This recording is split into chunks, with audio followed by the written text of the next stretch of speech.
public comment. Is there anybody here who wishes to make a public comment? Seeing no one, is there anybody online? Nope. Okay, then next item on the agenda is the fiscal year 27 budget review, and first up is our town clerk. Mr. Chair, if I may, before we start, Yeah. we've got a How do I do sheet this, Shirley? circulating for the do lunch order. It is on? Oh, I couldn't see the red. We're gonna do Panera Bread. Couldn't find a print menu, but we can find one on the phone or computer. If anyone needs help, just Okay, I'll thank get you. that for 11:45 pickup. All right. Thank you. Great. That's all I Better order it early if it's getting to Mike. have. Yeah. Thanks, Gene. I got your back, Mike. Yeah, the volume is very dependent upon the microphones. Yeah. Sometimes I don't hear anything. Sometimes I hear it in and out. Okay. Sometimes I hear it clearly. I mean, I actually am a little bit worried about Shirley not having a mic because we tend to have her chime in. Yeah. Maybe Shirley, would you want to sit next to Ellie, And we could, and we could Will put? this one reach? Yeah. Or Yeah, will we use could that move. one? And then put, yeah. No, the Yeah, thank have the For a desk and she customary- can, yeah. Customary spot. I've got a Bluetooth speaker hooked up today, so I have a lot louder volume, but Okay. that should help. That'll help some for me. Mike, do you want me to share screen with the budgets, or do you have it up on your own, the PDF? What would be easier for you? Maybe you can try it. I've got it up on my screen here as well. I can. Okay. Do you want to try that at first, and if it's easier to follow along for me to share screen, just let me know. All right. Thank you. Okay. I've got the operating budget here up right now. Okay. So I think we're set on the technology. Okay, and then if I could just ask everybody who presents to please identify where in the budget binder you are referring, if there's a page number that you have access to. We'll give you a page number. Okay, Yeah. great, okay. So, yeah, Whenever it comes up. just the section of operations, clerk and elections. It's page 147. Thank you. Alrighty, I'm Sarah Mason, I'm the town clerk, and I'm here to answer any questions you might have about the clerk or election budget. I will say it's fairly consistent with past years. This budget will contain 3 elections, so anything that you see is just the fact that it's a little bit higher due to the August primary of 26, general of 26, and town meeting of 2027 will all fall within this one. Sometimes, as you'll notice in the alternate years, it's just town meeting, so it's really 1 or 3. So this happens to be an active year. Any increase might be more ballots that I'm ordering with more voters coming. I upped the pay for the election workers a little bit, so that brought that up a little bit, but still well within reason of what is normally presented. Those are my real highlights.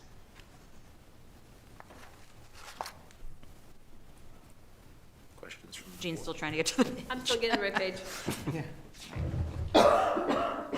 Well, first of all, I do want to say that according to VT Digger, we had no corrections to be made when they did the audit for the cross-district things. That was kind of fun. I was like poking at the map. They had to fix them. They had to fix them. 0 fixes in Williston, so Good. excellent job by you and your team. Thank you. Well, that was,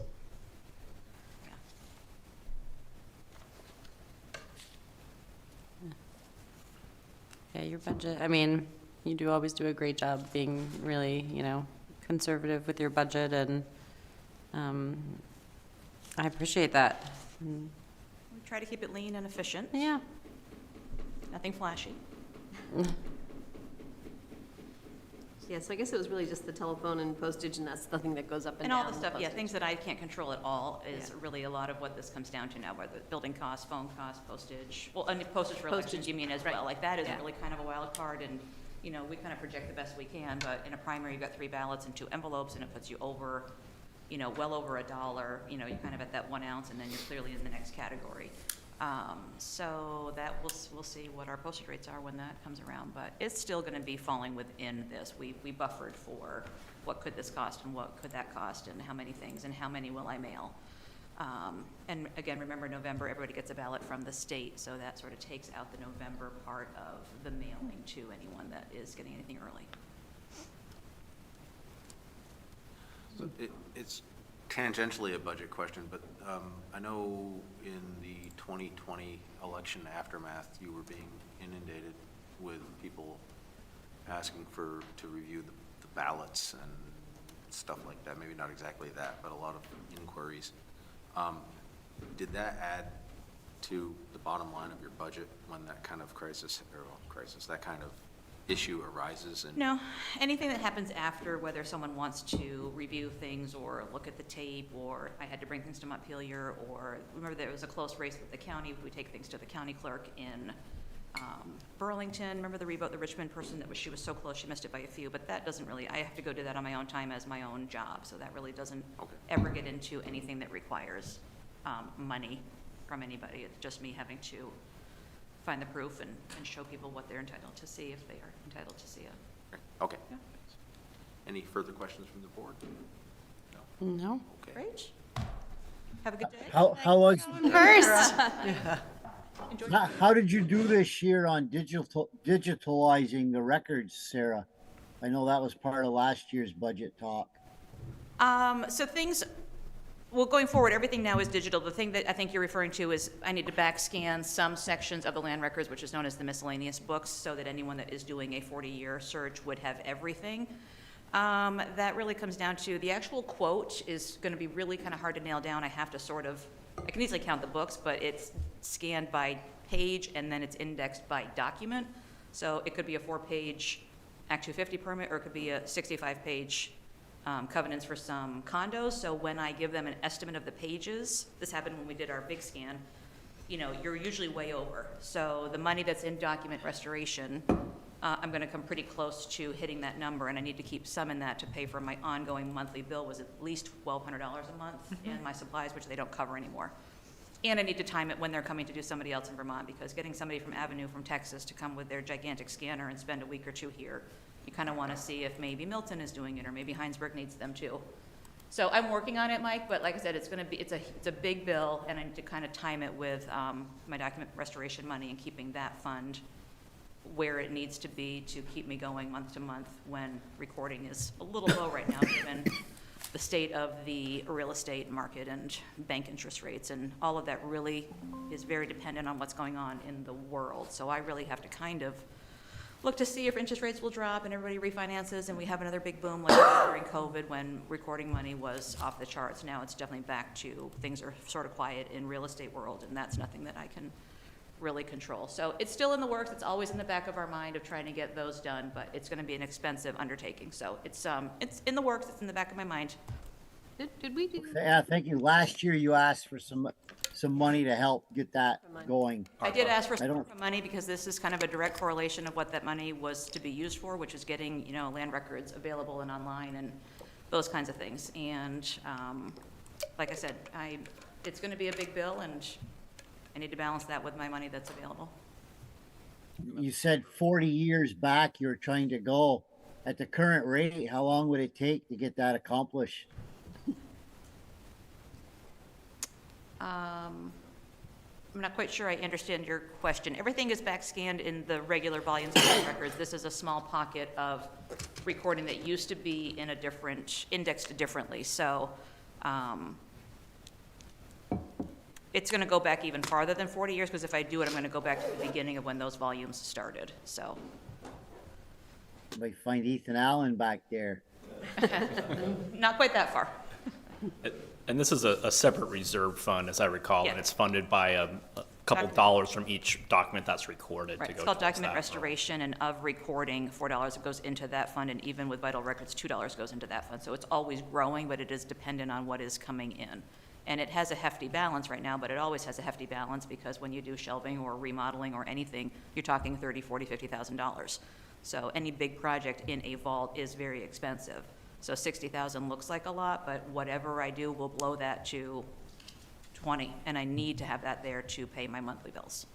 So again, Yeah, it's a big undertaking. I'm not ignoring it. It's just, it's a big deal. So it's fine the way it is, that people have to come in when they are looking for condo docs and they can't find that online. And those are the breaks of kind of having a hybrid online and in the office system. And it's doable. I think yeah, thank you. I think it's important we keep up on that, just because it's otherwise we're just gonna get behind. It'll become more difficult to get caught up or get the old records done if we don't just keep at it. Right, they're not growing. It's still a finite number that's just sitting there to be done, but I do know what you're saying. It would be nice to get it all wrapped up so we are just, everything's done back 40 years. Okay, thank you. Sure, Mike, thank you. Thank you. Anybody else? You're welcome. Time. Thanks, Sarah. Good morning, Chief. Got your presentation, Chief. Welcome to Saturday. Yeah. So we are on the section fire and page 98.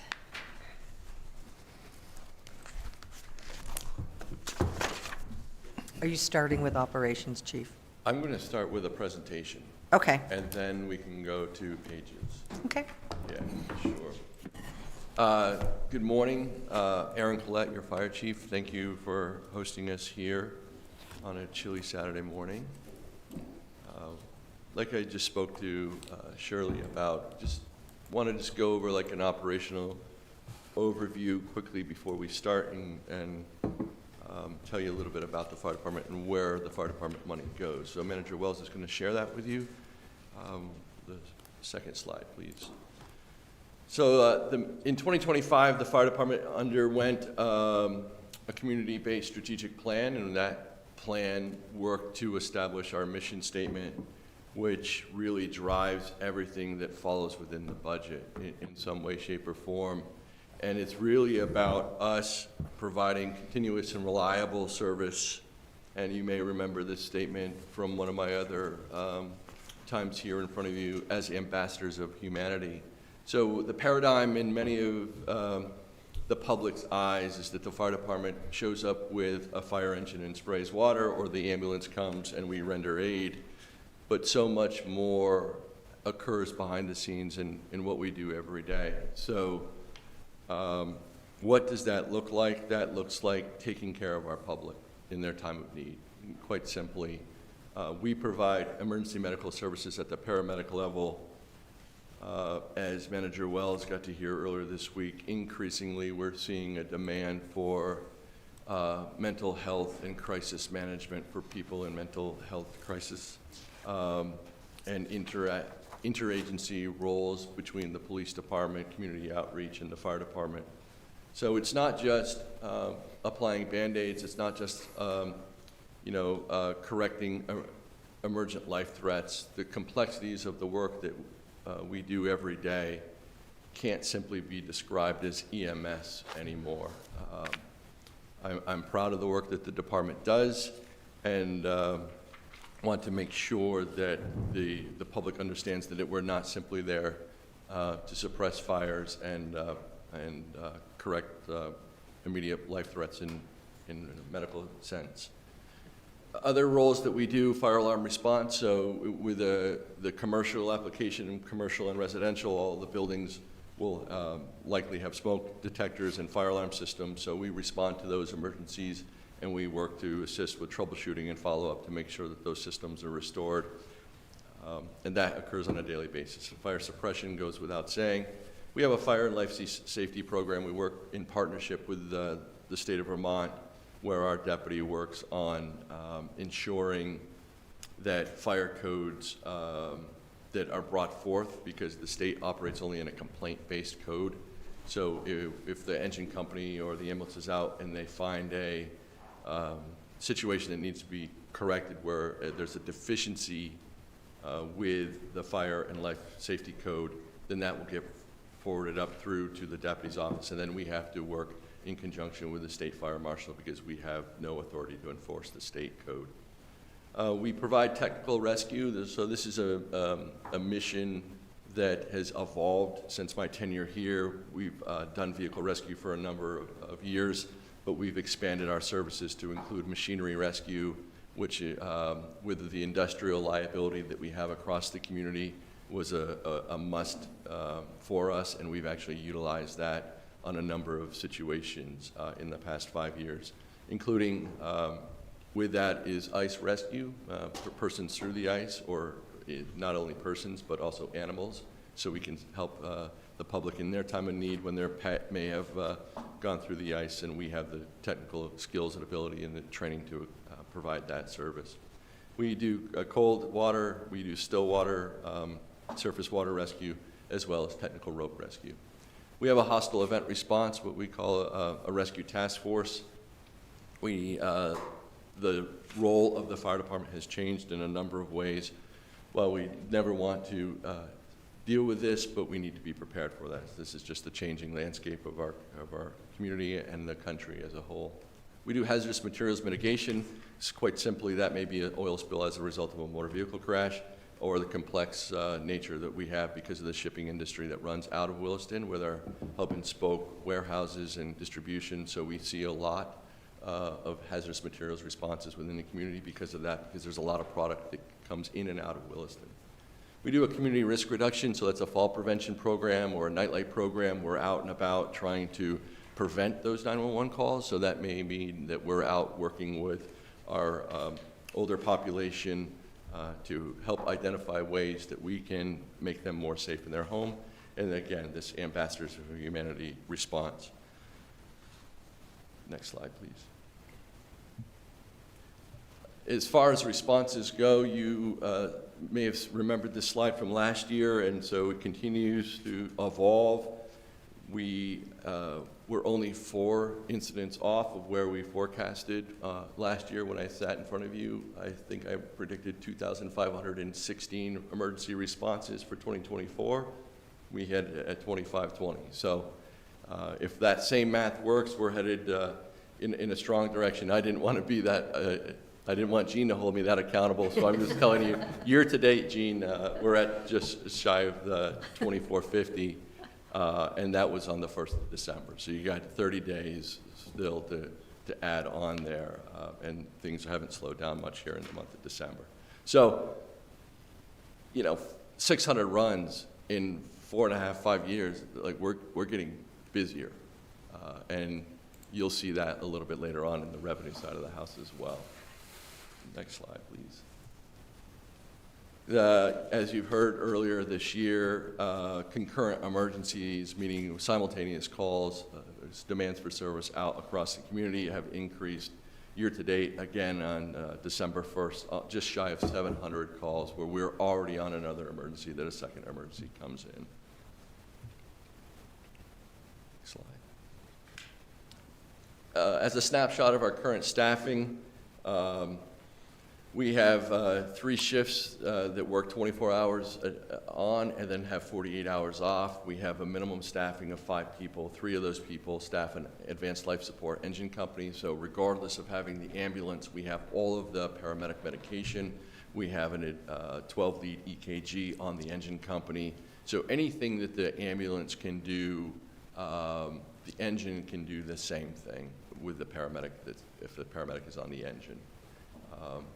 So the difference is the immediate transport. So we can initiate care and start all of those advanced life support interventions there. We have 2 staff that staff the ambulance every day. And the next bullet, we had 3 career vacancies. Those 3 recruits will start their recruit academy this Monday on the 8th of December at 8 in the morning. So those vacancies are now filled. Call staff, we have 9 personnel on the call staff. We've worked to expand that call staff a little bit. While that number isn't dramatically higher than it was last year, what we have done is expand the number of people on our call staff that have medical certification. Really, that's the bread and butter that happens day in and day out. So it's great to have that level of personnel with EMS certification that helps us augment the career staff and helps allows us to better answer those concurrent call needs. And unfortunately, we only have 3 members of the call staff that are trained to the driver operator level, meaning that they can operate one of the engine companies. Next slide. One of the things I do want to recognize is, before we get into some of the meat and potatoes of this, is really the work that Shirley puts into this. I know that you see this year after year, but this is all her work in many ways, and she's just making sure I'm doing my part. But I want to publicly thank Shirley for the hard work. Thanks, Chief. Some of the notables, and we'll go line by line here, where we're really spending money is payroll and benefits, equipment maintenance, which is very costly, firefighting equipment, and then dispatch. Those are really operationally where the bulk of our money goes. Next slide, please. So 84% of our total budget goes to payroll and benefits. That's both our unionized and administrative staff. And so really, the part like keeping the wheels on the bus or the wheels on the fire apparatus and ambulances is that other 16%. That's keeping the doors open and being able to address the public need. Next slide. The addition that you saw earlier because of your activity and support, we will begin the 2 peak demand staffing positions that were added in FY26 later this year, when those positions will now need to be recognized in the FY27 budget, and then the addition of a battalion chief of training and safety. Where the peak staffing need came from is the concurrent call issue. We see that day in and day out, and we have historically been turning those over to other outside agencies. The thought is that if we invest a little bit onto the peak demand for the fire department, we put those people out there that we can answer our own second concurrent medical call, and with that, we're taking care of our own public and not turning that over. While we never want to acknowledge that, but there is a revenue side to that as well. The battalion chief of training and safety, this came out, this is a need that was an emerging need. We saw it earlier in the AP Triton report in 2021, where they noted a need for a dedicated training officer. We had in the Insurance Services Office's ISO did our PPC, our public protection classification. When they evaluated that and when they came back, they scrutinized our training program and our training hours, and really highlighted the need for us to evolve that capability. And then the 2025 strategic plan also highlighted in several areas the need for improved departmental training. Do you mind if I interrupt with a question for Shirley, probably? So I know the battalion chief of training was a repurposing of a position that we had. It wasn't an add position.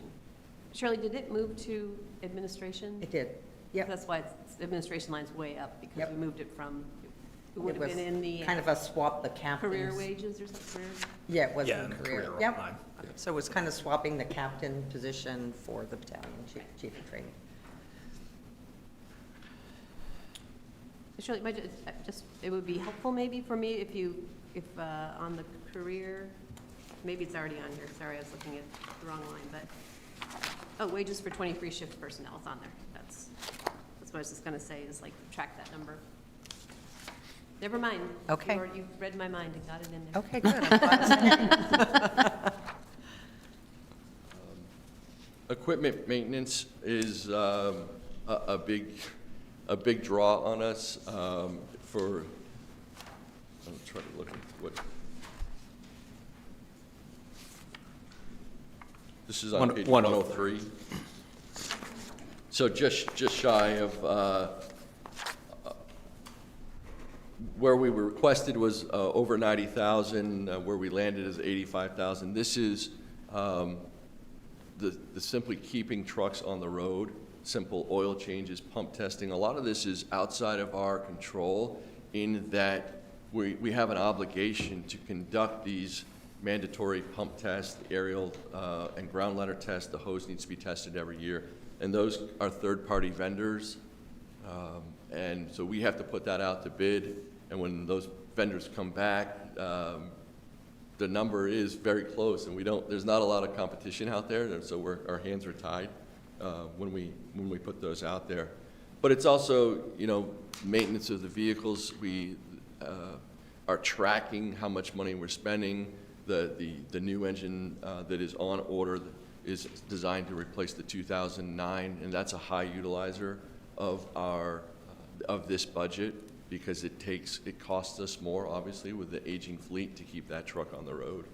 So the rest is really preventative maintenance work, tires, brakes, oil changes, and the like. Is that picture a ladder test? That's a ladder test, exactly correct. So what they call this is a bridge test. That's 750 pounds of weight. That ladder has to, is bridged between two sawhorses, if you will, and then they use that crane and drop that 750 pounds of weight. So the National Fire Protection Association tells you that that ladder has to endure it both in the vertical and this, what they call the bridge test, because you never know where you may, the ladder actually may be across like a trench or something like that. And so, yes. Does that hurt the ladder? It does not. Does not. Not if it passes the test. Yeah. You can It does, pass we have the a test problem. and still be hurt. Yeah. Learn that in life. Next slide, please. So firefighting equipment, this turnout gear inspection and repair. So annually, we have to have our turnout gear inspected. I believe we're up to 64 sets that we have to do. We spend over $10,000 a year having that inspected. This shows a photo of the truck that actually shows up on location. These folks come in and they spend about 2.5 days. That truck is a mobile cleaning and decontamination truck. So with the awareness and education that we have about occupational illness and cancers in the fire service, the industry wants to prevent that. And so part of our requirement is to have a technical decontamination annually, and that is everything from our gloves, our protective hood, helmets, boots. So this company comes in, they work, I think they work 20 hours for us this year, running all these sets of gear, so through this technical decontamination. In addition to that, the firefighting equipment that we, every day, one of the high expenses is our calibration gas. So we have detectors that have 5 gases that they sense, and when we go out on emergencies for hazardous materials or otherwise, yesterday, as an example, we had a carbon monoxide leak in a warehouse that had an attached daycare. So we want to be able to sense what those leaks are, and so we have to calibrate our meters every month to those gases, and that calibration gas is very, very expensive. So we're going through a lot of calibration gas. One cylinder of that calibration gas is just shy of $1,000. So, SCBA maintenance, right? That's the air mask that our firefighters wear, and that's simply wear, tear. When we go through things, things need to be replaced, straps, face masks, what have you. That's where that's taken care of. Next slide. Emergency dispatch, you've probably seen that this number jumped up. We're currently working with our partners at Shelburne Dispatch to evaluate why. What they've asked for is essentially a 30% increase. We currently pay $70,000 to them, to their agency for their dispatch services. They are asking for a 30% increase per year over the next 2 years in their dispatching service. They provided a little bit further explanation yesterday on their operating cost to explain that to us. The more we learn, there's a statewide initiative going on right now. It'll be interesting to see how the state public safety dispatch work and the Shelburne dispatch cost meld together, but they're certainly not there for this FY27 budget. So this reflects a 30% increase in the fees for service for Shelburne dispatch. So it'll be right around a $90,000 budget that we have for dispatching services. What are they blaming the increase on? Manager Wells? I'll say, from what they shared with us, some their revenue modeling and I think how they've overall approached the service the last few years the revenue they're bringing in hasn't kept up with how they've structured the service. I think what we're learning is it's not adding to the service, but it's more from a business end that they're having issues with not taking a loss for the service. So part of what we're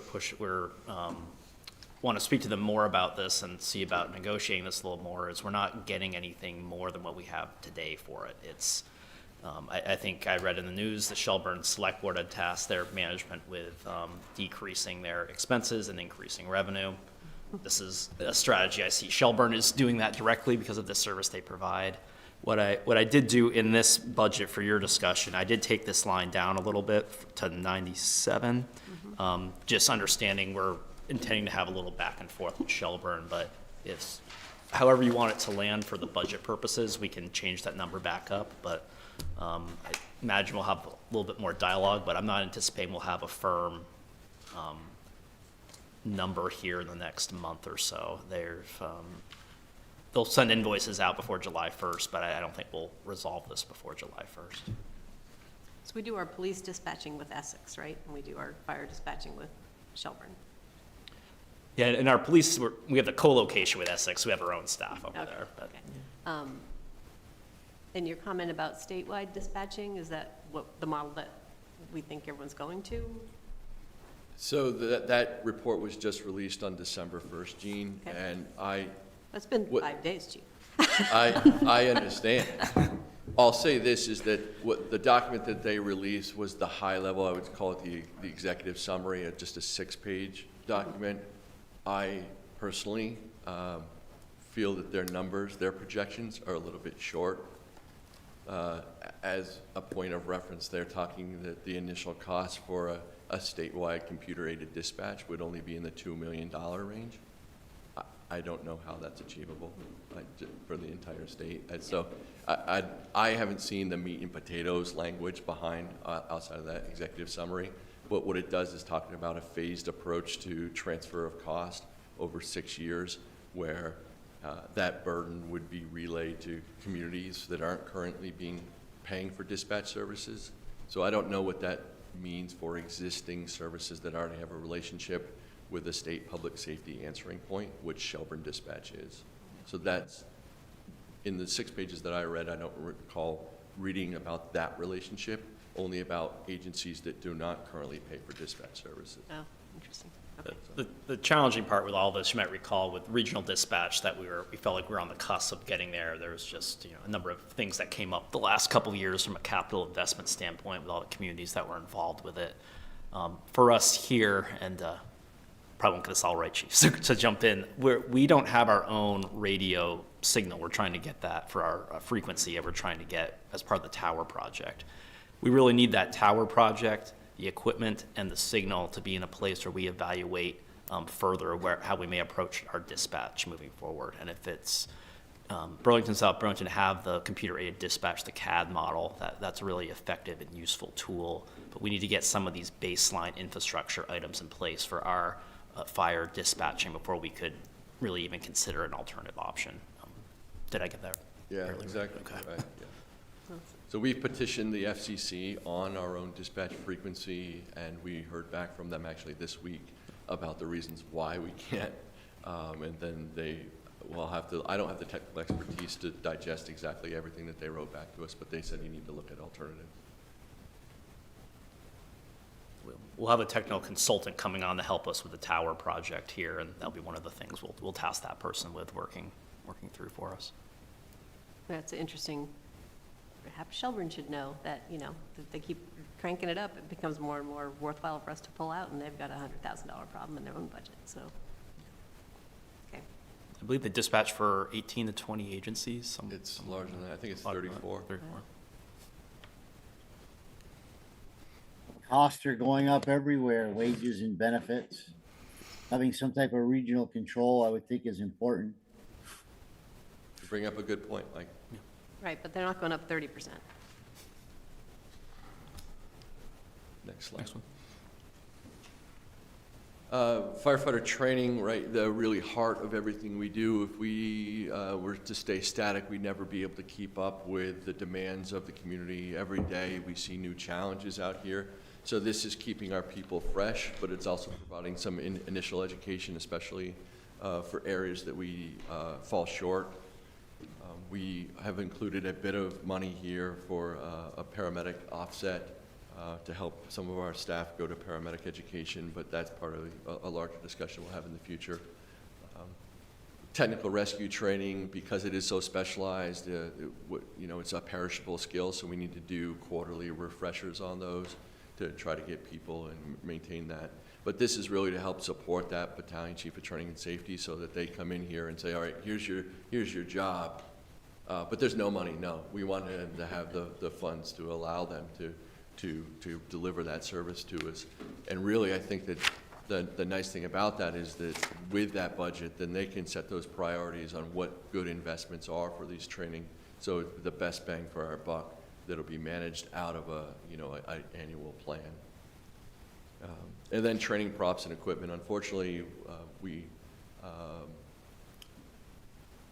some of the skills that we do are so technical that you actually have to buy specialized equipment. So one of the things that we have in mind for FY27 is a infant and pediatric airway intubation mannequin, right? So it's not like our staff have that ability to routinely intubate infants, right? That's a very high risk, low frequency event. And so one of these mannequins, we've just, you saw a similar line item last year in this budget about specialized equipment. We just ordered an advanced airway mannequin.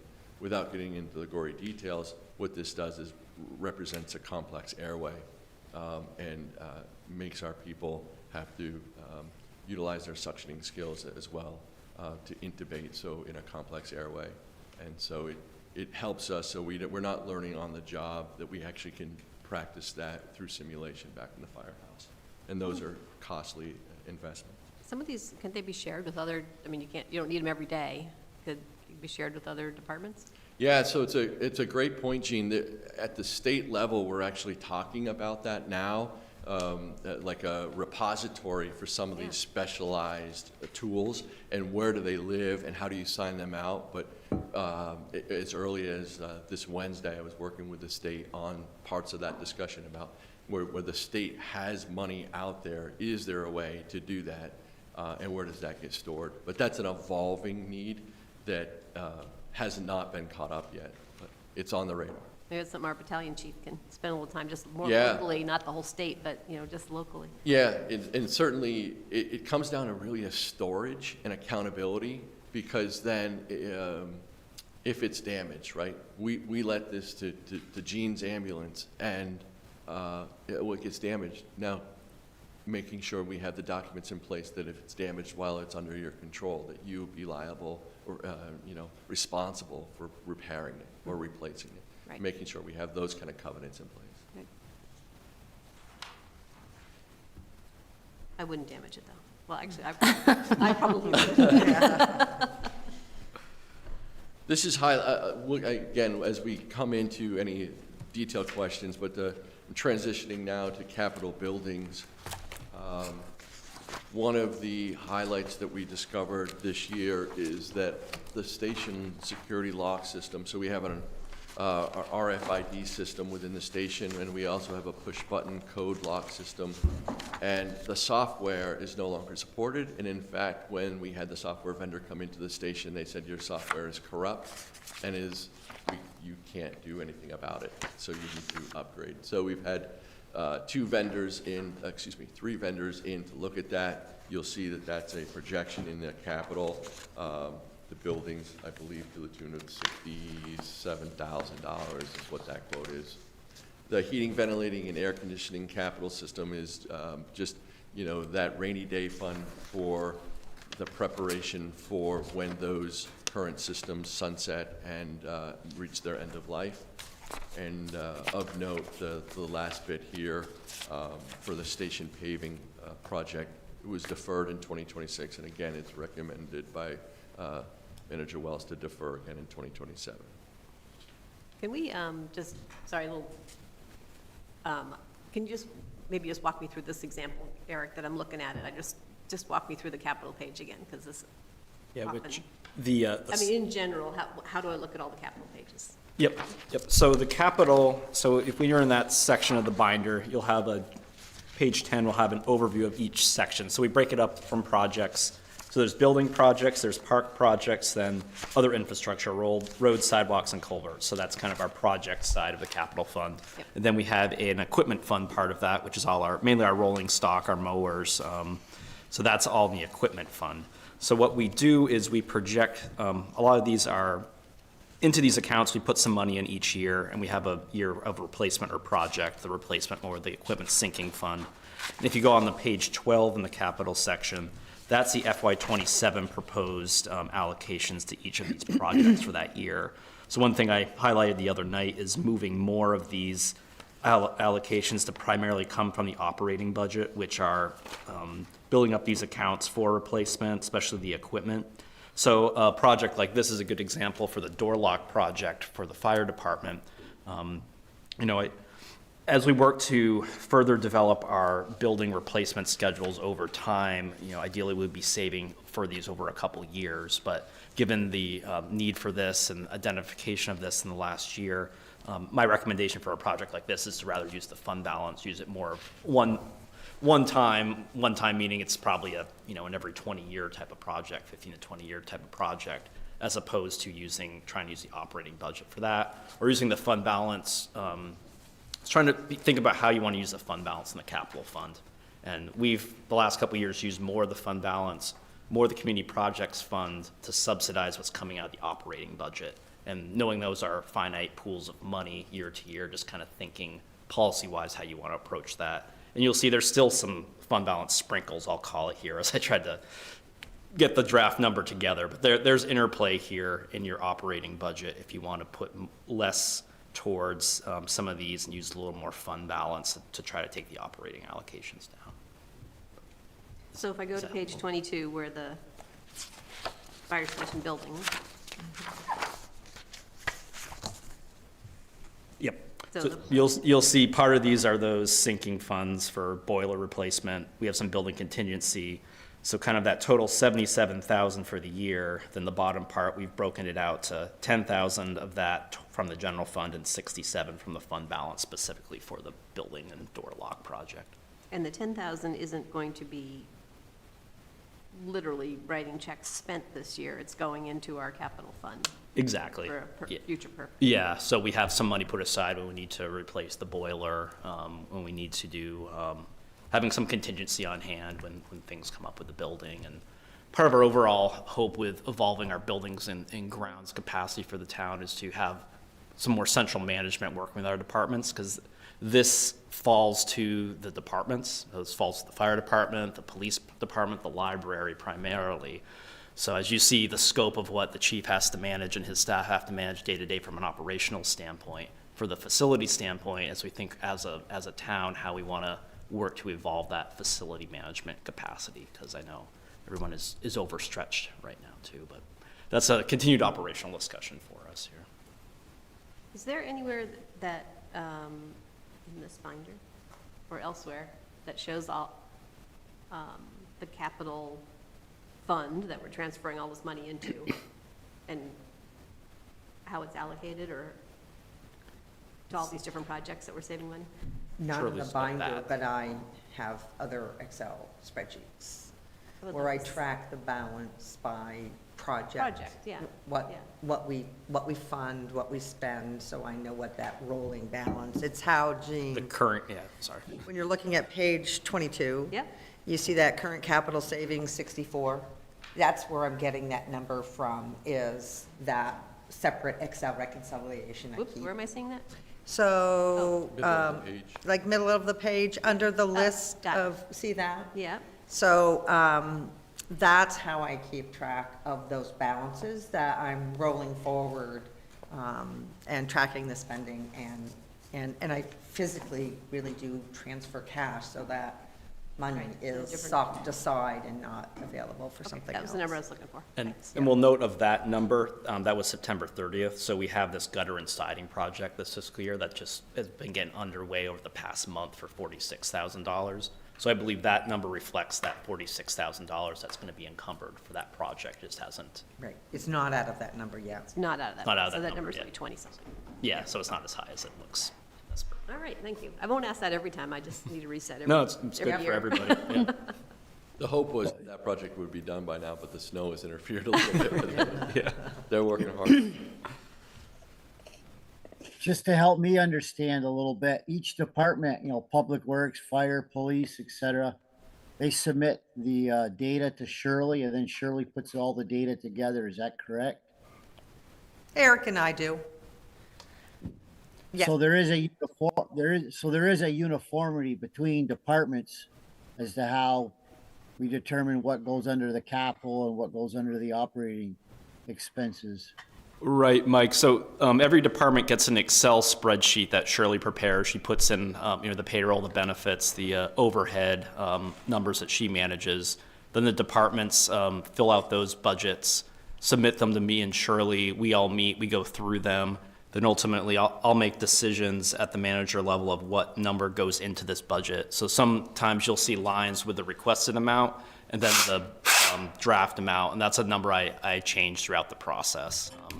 Just understanding as each department works within their system, and then Shirley and I ultimately work within the bottom line as well for what we send to you, knowing there's a lot of interplay with these lines. But a general policy statement, our staff does a really good job of bringing in budgets that really reflect the cost of operation here to the best extent with the knowledge they have at the time.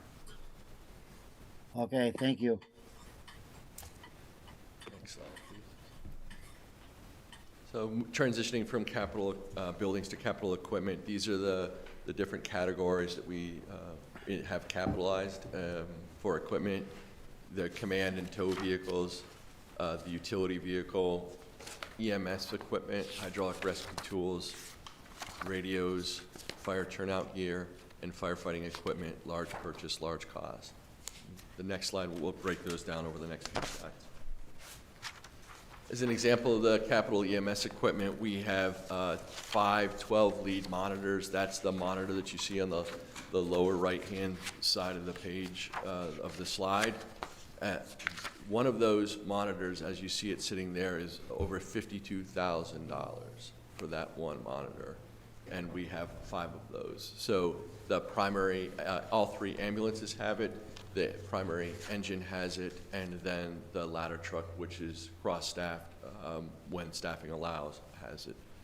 The other devices here are the automated external defibrillators. That's the yellow and black box that you see in the middle there. Those are strategically placed around the community. We have 24 of those, and both in fire and police, but also in the public buildings. And then the last device that you see is a video laryngoscope. We learned this year, in fact, that those only have a 5-year life expectancy, and those are a costly investment for us. So we've capitalized those 3 items. I don't see the $52,000 one here on the EMS equipment. I see 5 defibrillators, AED units, and the laryngoscope. So on page 73, Gene? Yeah. So you see all of those listed up in the top, FY 27, 29, 32, 34, Yep. 37, those are the 5. Those are the 5, but where's the first one, the box down the lower, the first one you mentioned? That's the, That's the 12 lead 12. That's it right there, I believe. oh, that's the one there. Yes. Okay, I misheard you. I heard a $52,000 number that I was looking for. Yeah, here it's reflected as 55,000. Oh. If you see the cost. Yep. Just as note, the last 2, Shirley, we paid for through grant. I was gonna, Federal grant is what allowed us to get those. yeah, So, I yeah. was, I was gonna mention, Chief, Not the a fire good department has Yeah. done a good job Okay. using assistance to firefighter grants to help get some equipment. I think we look back, and at least in my tenure here, and I don't hold me to it, definitive numbers, Gene, but over 300,000 we brought in through federal grant in the last 5 years. Wow. So, Now, so if you've been saving for something and then you find out you got grant money, the money stays in the account, it just makes it easier next time, right? Right, yeah. I say account, I know, you know what I mean. yep, And some of these accounts needed to expand to include that because we didn't have the operational capacity to do it, and it was only through the grant that we were able to realize that on the operation side of the house. So the 30 ambulance could never be licensed with the state of Vermont at that paramedic level because we didn't have this 12-lead device. The grant allowed us to buy that 12-lead as a high priority through the Assistance to Firefighters grant. That allowed us to then license all 3 of our ambulance at the paramedic level. So, Great, yep. yeah. Next slide, please. Hydraulic rescue tools. Not to age myself at all, but these have come a long way. Early in my career, these were they didn't exist. This was hand tools and people being creative with carpentry tools or other industry tools. Now, these are specialized hydraulic rescue tools. They run on batteries. Each battery costs over $800 for the simple battery. The tool itself costs over $13,000, and we have 6 components of those. And that's what you see the firefighter doing for vehicle extrication. Stabilization struts, so not every vehicle that we respond to, especially on the highway, ends up on all 4s, and it ends up on its side or on its roof, and so that's what those struts do, is help us with that. And then finally, the high-pressure airbags. Again, this was a grant partnership that we had, but this allows us to lift high volumes of weight. Earlier, when you saw the training slide, that was us lifting an excavator with those high-pressure airbags. Next slide. Radios, turnout gear, firefighting equipment. We've been able to realize some of these things. The thermal imaging camera, which is a device in the center of your screen. Again, we purchased the last ones through grant allocation, but we need to have when we sign off on those grants, certainly at the state level, they're not going to issue, once you have that, they're not going to issue funding for it. It's your responsibility to maintain that and replace that. And then the SCBA. So we have a life expectancy of those SCBA, one by cycle and one by National Fire Code. So we know that those are going to sunset at a period of time, and we have to have a plan to replace those. The firefighting turnout gear, one of the jumps that we saw this year in that is cost.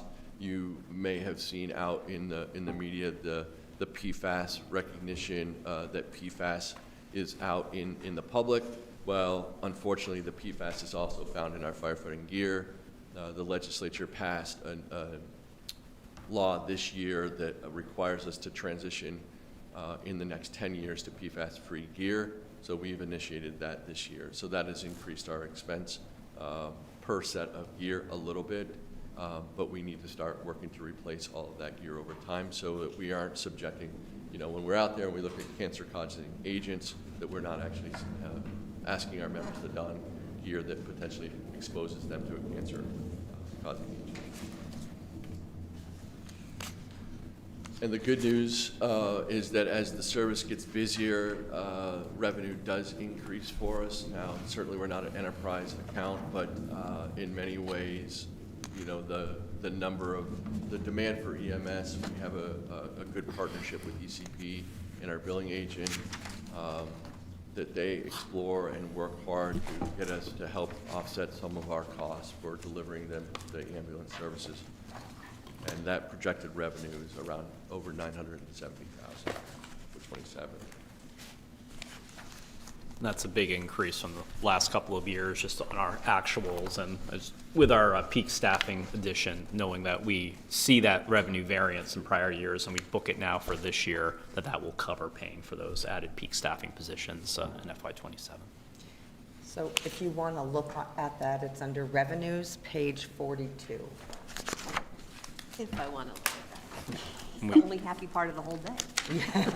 And our fee to our billing agent, we use a third party, they get a percentage based on the number of the revenue we bring in. Eric, would you say that this revenue projection for FY27 is possibly conservative if we're actually staffing? I mean, one of the discussions about going to more staffing was that we wouldn't have the concurrent calls. You could send out our own ambulance or send them somewhere else. So did you increase this above what you would have without the staffing, or is this potentially conservative? I don't believe we built that in just because it wasn't known, but I Right. know Shirley and Chief worked on this number. So I did apply a small increase to it, Jean, because of our switch to the ambulance billing service I have a few years' worth of good data. Yep. By actual, I want to say, item that we bill for. So I have about just a little less than 3 years of data.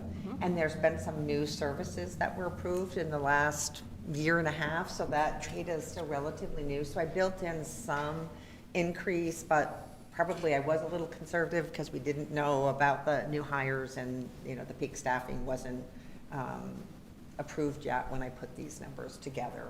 Okay. I can certainly look at them again. I'll have a few more months of data, but they do show, as Chief is saying, the increase in volume. So, just to check what I think you're saying, is that you projected it assuming, you did not say, oh, this is what it would be, but we're getting more staffing, so I increased it. You said, this is what it would be, given the best information I have. Yes. It would be X. Yes, and applied a percentage increase to it. But you didn't say like 10% more calls because we're gonna have more staff. Right, no. Okay, No. that's what I wanted to double check. Um, And I don't know that I would, because that is a big unknown, but I just wanted to understand. Yeah. Yeah, from the data I had, I looked at and I only have a really few good years. I looked at the percentage growth over years, and I think, Jean, don't quote me, I can pull up my spreadsheet later, Everybody but keeps saying that, like I'm gonna remember this next year. I think I added maybe an 8 or 10% increase, just based on the percentage increases I was seeing on actual numbers. Okay. Yeah. And as we have the experience with the peak staffing, our thought is we look and see, what the demand is when we have it out in the field, and then we can also see what the revenue potential comes from that. It's a piece of it. And then as we think whether that's maintained moving forward, as we discuss additional potential staffing profiles for the departments, we have good data to continue this discussion, probably starting September, October of next year as we start thinking about FY28. Because there always is a lag in the time, right? So we institute this operationally, we won't see that for months, right, from ECP, so. Right. How often do we have 2 ambulances fully operational? And do we still have the third one as a It's by luck, by backup? chance, Mike. By luck and by chance, or like 80%, 90% operational? Less than that. Does he have- Do we still have the third one as a backup? I had a hard time It hearing. sounds like how often are they able to be staffed? Both staff. Yeah. Well, it's not staffed, it's just the ambulances themselves operational. Not in the garage being repaired or fixed or something. Oh, reliability, we can, 100% of the time we'll have 2 ambulances available. That's what we did when we kept the older ambulance. So we will transition, when an ambulance goes into the shop for repair or tires or oil change, we put the reserve ambulance in play. And so we'll always have 2 ambulances available, physically available. Earlier this week, we actually had the opportunity to run all 3 ambulances, but we ran out of staff. So we had 3 medical calls in the community at the same time, but we just didn't have enough providers to staff all 3 ambulances and keep a fire engine without parking a fire engine on the side of the road. Yeah, thank you. That answered my, where I was going with it. Okay, yeah. So having that third ambulance as a backup is critical, It's been really, fantastic. operational. Yes. Yeah, credit Chief Collette for, we talked about that maybe 2 or 3 years ago, just as we were thinking about this, and it made great sense and it's playing huge dividends for us. It has. I'm confident We- it has a direct relation to what you're seeing on the screen right now. Because if you would never be able to staff the second truck when one was out at the shops. And also other area services have been able to utilize that third ambulance at times when they have ambulances that are out of operation. They've requested it. I don't know that we've needed to loan it to them yet. Do we? We have an agreement, I think, with South Burlington. We have something in place with them if needed, but yeah, from time to time that could come up, but I don't think we've had to do that yet. Has this ever come up? We're talking about the ambulance right now, but what about fire trucks? has this ever been a need in the region for, an extra fire truck to be loaned out? It actually occurred to us, Mike, and I believe it was in 2024. We were down the engine, and then the ladder had to go out, so we were down to a single engine. And we reached out to the Shelburne Fire Department, and Shelburne let us use their truck. We were able to get the truck repaired that same day, so we only had the truck here, the Shelburne rig here, less than 8 hours. But we did encounter it. Now, thank you for using resources from other areas and sharing resources to other areas. It's about partnerships and relationships. Absolutely. Yeah.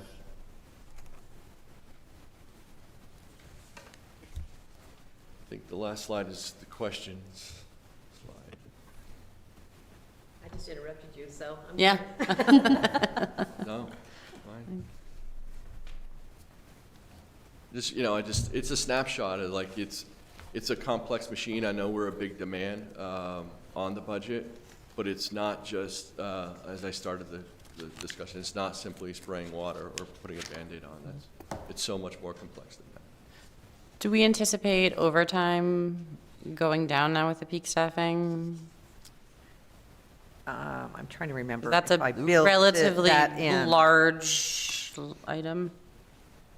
The peak staffing doesn't change the contractual obligation for minimum staffing. Right. So that number won't necessarily change. Okay.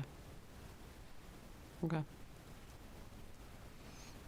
And just to remind the board, the Right. current collective bargaining agreement with the IAFF Local 4611 expires on June 30th. So this Yeah. coming budget year, we'll have a new union contract we'll be negotiating starting this winter.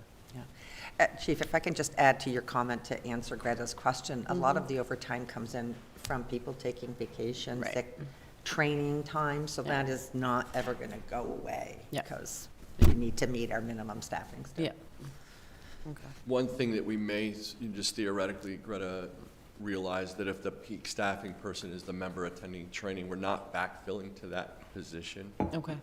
So there won't be an overtime cost associated to those. It'll just be an operational deficiency that day. Okay.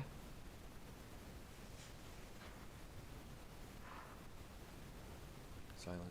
Thank you, that was very clear, and Yeah. the numbers all look good, and I appreciate, it's a 10.5% increase, but the revenue's way up, so I kind of think it makes sense.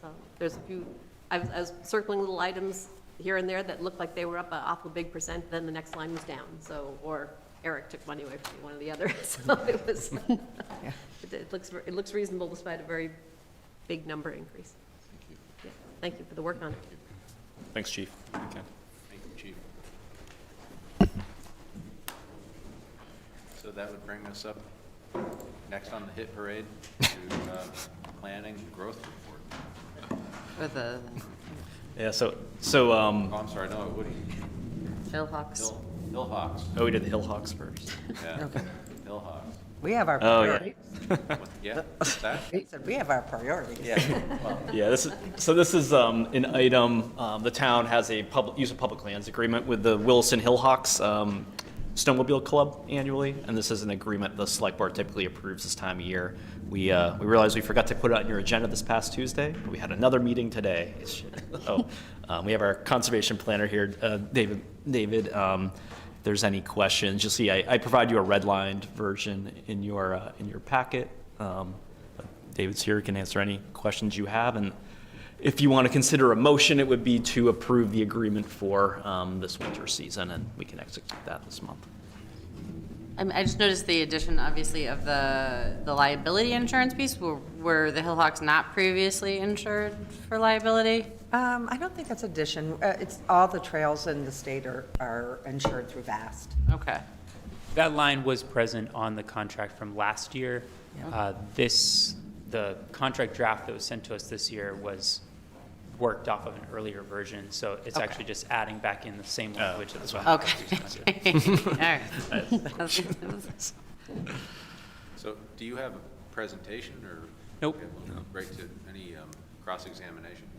Other than the insurance, that's all I got. Okay, all right. Well, First rule of cross-examination is don't. Okay. Well, if there are no questions from the board, a motion would be in order. I didn't put a draft. I was gonna say, forgot. I You move could- to approve the Williston Hill Hawks use of public lands agreement. Is there a second? I'll second it. Everybody seconds. All those, any discussion? All those in favor say aye. Aye. Aye. Aye. There are no nays, the motion carries. Okay. So for our planning section, the operating budget,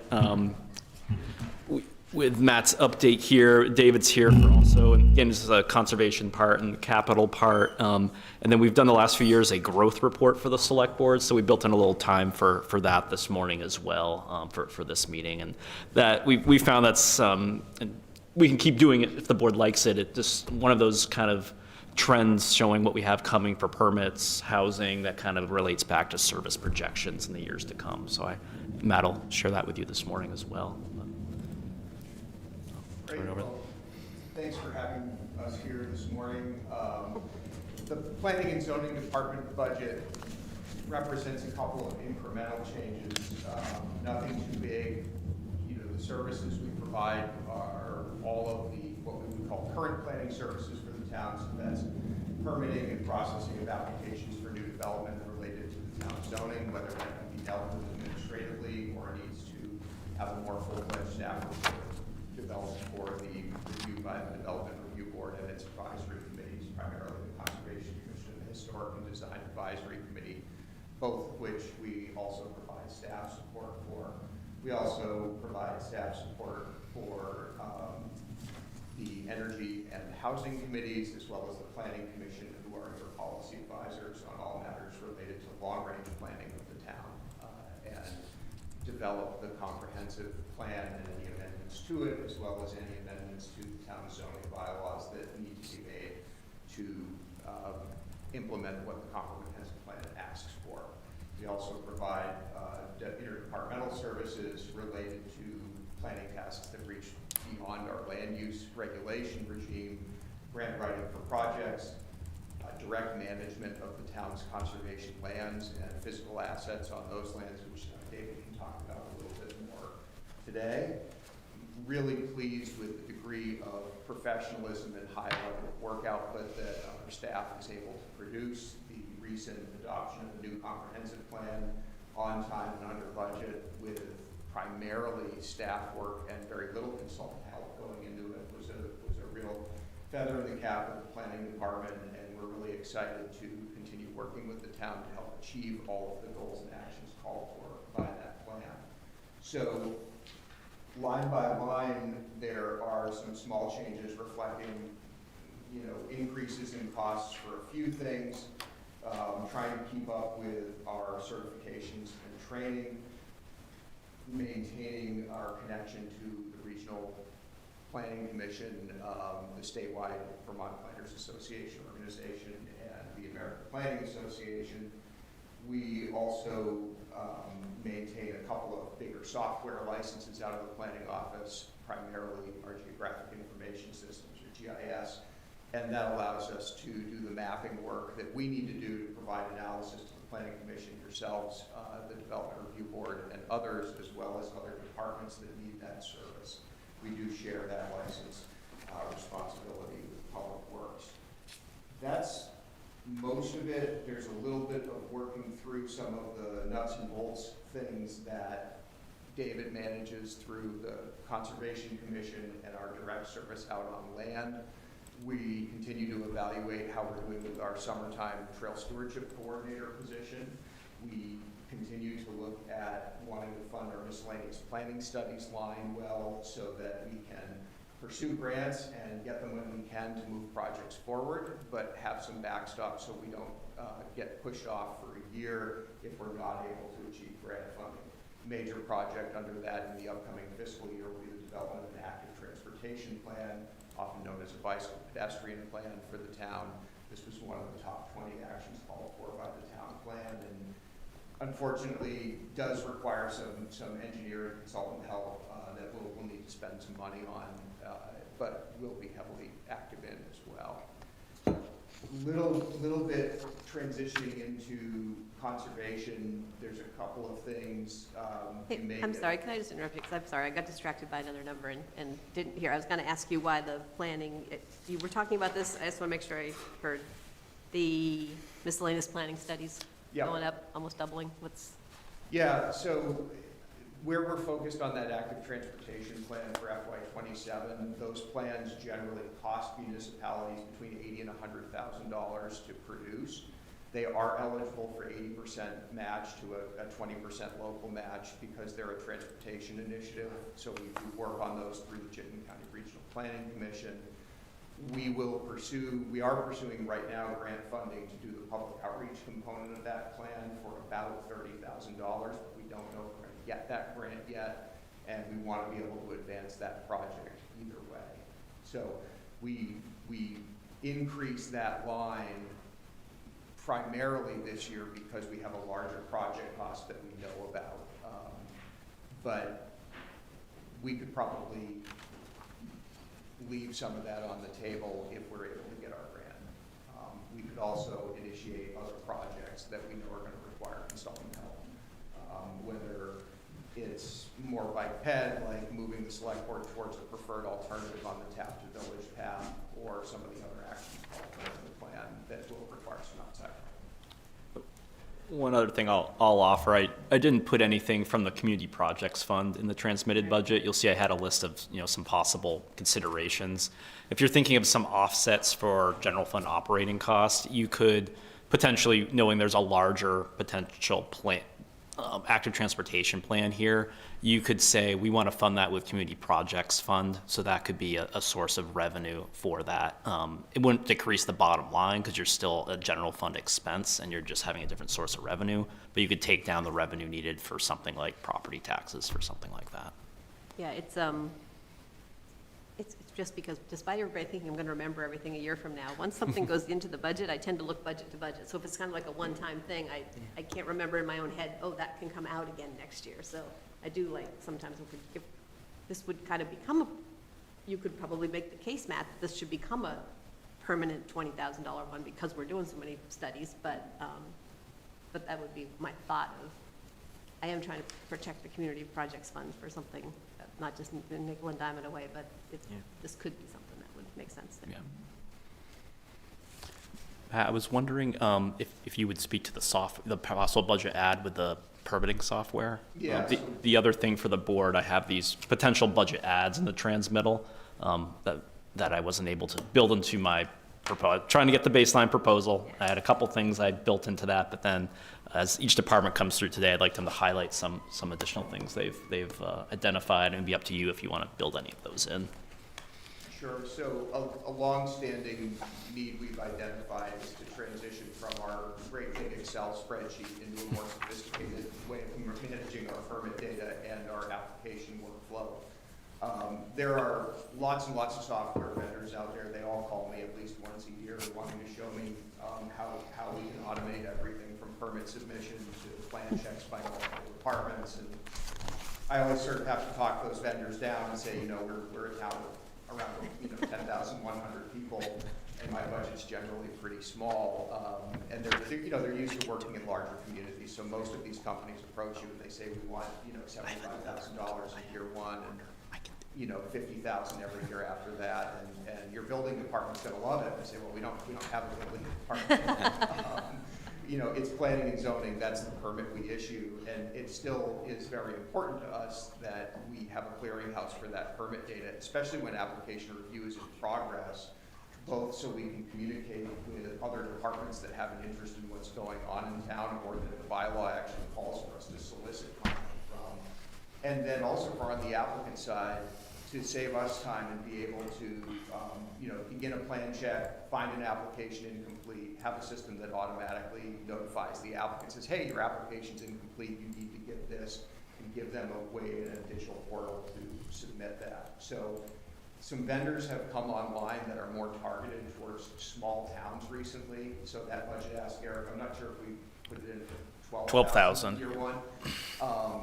That's much closer to where some of those new vendors are coming in, and we've had some peer communities with good experiences with them. So the add would be to get our existing data into that system and begin developing a workflow where we could take our current digital permit submission system, which is here's a blank PDF, please email it back to us, we'll email you an invoice, you can go pay the clerk, we'll get a receipt back, et cetera. And it's sort of a digital version of shoe leather and pencil shavings, and move to something that is a little more organized and also really enhance our ability to share information with the community and multiple departments about what's coming through the process so that issues can be flagged more quickly. We're not relying on people's memory or, oh, you know, I really need to talk to the Public Works Director today and check in on something or schedule a site visit, that sort of thing. Is this a one-time cost? This is an implementation cost? It wouldn't be So- 12,000 a year. 12 is implementation. It runs a little more like 5 to 7 a year after that. And what most of these vendors offer is add-on modules. So the initial module is a permitting module that's very specific to what we do. But if there are other things the town would like to do with that later, for example, if we took on, you know, rental safety inspection or other code inspection, or if we wanted to move some asset management into a system like this, they do scale into that, and they just sort of you buy those pieces of it all apart. So we were looking at a permitting module and an enforcement module, something that we would also very much like to automate a little bit, and particularly be able to generate, you know, sort of friendly warning letters on a more rapid basis when we think there's an issue cropping up that we think we can help somebody solve before it becomes more time consuming for us. So those are the two we're looking at right now.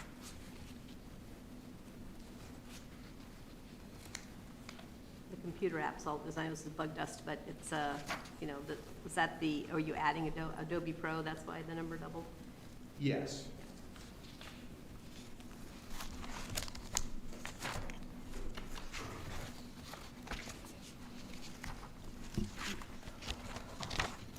I'm just asking all these questions to impress David, because Just getting ready to talk about conservation.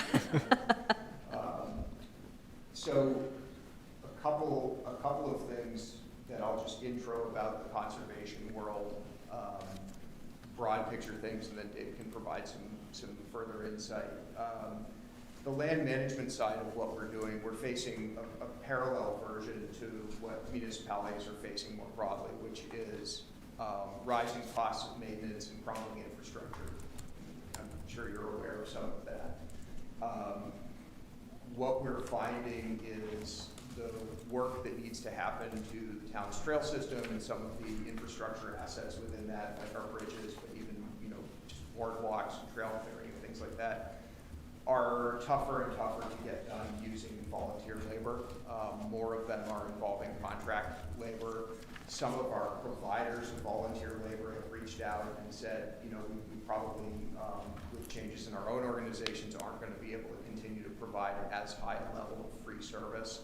And we know folks in Williston really value our trail system and access to our conservation lands. So we want to keep up with that. are you talking about the Winooski Trail, the Winooski Parks?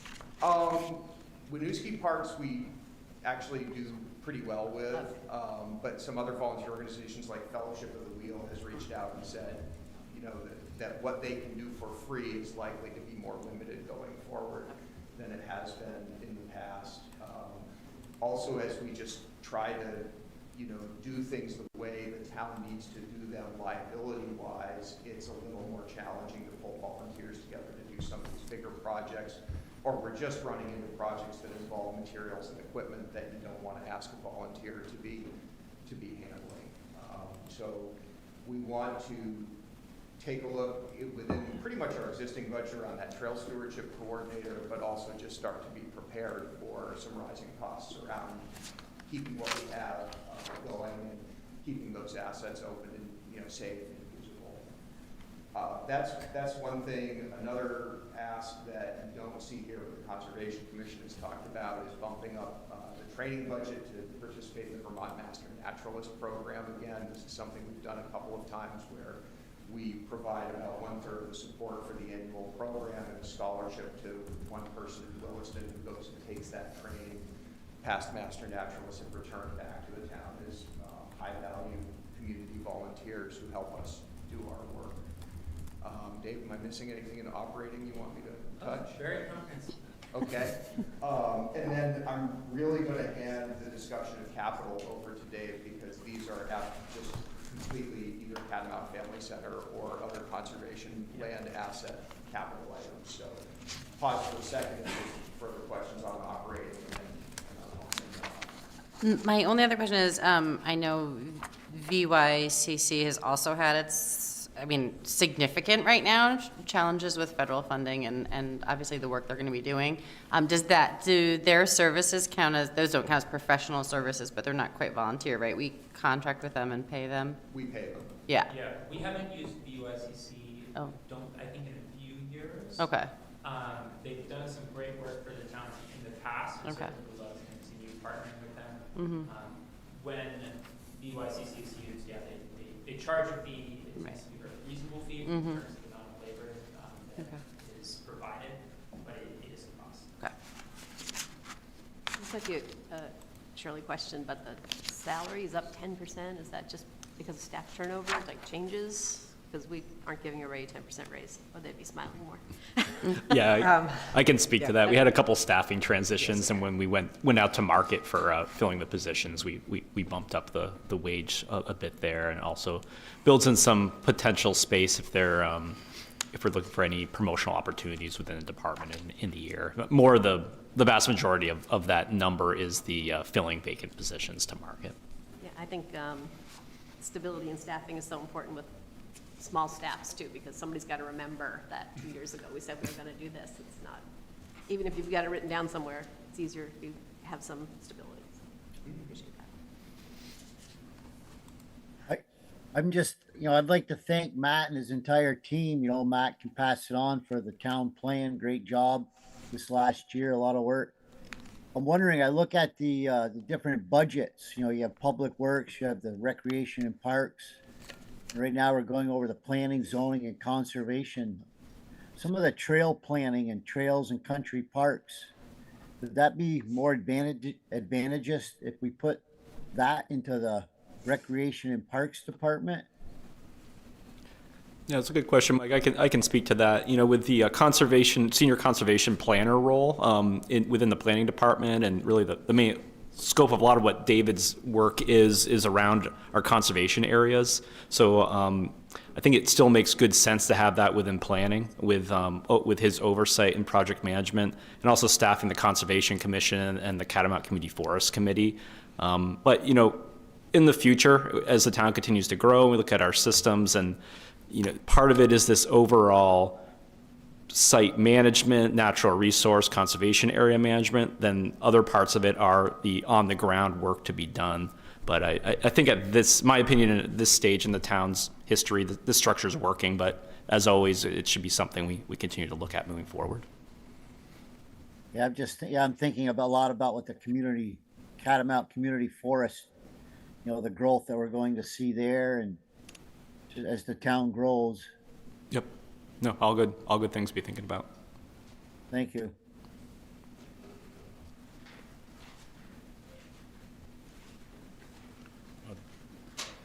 So, jump into capital if there's no other questions. So, yeah, David, you can walk through capital. Yep. And this is page 62 of your capital section of your big binder at the end of the park section. Yeah, so just kind of piggybacking on the thorough introduction that Matt provided, we've got a couple headwinds facing the upkeep of our primitive trail system. I think primitive trail system is a little bit of an unfortunate misnomer, because it gives the impression that this is recreational infrastructure that doesn't require a lot of upkeep. And some of the headwinds we're facing relate to infrastructure that has really reached the end of its life. We have a very large boardwalk out on Mud Pond Country Park and Mud Pond Conservation Area that recently needed to close because that just reached a 10-year point where it's no longer safe. It's wearing out based on the materials that are used in very wet conditions that those materials are in. We also have rising costs relate not just to materials, but also to labor. Tree clearing is becoming increasingly costly, as that is something that requires a lot of training and insurance, where 10 years ago we might have just sent a volunteer out there with a chainsaw, and we've changed our policies institutionally to the point where that's no longer an option for us. And so these costs relate to those kinds of changes. Now with capital, we're really talking about the infrastructure components. So first is presented the Catamount Community Forest infrastructure improvements. There's a healthy balance that will help us get a head start on various capital projects that are in planning. Some of these, actually most of these, have really been on the list for several years, going back to even when Catamount was first conserved. And the reason there's been relative stasis in terms of addressing some of these pertain to permitting that has been required. Act 250 amendments that have been required in order to get the Trails Master Plan at Catamount in a place where certain infrastructure improvements can move forward. And that work has been painstaking and slow, required a lot of consultation services, but is making progress to the point where we should, I'm optimistic that we'll be able to start spending on some of these projects starting in fiscal year 26. So looking at these, the items that are listed, repair and replacement of 5 pre-identified bridges throughout the trail system. You've probably seen this every year for the last 6 years or so. Currently, I'm estimating that at $30,000. Development of a new access trail from Governor Chittenden Road to the southern parcel. This has also been on the list since the beginning. That's something that costs have gone up, and we recently learned this year that the location where we were planning on putting in that trail may no longer be viable because of wetland impacts. So there's that. I bumped out the timeline for addressing that to fiscal year 27 through 30, but more work will be done to understand where that can occur. And the third major item here is addressing the historic sheep barn building that has been also on this list for many years. And the Catamount Community Forest Committee has an important discussion to be had there in terms of how they'd like to advise the select board, but it will be around choosing one of 2 paths, one of which is to address these large costs that are occurring in terms of deferred maintenance by pursuing grants that would help cover the serious cost of repairing and upgrading that building to safe and modern standards. The other potential avenue would be to look into what would need to be done in order to potentially decommission or move or take down that building, as deferred maintenance is creating safety concerns over time. Are there any questions about the Catamount Community Forest infrastructure improvements? David, can I maybe just add a little bit to your comments? I'm back in the operating budget, but if you look at the stewardship coordinator, you'll see that I'm sorry, it's page 93 under planning and zoning. This just goes to back up what David is saying about the maintenance on the trails. So we've had a woman who started out to work much more. She's working very few hours, and they'll be looking to bring that back up to 20 hours a week over, I think I put in 20 weeks in the budget, which essentially covers May through September. That may vary a little bit, but that's why you see that, like if you look at the FY25 actuals, you see $780, and now it's up to $93.60. That's because we need at least 20-hour-a-week person out there maintaining those trails. So, sorry to butt in, but I thought that was important. No, that's great, and I can actually add one other point. last year on the Catamount capital projects list, there was $15,000 listed for invasive species management. Shirley and I had a conversation about invasive species management's operating costs. So those costs need to be moved to the Catamount Stewardship Fund and the operating budget. And that is one of the reasons why you see a bump proposed for the fiscal year 27 budget for the Catamount Community Forest. And this is another item in terms of our conservation program that in the past that's been almost entirely volunteer coordinated. And it's another area where we're increasingly going to need to outsource to professionals in order to get invasive species management services completed. Part of the reason for that is simply our change in policies around volunteers and what volunteers can do. And some of the challenges that Aaron and I ran into this year in getting in trying to get volunteers approved or understanding what volunteers would need in order to do things they've done in the past, like apply herbicide and use power tools, chainsaws in support of that work. And that's led to the understanding that we'll need to outsource this to professionals in the future.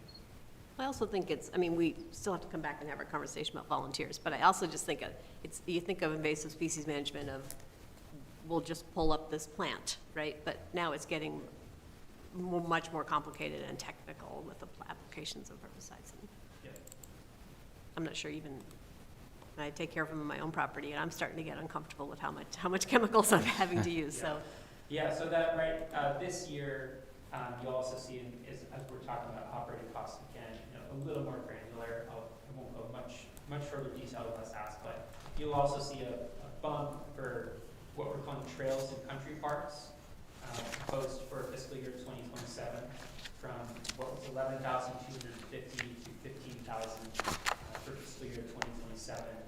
And that is to reflect increased operating costs in terms of maintaining our trails, as well as that is also the pool of money that will go towards things like professional services and invasive species management across our trail system and our country parks and other small conservation projects that are sponsored by the Conservation Commission.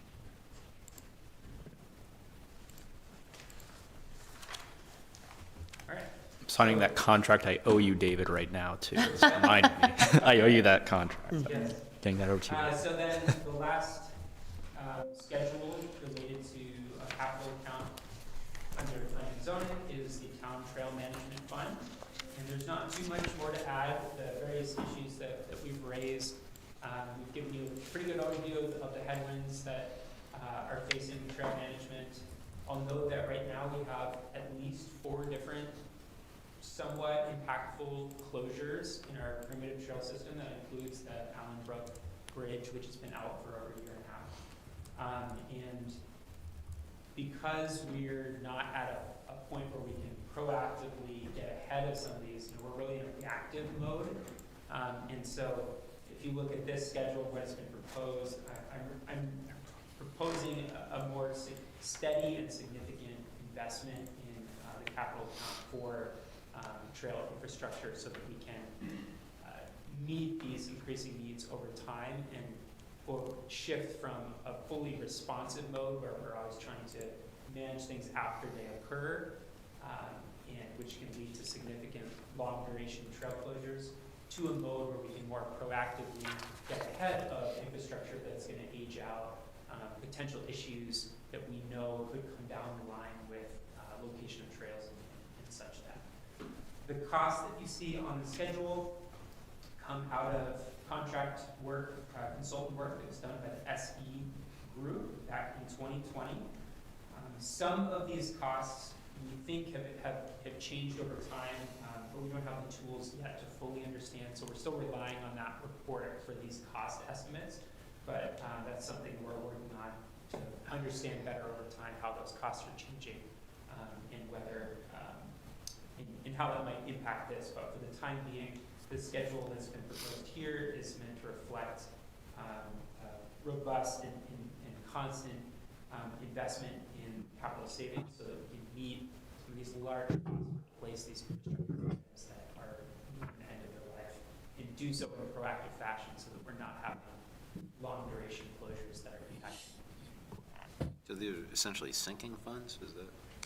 Yeah, infrastructure replacement, yeah. Okay. That includes like the Mud Pond Trail. Yeah, Mud Pond is one of the best examples. It's about 800-foot boardwalk that has been reaching the end of its life, and it got to the point this year that we felt that it was no longer safe, so we needed to close that. But we have infrastructure throughout our trail system that is covered under these figures here. And I'll also mention that this is really just to keep up with what we have existing. We know that there is demand for trail improvements, new trails, all the time. Outdoor recreation is a major part of life in Vermont, and I can tell you that in addition to fielding calls about our trail system and recreational opportunities from residents of Williston, I get calls from residents of Essex, Heinsberg, Burlington, South Burlington. All kinds of people come to use the great trails that we have here in Williston. Those services are in high demand, and there will be increasing calls to maintain those at a high quality moving forward, I anticipate. Due to liability issues, we have 800 feet of the boardwalk closed. Should the entire trail at Mud Pond be closed down? Are we exposed to a liability there? People going there? It's not monitored really by the town. I'd say from a liability standpoint, Mike, we've put signage out there. We've closed it. I think we've communicated it well. But I think if someone chooses to go on there, it's not like we haven't marked it or let people know about that. Yeah, it's a great point, Mike. I think communication, I think monitoring is important. That's part of why we really feel that we need to bring that stewardship coordinator role back up to a full rash of hours. And probably over time, you will see, if my anticipation or what I'm anticipating plays out, we'll probably want to bump that up over time as we evolve that position over the long term. Monitoring is something we need to do better at in terms of understanding what's going on in our trail systems.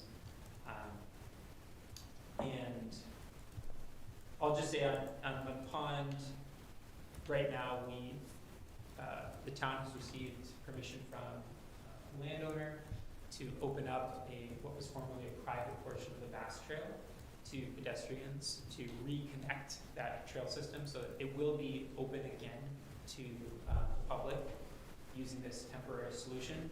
But we need to get out there and fix it and figure out what the long-term solution is going to be as quickly as we can. There used to be an old rumor that a team of horses went down in that mud years ago. That's a bottomless mud right there. Yeah. Oh, they do call it mud.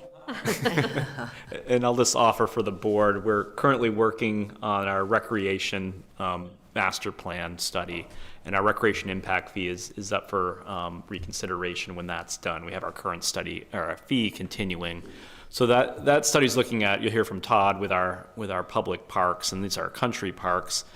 One thought I've had as we look at that recreation impact fee is to see how we can encompass these country park needs into that impact fee. And impact fees have to pay for new service based on added population. It can't be to address current infrastructure and replacement of it. So this funding is really important moving forward. And with all the pieces of the budget, sometimes this number, ideally I would like this number to be higher, but I just know the reality of everywhere else we have to put money. It's up to you if you want to put more here, get some from other spots, but we're trying to think about other revenue sources and sustained revenue sources for the future, especially for expanding our country parks and offerings. So that's something we're thinking of looking at as part of that impact fee evaluation in the coming year. Yeah, this one is one of these where the numbers don't quite add up to me. It doesn't look like we have enough money to do. No. Even if I just ignore the fund entirely instead of leaving something in there for a match, 40,000 match or something, it's inadequate. Yeah. it's something where I completely agree. We need more funding going towards these areas. The last thing I'll add on, just to expand on one point that Matt made, which is a trend that's really occurring statewide that impacts what towns are going to need to make decisions on and about what they're willing to pay for, is relating to mountain biking trails and having mountain biking trails in municipal land. Is if you look at the history of mountain biking in Vermont, it started as something that was a little bit counterculture, a little bit like snowboarding. People built their own trails, they did their own thing. Then there was a movement to legitimize those, and a lot of organizations sprang up to champion those trail systems, bring them up to professional grade, educate the user base about responsible trail sharing etiquette, and bring those trails into the modern context. And that work went forward with a lot of organizations coming forward to towns saying, we will do this work for you for free in response to making these trails official. And so that created some fruitful relationships. Fellowship of the Wheel manages our trails out at Mud Pond Country Park. Catamount Outdoor Family Center manages 20 miles of trails at Catamount Community Forest.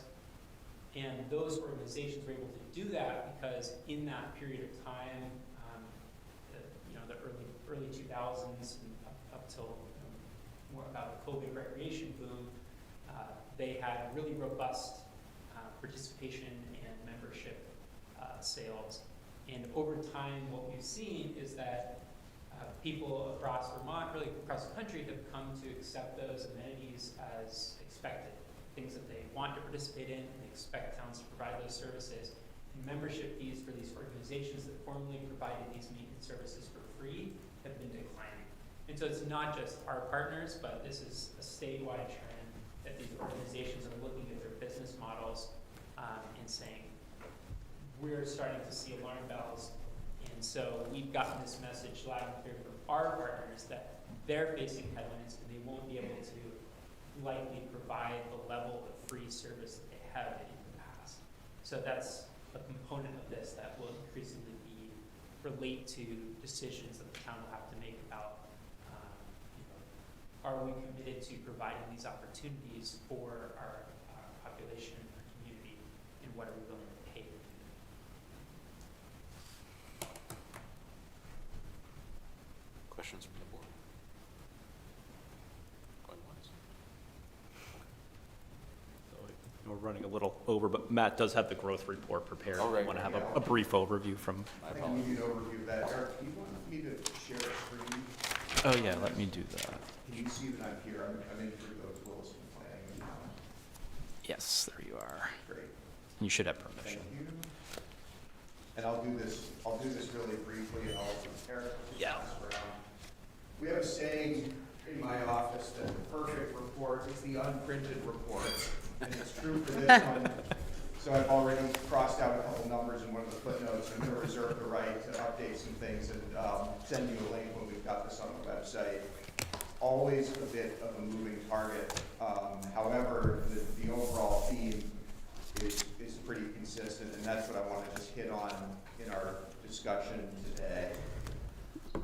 So we've been doing this growth report since 2021 now, trying to give the select board a little bit of a picture of what we see coming in the development pipeline, how it might affect things like the population of the town, traffic intensity and vehicle trips, and ultimately give you all sort of another piece of information about what might be happening with service demand in the town. So the general themes I want to go over today, one is to keep in mind that we continue to experience a shrinking household size in Williston, meaning we lose about 200 people over the 5-year period that we're trying to predict change. So you lose about 50 people a year to shrinking household size. And you grow because you're building new homes. And this year, when we sort of toted up our most optimistic estimate of what was going on, we came up with about 1,000 people coming into the town, a little over 1,000 people coming in over the next 5 years. And, you know, we lose those 200, so we're under 1,000 new people predicted over those 5 years. And realistically, the rate of growth Williston experiences is more like about 1,000 people every 10 years.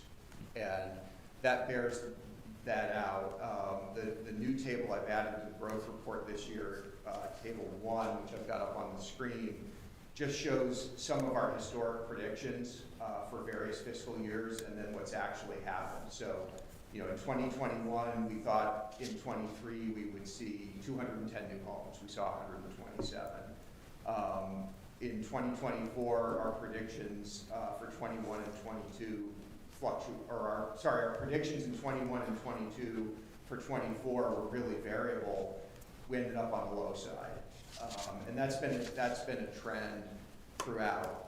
So in the time we've been doing this report, over 23, 24, 25, we saw 233 new dwellings. That's very close to that historic 80 new dwellings a year that the town has experienced actually for a very long time. So our predictions continue to be really optimistic when we look at the pipeline, and the closer we get to the pending year, the more we adjust them downward as we observe the build-out timeframes that we're seeing.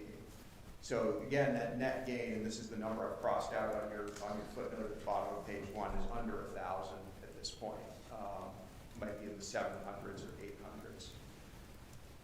I want to jump forward through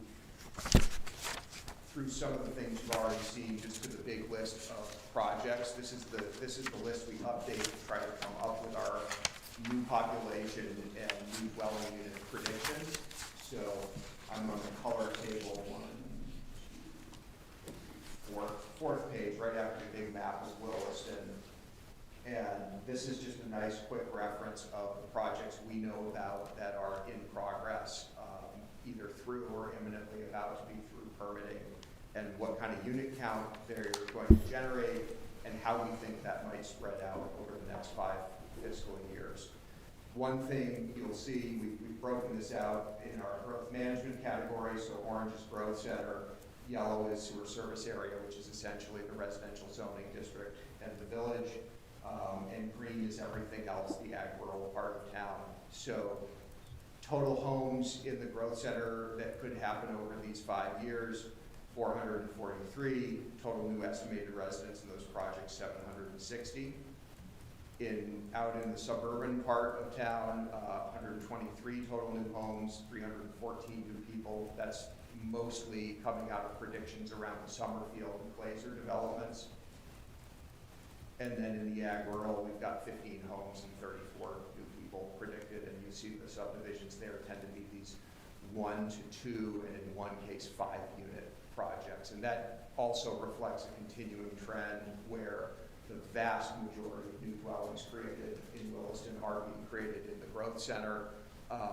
We do see a little bit of an uptick in predicted new dwellings in the suburban RZD part of town, but I think as you've seen some presentations given to you before by Melinda in our office, the amount of available land in our suburban part of town for big subdivisions is really dwindling. And once you cross Summerfield and Glazer off of that map, your parcels that have more than 15 or 20 developable acres in them are really kind of going away in that part of town. You're going to be seeing infill and evolution and people modifying existing homes and things like that, but not these large master plan communities in those areas. And then lastly, we do try to bring in some predictions and explanation of what we're seeing in the permit pipeline for new commercial development over the next 5 years. And this is really everything we know about that's made it through some level of approval. Generally, commercial development, if it happens, it proceeds pretty quickly after permits are issued, or something happens and it really goes sideways. So within this prediction, we total up to about 300,000 new square feet of commercial development, and as a measure of intensity, we talk about our vehicle trips here, and we add about 388 trips. Note that when we look at vehicle trips and intensity, the project that generates the lion's share of that is the potential Aldi on Wright Avenue. This is a project that is fully permitted, it has a development agreement, it has an administrative permit, but it's also not happening right now. And it's kind of, we perceive it as a placeholder. We can't say it's not happening. There's an approval in place, but there's no dirt moving, and there hasn't been for some time since that permit issued about a year ago. So big grain of salt on new predicted commercial development, and you can see that the bulk of the rest of it is either smaller commercial buildings like the final building in Finn Crossing, building A1, which we would anticipate the last CO on coming up this year, or it's industrial buildings that might be big but generate very little intensity. So that's what I've got. And as I said, I'll adjust a couple of numbers so they add up better on that front page and get it out on our website. I'll send you a link there to share with everybody. But the overall theme is solid.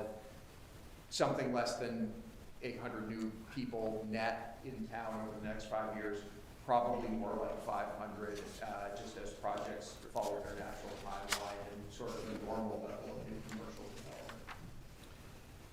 And I'll offer on that, we've been working on our tax increment financing feasibility study with our consultant over the past year, where our hope is later this winter we'll be at a place to have a really in-depth discussion with the select board about that, in addition to, a big piece we're looking at is the wastewater infrastructure and sewer capacity, and we've been doing a lot of work with that with Public Works team and our consultant. So we'll have more to come on that. It will be a really in-depth topic to look at. It may be a select board retreat topic we're thinking later, coming up in the new year. But as Matt shared, I think about last year, as we look at our growth center and that's impact on our grand list and our future fiscal health through that area, looking at grand list valuation and in addition to new residential, new commercial, that continues to be the focal point for the town to think about for its development needs, infill development, and what that could mean moving forward. So as Matt highlighted, our suburban residential subdivisions are really reaching kind of the critical mass there for the town's land area, and focusing on the growth center will really be something for the select board to be thinking about moving forward, and a lot of policy decisions to think about there. Something I've been thinking about is as we do this TIF district and we have to put in the infrastructure, that'd be for Jeff Davis's developing, be something if we could get him to swap us the infrastructure for that lot he has over there across from Walmart and Home Depot for a large park. Yeah, and Probably, Mike, probably a pipe this dream. is, yeah, potential to talk about, and nothing like that. I want to talk in.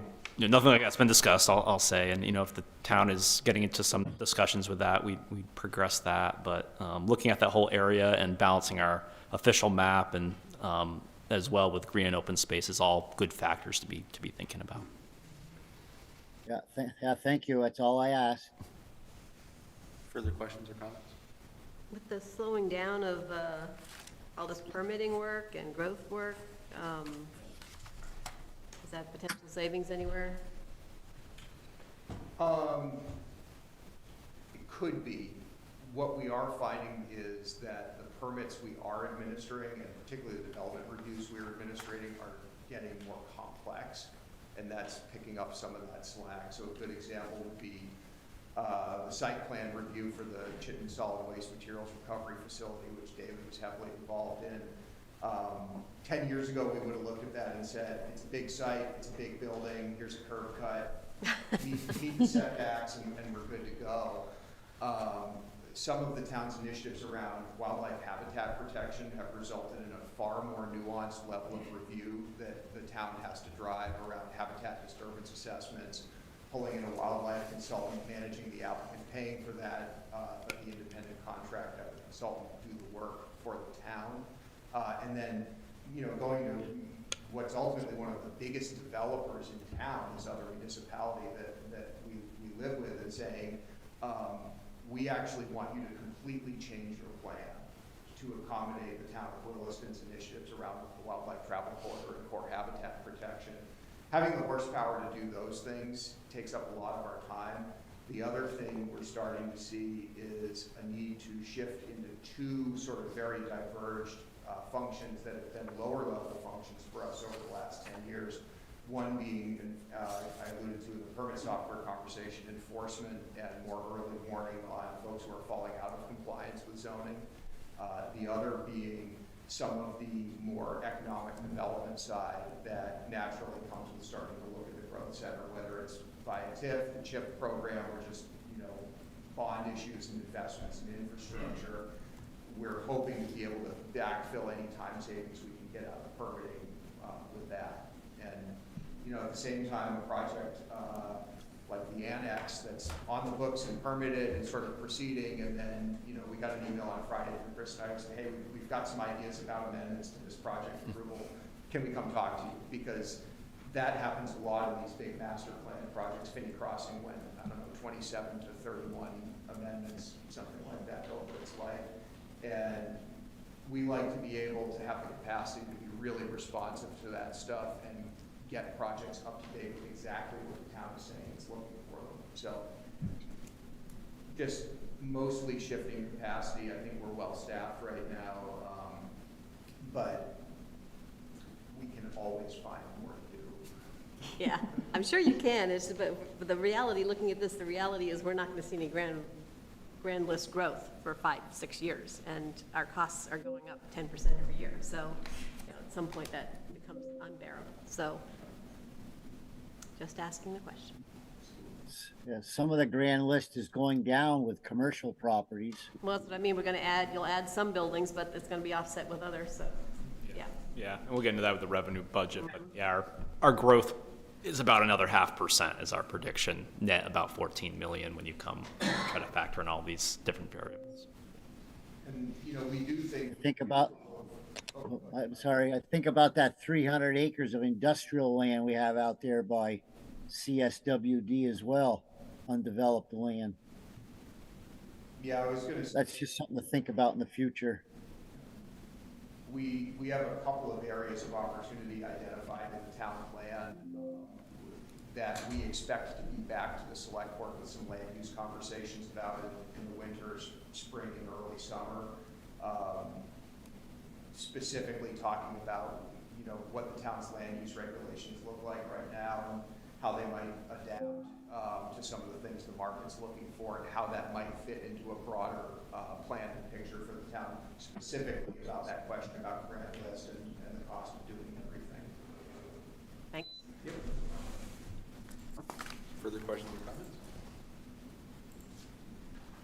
Okay. Thank you. Thank you. Thank you. Have a good weekend. Thank you, Matt.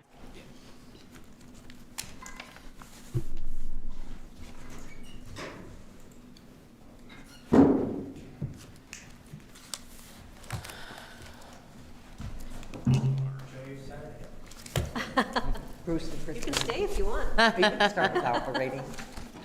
Are you gonna start with operating? Bruce, come on up. So under the Public Works tab, I'm assuming you're gonna start with operating, Bruce, and that's page 121.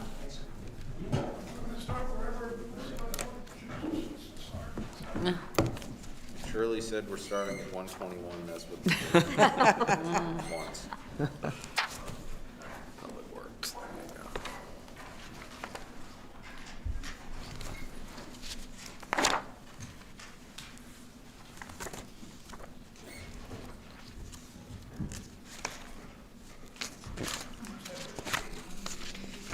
Yeah, they have one numbered PDF with everything in it. I got page numbers from Adobe, so I'm not sure what, is that the summary? This is, yeah, Yes, that's the. they're just starting with a summary, yep. So, for operating for Public Works, we'll get you a lot of time back, there's not a lot of changes in our budget. Just as always, in this highlight where the biggest changes are, and most of those are in salaries, benefits, those kind of things. The biggest change in all of our line items is under retreatment, it's on at $10,000. And also included a memo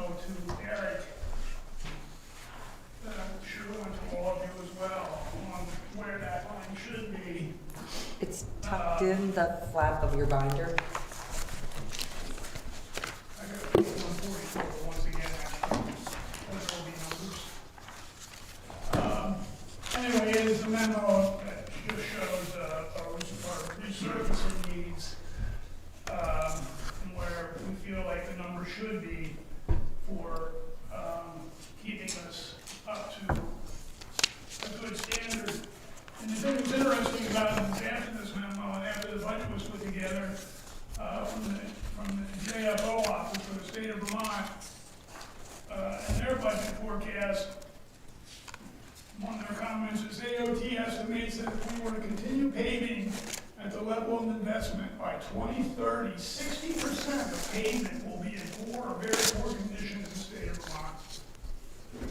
So I think that adds a little weight to the memo that I've already given out, that we're way behind, or will be way behind. I mean, it's been great that every year we're adding $10,000 to that line item, but it's not enough.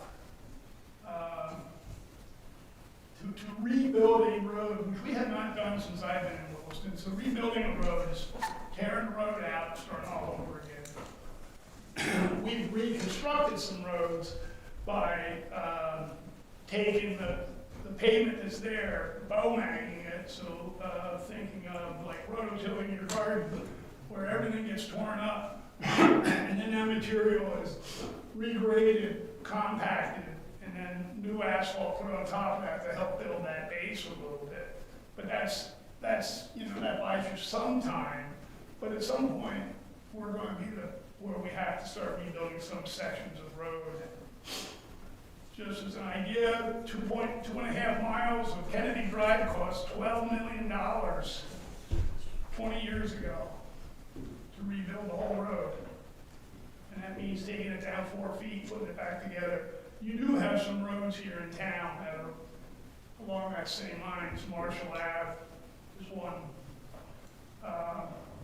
It's probably built okay, but we are paving it quite a bit, just trying to keep up the speed on it. So anyway, that's my spiel on the pavement in the memo. If I may, Bruce, for the board, yeah, I recognize this as probably, from my office, one of the high priority potential budget line item adds as you look at this. You'll see that in the transmittal as potential adds I identified. Bruce does a good job outlining it. A similar exercise was done, say maybe 10, 12 years ago, Bruce, for the board when some more money was put into this line. But certainly thinking about this as a big infrastructure management piece moving forward for the town. So 10, 12 years ago, I think one of you were probably here. But anyway, the reason that the select board at that time, it was a little bit easier of a pill to swallow, was because it was a bond or something coming to the end, and they were able to we increased that budget by almost $200,000 at that point or something. It was at like $200,000 when I first came here. And then we got a decent bump, I should have looked those numbers up, but at that point, it was because something was coming to an end, so to add that money wasn't adding anything to the overall budget really, because the money was already being spent on the basics. But it is something that I would ask you to really keep in mind. Once again, that's the biggest increase in our general fund budget, except for highway line striping, asking for $5,000 more dollars. The reason for that is a couple years ago we got that grant from the state of Vermont that was where we were going to get all of our lines and stuff painted back up to speed. Got a little behind with the over there. I'd like to continue that, try to keep that so that we don't get to that point again. Sidewalks at $5,000, just because you can't do anything for $5,000 today. So that's the biggest reason for that. Hey Shirley, when I don't retreatment, is that, I know we get some grant money from that? Sometimes, that's not a guarantee. It's been a couple of years in a row though, right? We did, we lucked out, I'm not even sure why, but we did for a couple of years in a row, we've gotten more money, and when we get that money, we obviously do more roads and or change the way we're treating some of the roads that we were going to do anyway. Is that why, Shirley, sometimes these numbers are higher? Yes. Because you actually put the cost in here, and then you just put the other side revenue. Right, exactly. Bruce, a question I have, with the grants from the state and knowing AOT's, some fiscal constraints there, and what you shared earlier, I'm just thinking the amount of grant money that the state does for retreatment, does that come from, do you know, does that come from a separate pool of money from what they use from their operating budget? And just if they're going to decrease their grants based on their own needs around the state highway system? I'm just, It's all from their operating budget, as far as I know, it's all planned, and they are planning decreases in the next coming year. okay, In their overall budget. I haven't seen anything that specifically said it's gonna impact the Class 2 paving program, but I wouldn't be surprised if it doesn't. I think actually taking care of their own roads as well, so, yeah, it's great when we get those grants, we apply for them every year, and really haven't been surprised. I think we've just got them 3 years in a row, which is really unusual. It's usually once every 3 years if we're lucky. See, I've only been on the board for 3 years, so you get it every year I'm on the board. Good luck charm. Yeah. So, yeah, that really is an anomaly. I'm not sure why that's been happening. You think that, I don't know, maybe I shouldn't admit this in a public meeting, but they actually even called me up, and, because I applied for 2, and he asked me about what I would think about sharing the wealth a little bit. And I said, well, as the public works director for the town of Williston, I will tell you that we want all the money. But I also see what they're talking about, you know, we've been fortunate to get these grants, so, anyway. To go along with that, Bruce, this year we did get a grant, but it's only mid-60s, 65, 69, something like that we got. Compared to last year, we had 120, and 2 years prior to that, it was more, so. But I would ask, you know, I mean, I get it, we gotta look for money, but I would not think about, I would think of that as found money if we get it. Because it's not something we're guaranteed to get by any means. So, other than that, once again, there's not a whole lot of changes in our operating budget. Before we go much farther, I just want to give a shout out to Christine for showing up, because she was told she didn't have to show up. Anyway, I think that's important for you guys to know, the dedication there, so. Yeah. Thank you. Thank you, Christine. What were you thinking? I was thinking of waiting too, Jeff, I was saying. No, good for her. Anyway, I wanted to know that, so. Question from the board? Operating, 3.5%, good number. Bruce, tell me where you're going with capital so I can tell them what page, what section are you going to start with?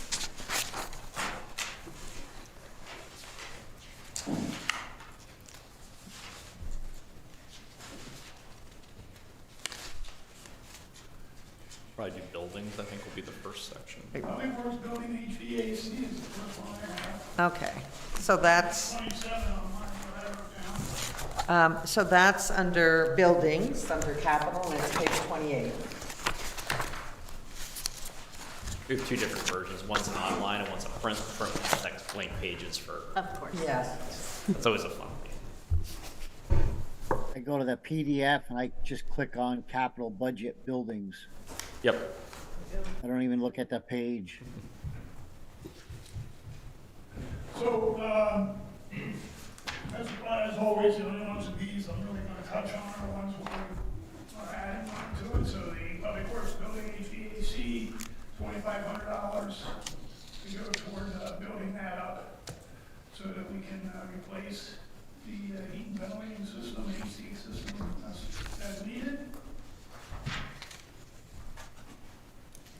The next one, the next one's the old schoolhouse, and no money being recommended for that right now. Fire protection for the church. And these should be in numerical order. Yep, you keep going. Yep, Fire protection for the church. yep, Phone down. Phone down. yeah. nothing recommended. We still have the capital sheet just to show it, we keep going with it. Same way with the next one, the old brick church accessibility. The next one, we're actually putting any money in the fund is the building contingency fund for $5,000. And that's just what it says. It's just to replace things that come up that we're not necessarily had planned on. Then the town hall building, HVAC, same thing, putting some money aside there, $3,000. To once again, just look at upgrading that infrastructure. And I guess I should go back over that a little bit to say that Eric has asked that we look at what we can do for heat pump technologies for these buildings, and we have done that. Both this building and the annex can have the heat pump technology added into part of the system, and that's the system that has the forced hot air systems that are on it now. Ones where parts of both buildings that are hot water, the technology's not there yet. But so that's good news. I mean, the heat pumps could be added to parts of the building. Some of that we have to look at is what that impact makes to the outside of the building, since they're supposed to be historic buildings. Since the ones for, so let me go back, the HVAC that have that go through the ductwork should not be any impact outside the building, I'm sorry. Only if we go to standalone units like you may have in your house through the wall technology, then you would have impacts to the outside of the buildings. But we're not looking at those right now. One thing I'll add there, I think Bruce and his team and our contractor giving us some numbers there, but I've got a capital sheet here too. I didn't put any funding for this draft, but thinking about these two buildings and just future space needs for town administrative staff. And Bruce and I talked about this, looking to replace those systems with a heat pump. I think it's a good win for us to be thinking about as we try to implement that technology in our buildings. But looking at the other pieces, like the forced hot water systems we couldn't put kind of those standalones in each offices wouldn't meet our zoning for the historical district. But I think thought I have as we master plan the next couple of years, what this campus is going to be in the future, what we need staff office-wise. This is further down the road, but that would be a time to be thinking about the overall heating systems for both buildings as part of a larger project. But the shorter term move towards heat pump technology is replacing those forced hot air furnaces in each of these two buildings when they reach that time. Or if you want to look at it sooner, we could do that too. But we're starting to put some money away for that project. Going to heat pump technology would require a backup for cold weather as well, correct? Yes, it would still have the gas-fired systems behind it, because that's absolutely correct when it gets very cold. But I don't know how many people in this room have heat pumps, but I have them in my house, and I can tell you that even as cold as it was the last overnight, it wasn't my furnace, they were still keeping up. So it's not as bad as everybody makes it sound. I will say there have been times where, I'm glad we've had the furnace for the backup, but it's not like an instantaneous, just because it gets real cold one night all of a sudden. But the answer is yes, Mike, there'll be backups. And it also have to look at power requirements for the heat pump. If they require a lot more, electrical service, higher amperage boxes and things. Gas is pretty cheap, it's just a few motors blowing versus the heat pump electrical. Do we have backup generator systems for if we lose power that kick in, or Well, you still need making sure that we have heat? electric to run your furnace, so it's no different. So, Well, there's it's about 10 times difference No, I mean. between running the furnace. My point. But but the generator has to be about 10 times as large. You know, the generator must be much larger because you're using heat, you know, electricity rather than just a blower blowing. The motor is only 50 watts. I think we're behind, we're way behind, I'm not sure, discussing whether or not we're gonna do heating and. I'm gonna ask if we keep going with the budget issues and not segue. I can make it real easy for you, Ted, just approve it and you're done. Yeah. So, that's the end of, Buildings. the next ones for us are roads and sidewalks, bridges. And on page 44, so recognize where Christine did update the sidewalks and paths map. We had this a few years ago, but we felt like this would be a good help for the select board and the community to see where we are with our existing network of sidewalks and paths, what's planned, what's been scoped, because these other sheets we've added in recent years kind of speak to what's in the pipeline for these projects and some of the larger projects that would require more funding and thought. I can send, well, I'll share this digitally with all of you as well, or it's on the digital version, but it's, I think it's a really helpful tool. So in the interest of keeping it moving, but I'm glad you all see this or have this map now. Certainly it can be made available so that you can blow it up if you wanted to on a bigger screen. But I think what this shows is, you know, there's a lot of questions about making connections to local. We've done a pretty good job of looking at making all the connections that can be made north of the interstate. And you can see the map, some of those areas, you know, aren't done yet, even though they're on there, and there's different reasons for that. But anyway, just to put a quick shout out to that Yeah, I map. think the biggest connectivity one that keeps coming up, and they're calling it connectivity, is the, like going through Southbridge. You have to switch over to a street, which personally I don't have a problem with, but I was kind of with you on that, Bruce. It's like, we did a pretty good job of connecting everything. There aren't too many places where you end up at the end of a road with no sidewalk in front of you. Yeah, there's actually one little section I just noticed that isn't on there that connects from Talcott over to Zephyr. That real short section of road, right there, Stillwater. But anyway, just so that's there. I'm glad Eric pointed that back out.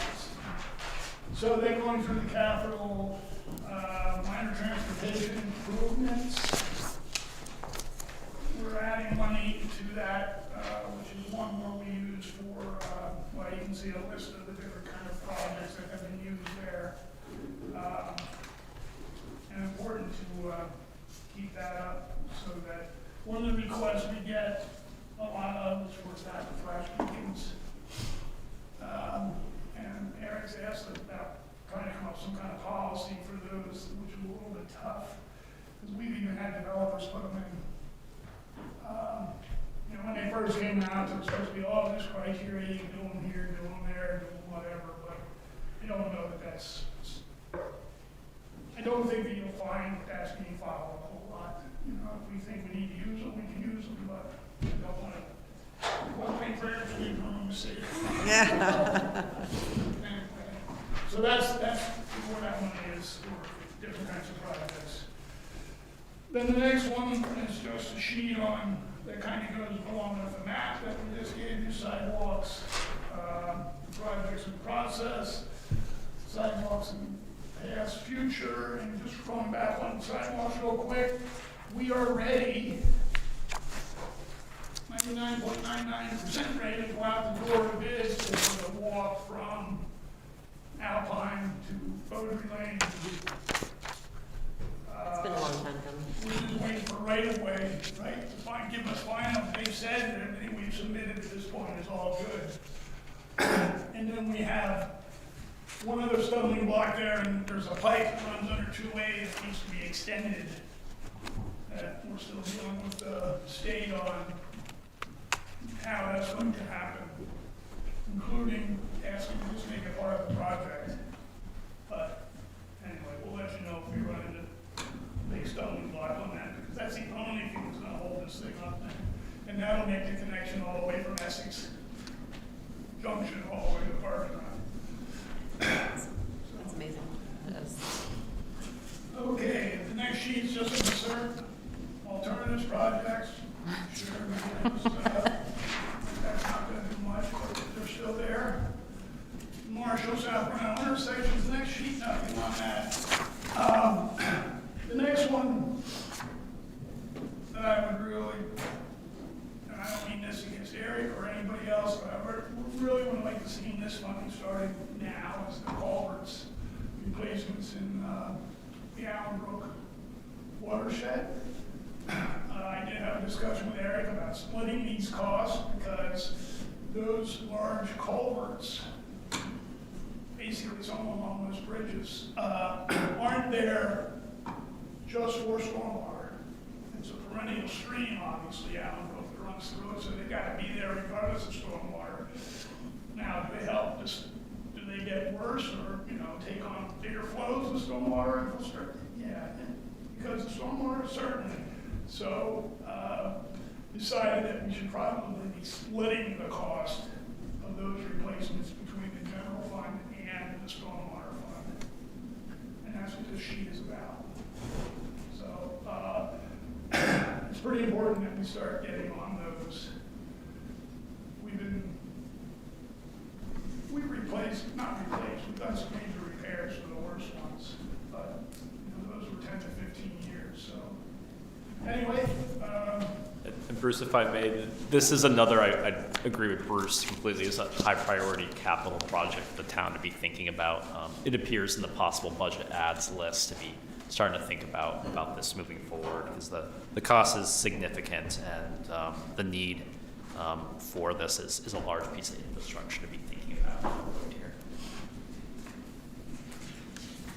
Did we skip the Marshall and South Brownell intersection project? didn't skip it, I said it's there, but there's no money going toward it, so I didn't bother. Oh, okay. Proposed but not approved, sorry. I just, the only one I've done that didn't have money directly impacted me is the culvert we just talked about.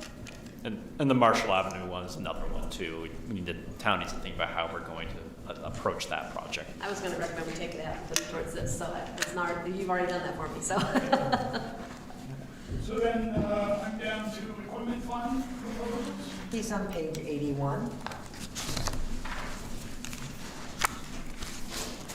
First one is as far as highway 12 rotation.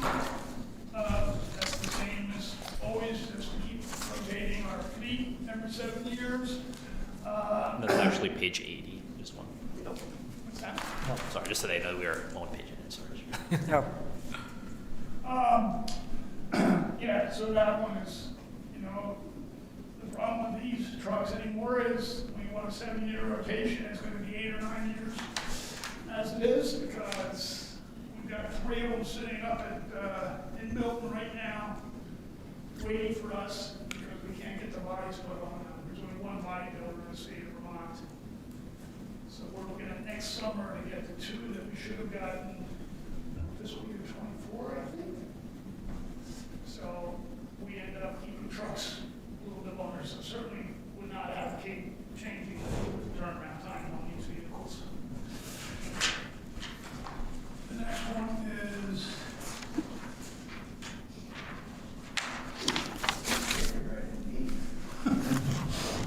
large highway equipment. Same kind of thing, it's, just to keep our equipment turning around, so that the guys have decent equipment to work with, which they certainly appreciate, and goes toward keeping morale up as well, to have decent stuff that you can depend on when you need it.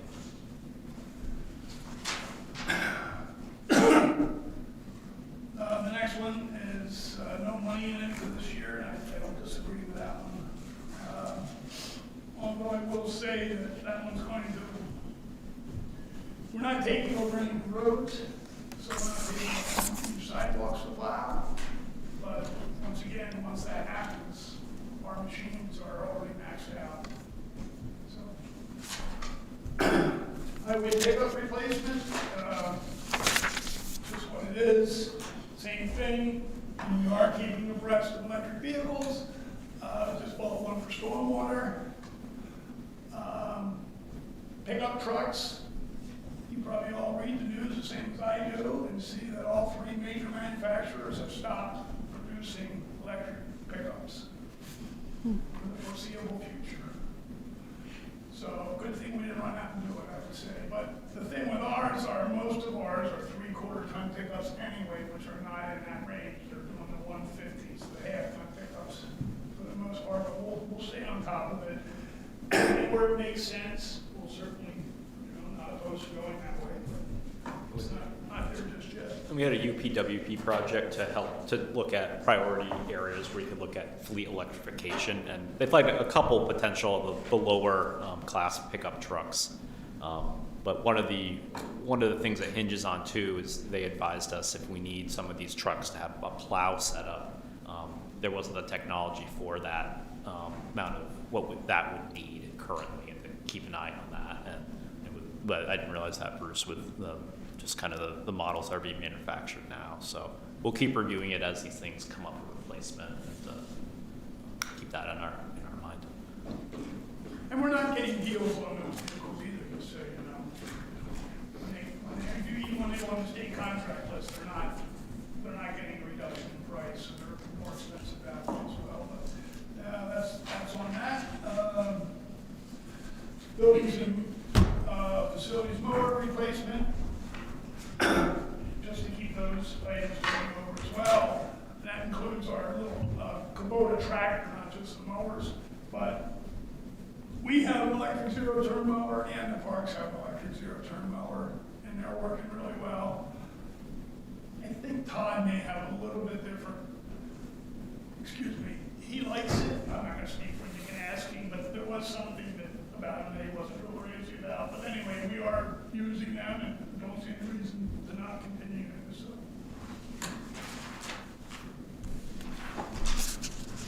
Signal replacements.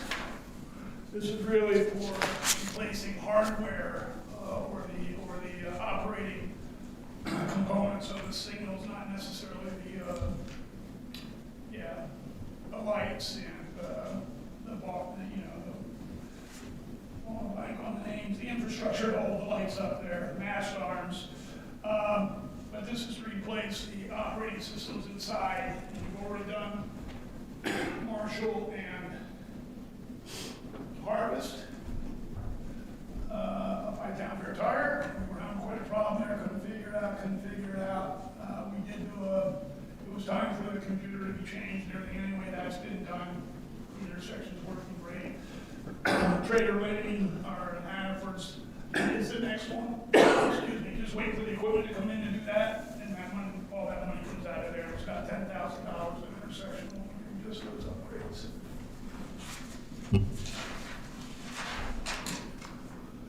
The next one doesn't have any money with it, and line and pavement marking machines, just money in there so that you can replace that equipment as time comes up. And the last one is, and hopefully we'll put this in. It's fine, that's not got any money toward it this year, but something you really should be looking at is start making our own brine. One of the reasons it was pushed a little bit was we won't have 1, 2, 3. I think the third truck we're waiting for now, maybe. Anyway, we started getting a bigger tank actually put in the bed of the truck that will allow us to start pre-treating roads more often, have the capacity to do so. We can have some capacity right now, but this is the way the industry's going anyway. We have one section of water that's already chloride impaired. We're supposed to be trying to reduce salt in it, which we do all the time. But anyway, to make that really happen, we'll need this brine maker. And that's it. Probably only suggest that 2028 is going to be a tough budget year with the new library bond coming into play, so we might need to put some thought into, is there another way to fund that, or maybe pushing it out? Other questions or comments from the board? Well, thank you. Thank you. Well, thank you. As always, thank you for your support. And Pray for spring. If anyone ever wants to join someone for winter operations in a town snowplow, let me know. It's a good experience for Selectboard. Great job on the Industrial Avenue Bridge. That actually, oh, a fun field trip. I was gonna say, those overnight snow plow trips, those might be kind of fun. Flying around in the dark. Snow plow. Yeah, that's tough. So that would bring Yeah. us The library. Morning. Thanks for having me here. I've been here 8 months, so I didn't really change anything because I'm still trying to get an awareness of what we're doing, although I do have one change I'm passing around now after discussing with our town manager and finance director. And Selectman Eischen, I'll read it out for you since you're at home. So I know we have a goal of keeping this budget to a certain amount, and so I switched a couple numbers around after talking with my staff board to stay at the number we were looking at, which was under 3% increase. And that was switching our the first two line items, the salary and benefits, and then also our books and materials and program presenters and materials. So I'm just looking at the top lines right now. Basically, as you all know, we need a little more space in the library, and we expect at some point in the next 5 years or so that we'll get that space, whether it's the current bond that's out there or something else. But we need more space.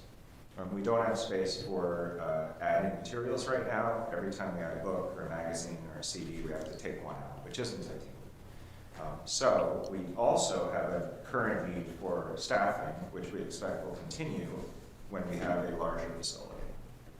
So what I've requested is that we reduce, for the time being, our books and materials line and a little bit our programs line, and then we add to our benefits and salaries so we can move our youth services assistant up from 28 hours a week to 35 hours a week. And that's what these changes indicate. So it's actually a slight reduction in our proposal, but it's a shift to a little more staffing, a little less in the way of materials, and then program presenters. And I'd be happy to take questions or talk about that further. But that is the general impetus behind it, and we had put in an ad request for that position, but that would have bumped our request up to something closer to 6%, which didn't seem tenable in the current budget environment, so thus this proposal. That was a priority budget ad I had on my possible budget ad list here, and Kevin and I chatted this week about possible approaches to look at elevating some staff capacity there. The larger budgetary element is after an employee passes the 30 hours per week mark, they're eligible for town benefits. So we equalize that across positions in town, so it's usually about an additional $20,000 to $22,000 for the FTE when they cross that threshold. You lost me because the salary line went up $2,000, but it's all in benefits. Yeah, that's the primary. I knew you'd ask that. Yeah. There's one other element there. We have a staff position that's at 40 hours, but that position is only working 35 hours, and will be into the future. So Oh, that's why salary came That's up. why salary only came up a little bit, because we really only needed an added 2 hours, because we can move those 5 hours over. So it's a good question. But benefits is the biggest part of that increase. Other than that, everything is really pretty much inflationary.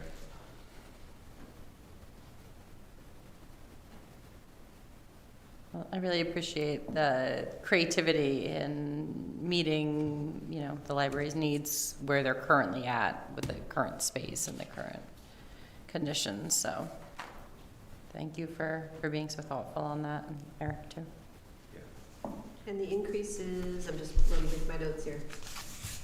My other thing, the increase in the youth services librarian hours-wise, just hours-wise, not dollars-wise. Yeah, youth services assistant hours-wise, And yes. it went up from what to what? From 28 hours to 35 hours. Most youths ought to go home and go to bed or something, not do their homework. They don't need to. Oh, yeah, they're doing it in the library. And Kevin, as I recall, we eventually want that position to be 40 hours for the youth services assistant position. We do, and this is the bulk of what the cost is, because incrementally, those 5 hours wouldn't be nearly as much as adding benefits. So this is sort of absorbing that this year. And then we chatted this week too about if we move forward with the library project with the financing and thinking about operational needs. This is one identified to have more this existing position to elevate the hours a little bit across the full-time threshold. And it's probably thinking about maybe some additional part-time help or additional substitute hours help. Just from an operational standpoint with the larger library facility. Still has the one entrance as Right. is the critical element of that. Yeah, so we have security because of the one entrance, but we'll have a second floor. So we did a staffing study with the footprint, and it was basically one, a full-time and then some part-time hours as well. So it's not, there's not zero increase, but it's not a huge impact because we have the one entrance. That'd be in 28 though, right? Yeah, the first two to increase this position in 27, but yeah, for the additional part-time, wouldn't really be until the project was complete. Right, So that's yeah. more 29, 30. Yeah. So Yeah. I recall we haven't really gone into that a lot with the board, at least recently, on the operating side, just the capital side of the library project. Right. So from a personnel standpoint, we just want to remind you, it's not like we're asking for that. You need 5 full-time people in the library to make that all work. I'm sure Kevin would take it if you offered it to him. But that, and then if we're moving forward with the project, just on an operating front, I know improvements to the building's efficiency will likely, there'll be more cost just to operate it, with any larger building, but we'll be also more efficient at the same time. So we can analyze that more so you understand kind of future operating budget impacts downstream if this project moves forward and opens in fiscal year 2029 or so. Kevin, I think the other point you made was the program presenters and material is down because with the addition of the hours that the library staff can do some of that programming at no extra cost. Yeah, the bulk of our programming is for youth services, and so that person could take that on. That's a good point. I forgot that, sure. It's very unsatisfying though to have to add $20,000 because you added 2 hours to somebody's. Yeah, it's anticipating the future, but yes, I see what you mean. If you were to look at that and not know the details, I would feel the same way. Well, I understand the details, and it's still frustrating because, you could add a 10-hour, 15-hour person and keep youth librarian at 28 and you'd still come out less, so you'd have a lot more hours. The challenge there is then our youth services assistant will find a full-time job somewhere else. Yeah, which is probably happening everywhere, right? Yep. Yeah. So that's sort of the calculus. Yep. I hear you. There's one vehicle item for library, if there's the board can offer, The bookmobile. or mobile. The wonderful outreach that we do, and if you haven't checked out Vermont Magazine, which is still being published, there's a long-form article about bookmobiles in Vermont, past and present, and it features Dottie, a wonderful outreach library assistant, and the bookmobile is from the Copley Library in Lindenville. So I highly recommend looking at the latest issue of Vermont Magazine. It's a cool article. We used to have book wagons in Vermont before we had bookmobiles. But we're continuing to add to that fund an expectation of replacing Dottie at some point with Dottie 4.0. Yeah, with this one, Do you have a page number? 94. Thank you. And this one, we're also looking at, I think I took it down a little bit, but I was also advocating to use a little fund balance towards this one, as we know it's coming up. We didn't contemplate utilizing any of the bond towards this. I think between our fund here and some additional efforts or potential grants or added fundraising, remember we talked to Kevin, we think we're moving in a good direction for this. Yeah, it's feeling like we'll be able to get there one way or the other. That was gonna be my question, because this seems like a really slam dunk fundraising opportunity. Everybody loves the bookmobile, it provides a great service, but people don't mind writing a check for that. Yeah, Obviously. agreed. Yeah, I think once we've done our capital campaign for the building, we're at, I think, a little over $150,000 right now. We haven't really started asking. I think switching over to doing some bookmobile fundraising, which we have done in the past, would make sense to try to supplement it. The wonderful thing about libraries, in addition to having taxpayer funding, people want to give to it because they have such fond memories of it and they appreciate what it is. So we don't want to tell people no. Certainly.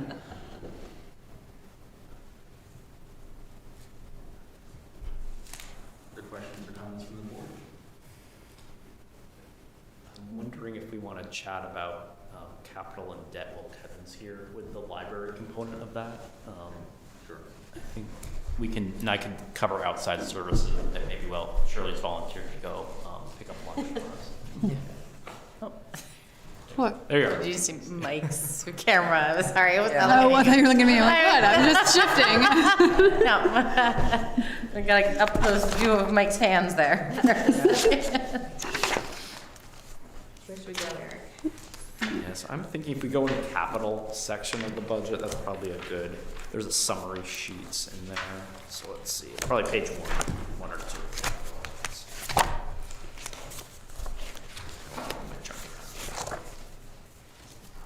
But maybe if we focus on debt while Kevin's here.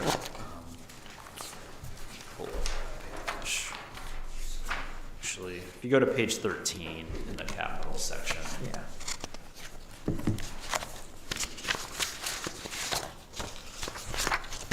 And I've got narrative on this at the end of the operating budget transmittal with the downstream budget items to be aware of here. So we've been working, continuing to model out debt service. You had a model shared with you a couple months ago, and as we're talking with the municipal bond bank and thinking about should this project be approved for funding, kind of how's that going to play out from a timeline standpoint? And actually, I'm going to talk about it. I'm going to pull up my little chart because I need to remember pieces of it here. So we're thinking about when you have a project like this where there's two distinct components of it. We have bond authorization. We don't need to necessarily sell the bonds for all of it at once because we're just going to pay extra interest on money we're not spending right away. So we're potentially thinking about two different bond series, and that really means we have the authorization and then we participate in two separate pools from the bond bank, and that pushes when that principal and interest payments are due for those pools. So I'm just kind of going down a chart I have in the transmittal right now to walk you through it. We have the bond vote town meeting 26. If that's successful with support from the community, we'd spend about the next year getting the final project design and out to bid. And then the phase one would be the addition and the town green component. Then that summer of 27, we would sell bonds for phase one, which we estimate around 10.5 million or so. When is that? Summer of 27 bond pool. So Eric's looking at page 20 of his transmittal, where you can see what he's talking about and that portion of the debt schedule all together. Oh, you can see them together. Knew we. Yeah. You did perfect. Thanks, Shirley. So you might recall we've looked at for this project, there's a program through the bond bank for an energy efficiency loan program, which has a really great 2% interest rate attached to it. And that's a fixed rate. I think it's a 7 or 10 year repayment schedule for it. Yeah. So Shirley's done good work to kind of blend that into this debt service schedule. So as you see here, we have the energy efficiency loan phase one right below the bond sale phase one. And these are preliminary estimates as we carve up the whole project cost, which would be eligible for that program. But we want to really be mindful of splitting this project cost because we're going to have a lower interest rate on the energy loan part of it than just the general bond sale. It's probably likely over 2% of interest savings on those portions of it. So we would need to break that out for what we look at for phase one for the addition and the energy efficiency elements of the addition.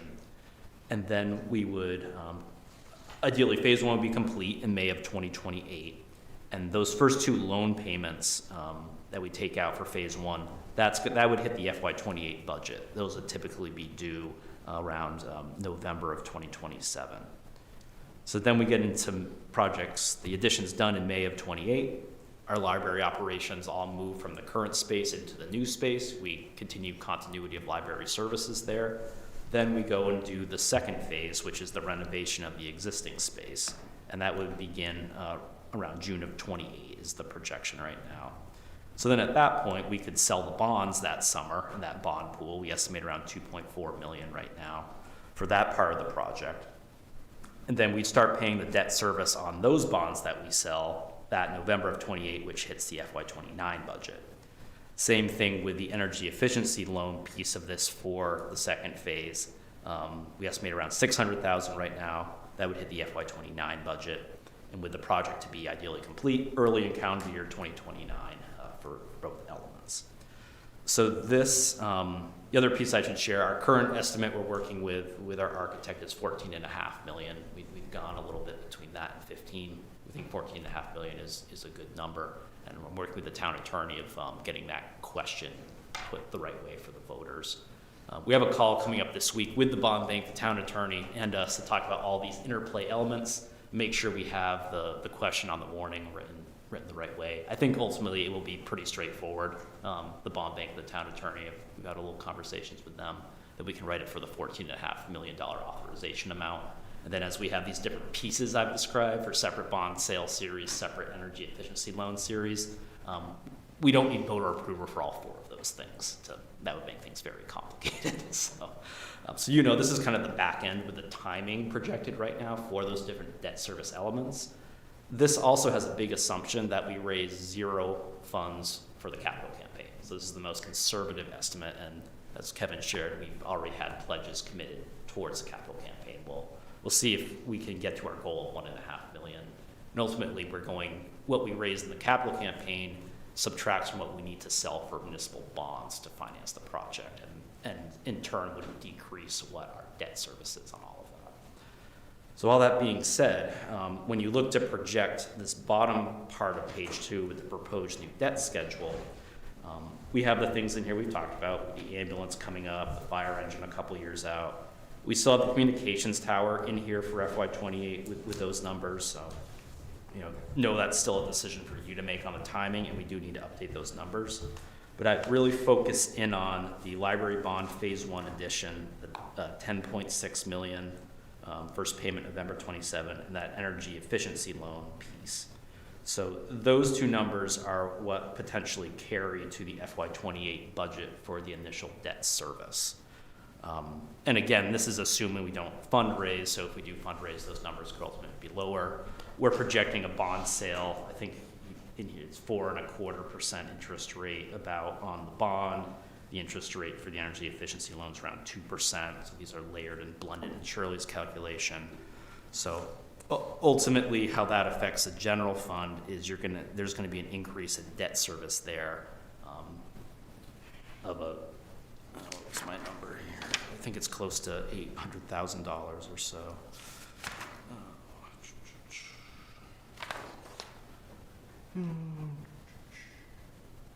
So if you look at it, this includes the tower number, so it's over $1 million.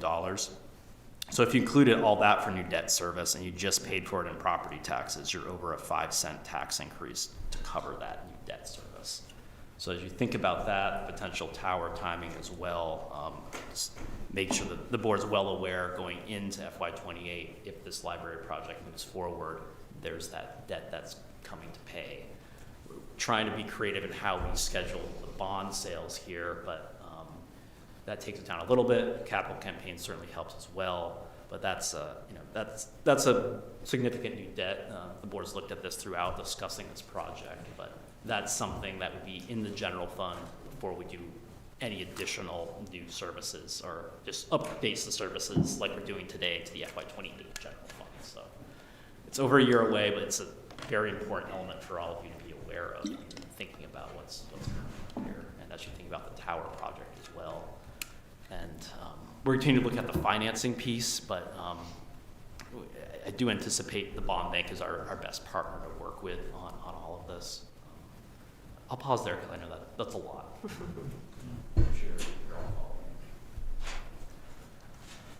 No, I think we just need to be clear on the bond that this is how much the project is going to increase and not just try to net it out or smoke it up, but this is this amount of money, it's gonna be 5 cents on the tax rate, and if you're voting yes, that's what you're voting for. You know, I know it's short memories because people will forget by the next year when they see the 5 cents on the tax rate, but I think if we're clear, if people vote on it, Right. then. we have the And money. it becomes non-negotiable, Right. you know, in the budget. Other things can be, you know, changed, but debt is not something we can change, so, yeah. And if you back the tower out of it, the $300,000 we got projected there, a cent on the rate's about $2.20. So the library piece of this is probably, you know, closer to the 4-cent impact. But see, that's what I really don't want to get to, because we can't be saying like, well, if we don't tell anybody that we actually paid off the other bonds, then the library is really cheap. You know, because I honestly, I mean, what struck me, I anticipate we will have a very hard time getting the tower voted yes. But I also know that if you add up the ambulance and the fire engine and the communications tower as public safety bond requirements, it's really close to the number that you say is retiring for public safety. So I really like bundling them and calling it, these are public safety projects, we're paying them off, we're reinvesting in public safety, these 3 things. I think that would be successful. Before I saw these numbers, I was thinking, well, one thing we could do to help the library bond is to look at the increase in the 5% increase on the local options tax. And say that we're getting that, we're gonna apply that to it. You know, looking at these numbers, I'm not sure we can afford to do that, but that was my thought there. But I am very enamored of trying to convince people that that tower is part of public safety. We have the money in the budget. It's just going to continue to roll. Because one potential there is to think about that bond vote in November of next year during the general midterm election. Yeah, we know we're not quite there to get it for town meeting, which talked about trying to put both of those bonds on the ballot for town meeting would be quite a bit. That would be a lot, yeah, especially since the school has one too. Oh, yeah. I also, I know you don't have it to the point of getting it approved versus when you spend the money, but like the fire engine is the one that it would be nice to have a public vote on that because we've already ordered it, right? Right, yeah, that's the Right. one where it's recommended to do that in the, Right. sometime in the next Right. year, so we don't have the years being delivered. Right. I was gonna say, the only other difference in these library numbers versus back in October is that, when Eric and I were talking, you can defer the first payment, so we eliminated that because it just creates more interest expense when you defer that payment for a year. So, I don't have that calculation with me, but that is a change. There'll be a 2028 discussion, right? Yeah.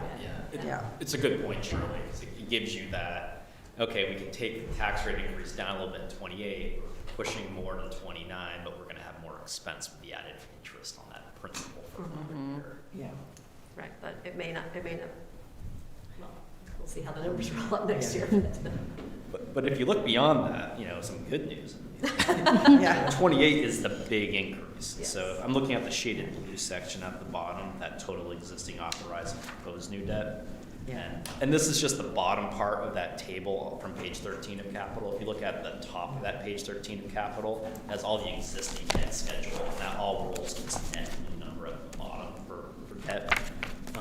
It takes that big jump up to the 1.9 or so in 28, but then the increases beyond that based on this plan, they're not as significant. And then part of it is also coming, that net number as these other bonds are retired at the top section of the table goes down. That's this model at this point in time. So think about other infrastructure projects that we've talked about with a 10-year window, and you heard from Public Works today. Those are other calculus to make budgets for select boards to go.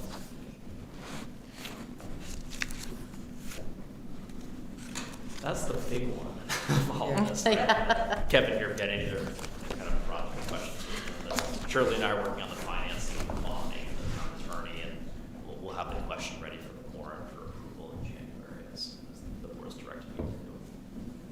Threw you right into the deep end, Kevin. I mean, I guess coming from Shelburne, though, you were familiar. He knew what he was getting, he knew what he was Yeah. getting into. Other parts I'll mention in capital, so that really covers the debt, but as I was going through it at the beginning, just with our capital budget,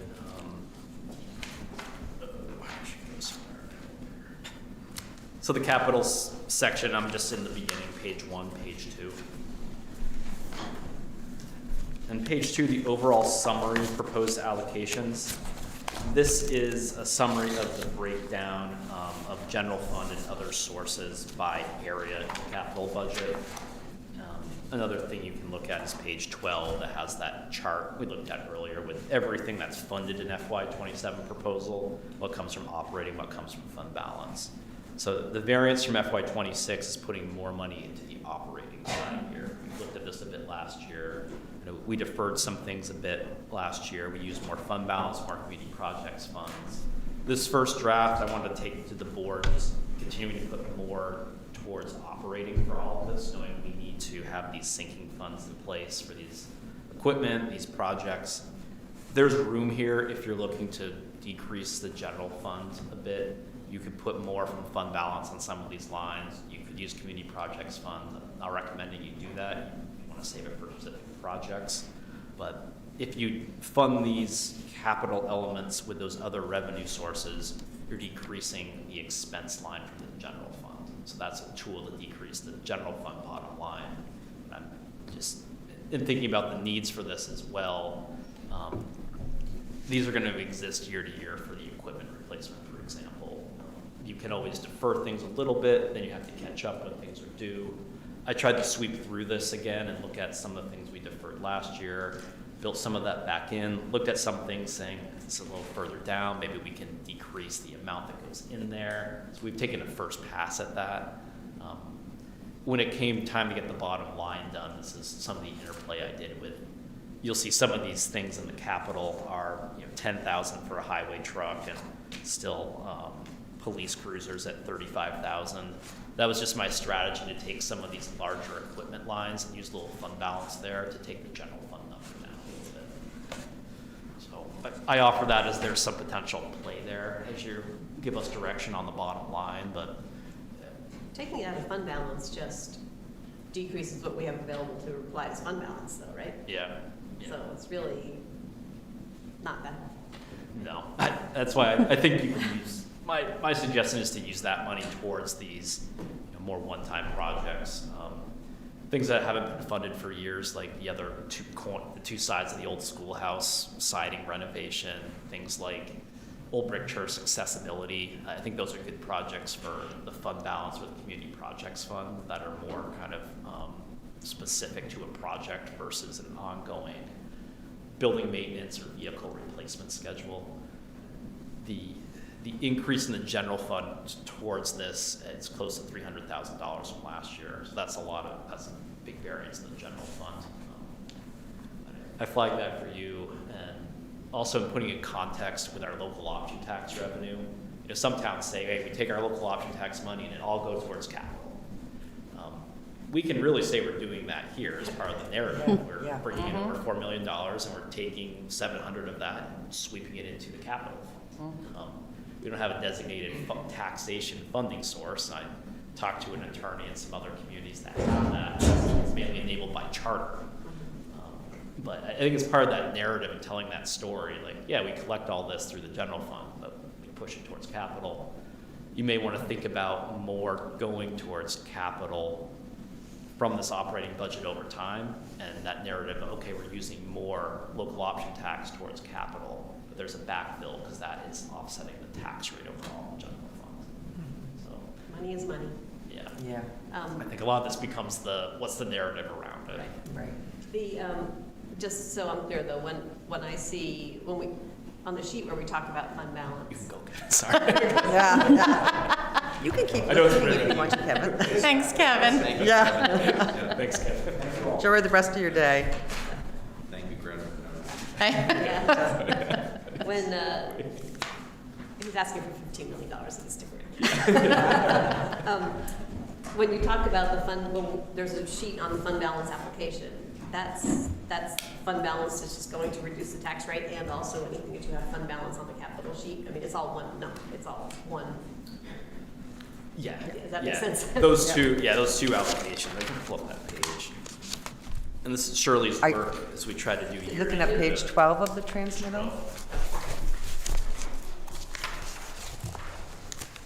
Yes, what we do. I agree with Eric, capital funds project, money should be used for one-time,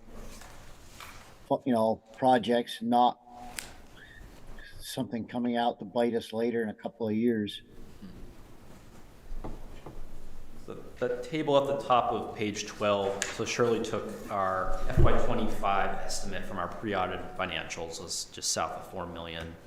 We have two numbers in this current year's budget. You approve as part of the general fund what's going to be used as operating revenue for tax reduction. And in this current budget year, that's at 625.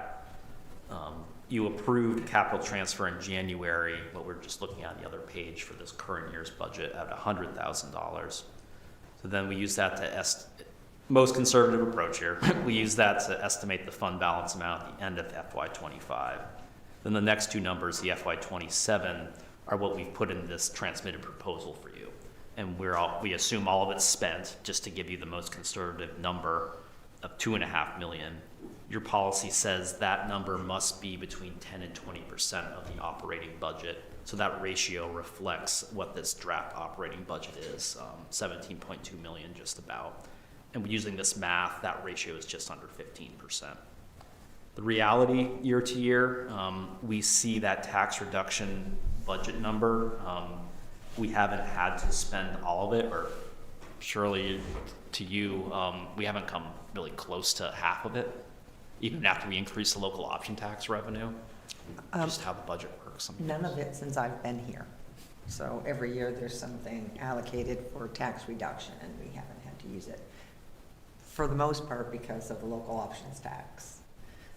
This year meaning FY25, the ambulance revenue is having a big impact that we won't need to use that. So does that mean that we really have $3.1 million? Is that what you're saying? 'Cause you're not gonna use I'm the talking 60. FY25. Oh, okay. Yeah. So we get into 26. We're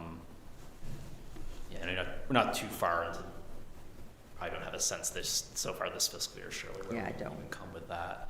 So wait, I'm sorry, so the top number, the 3.952, that's your best look pre-audit as Right. where we're gonna end up, okay. Yep. Yep.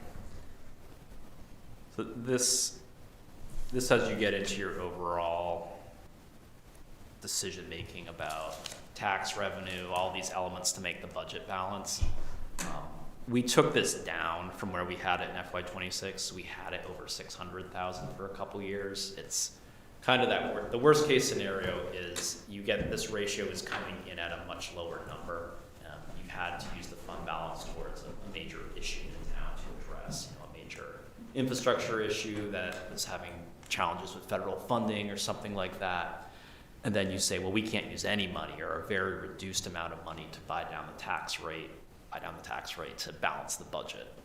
So then you're going to have to make that money up in some way or decrease expenses in a certain way as you figure out the budget calculus for that year. So most towns I know have this type of revenue line item, and it's your comfort level of where you want it to be, just knowing how you're working in the big picture of things here. But if, say you came back to staff and you wanted to buy down the tax rate a bit, you could say, well, let's budget an additional $50,000, $100,000 of using fund balance as revenue to take the projected tax rate down. That's just a simple way to look at it. I left that up to you. I gave you some space to have that discussion. I think we'll be having that discussion. I'm sorry, what section of the capital budget is that? Number 11, number 13? We're on the operating budget, page 12 in the transmittal that has this table of the fund balance movement on it. Under the operating budget transmittal memo? Yep. And it's my page 12 in the print version, so it's your Looks like 6 or 7. Yeah, it's a couple before that. It's right at the top of the page. Page 5. Looks like page 5. Oh, it's page 12 of this one too. Okay. Thank you. That's a high level of capital and debt. The other things we hear about in capital. Do you want to just keep going? Sure, we're gonna have to get lunch. So I can talk about some more. Yeah. Yeah, things let's here. I can keep the time moving here. I'll just go back to capital actually.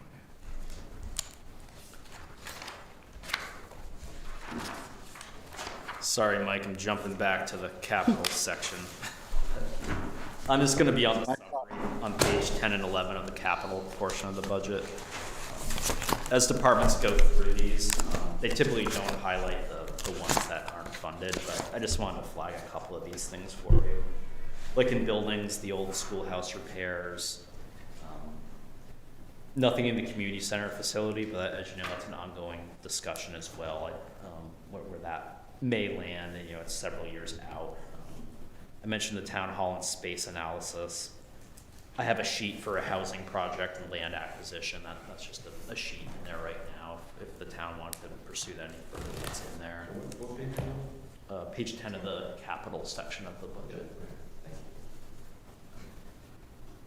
Is there a reason why there's no FY26 on this column on this page? That would be handy in the next year. Okay, yeah, I think we typically haven't included it, but that's a Yeah. good idea. I can't see if there's a change or I found myself going back and forth between the two. Stuff on the flag for you. Yeah, those are big components of it. We have some other things in the possible operating budget adds that have potential attachments to it. The additional staff member for buildings and grounds. When you think about adding another vehicle, if we increase that staff, we have 1 vehicle, and we have 3 people right now, so we run into a vehicle issue at some point. Bruce mentioned the 3rd sidewalk plow. We have 2 now, and we have the people to maintain all of our sidewalk and path infrastructure. But as these additional subdivisions come online and we accept those sidewalks as public infrastructure, using our current scenario of 4 hours for each operator to plow half of the town, to think about it, we need a 3rd piece of equipment to be able to do that for that level of service. So it's a future year decision probably, but you can start putting money away for that too, but it's not in this proposal at this point.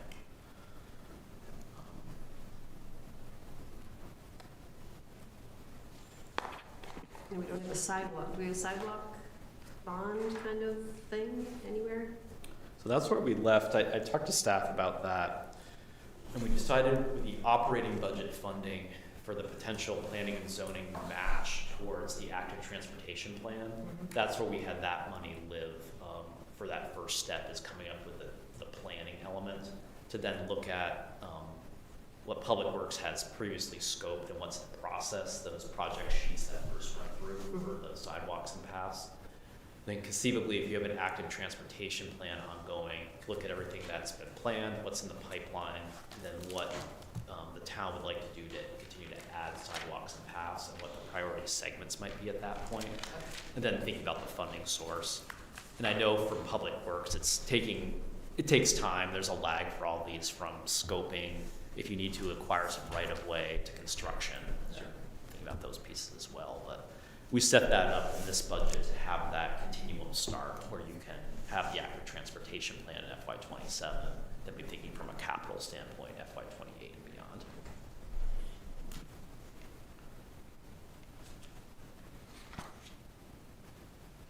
Yeah, those are the big elements for capital in all this.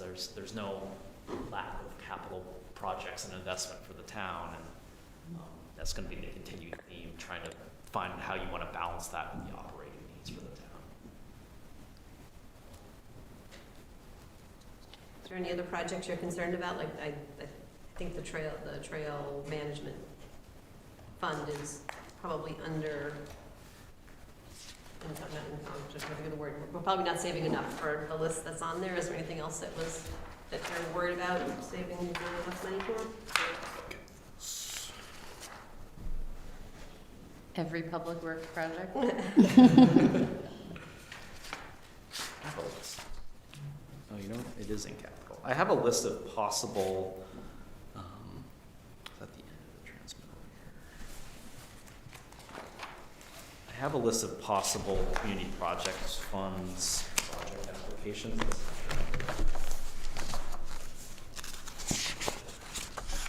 think it may be in capital. Let's see. Okay, yep. I'm in the capital budget on page 6 in the transmittal. And I have a suggested priority list to, just for thoughts. As you're looking at your community projects fund, what's left in there, Shirley's gonna update that amount of money. I think my last look at it, there was somewhere in the 300,000 to 350,000 range available.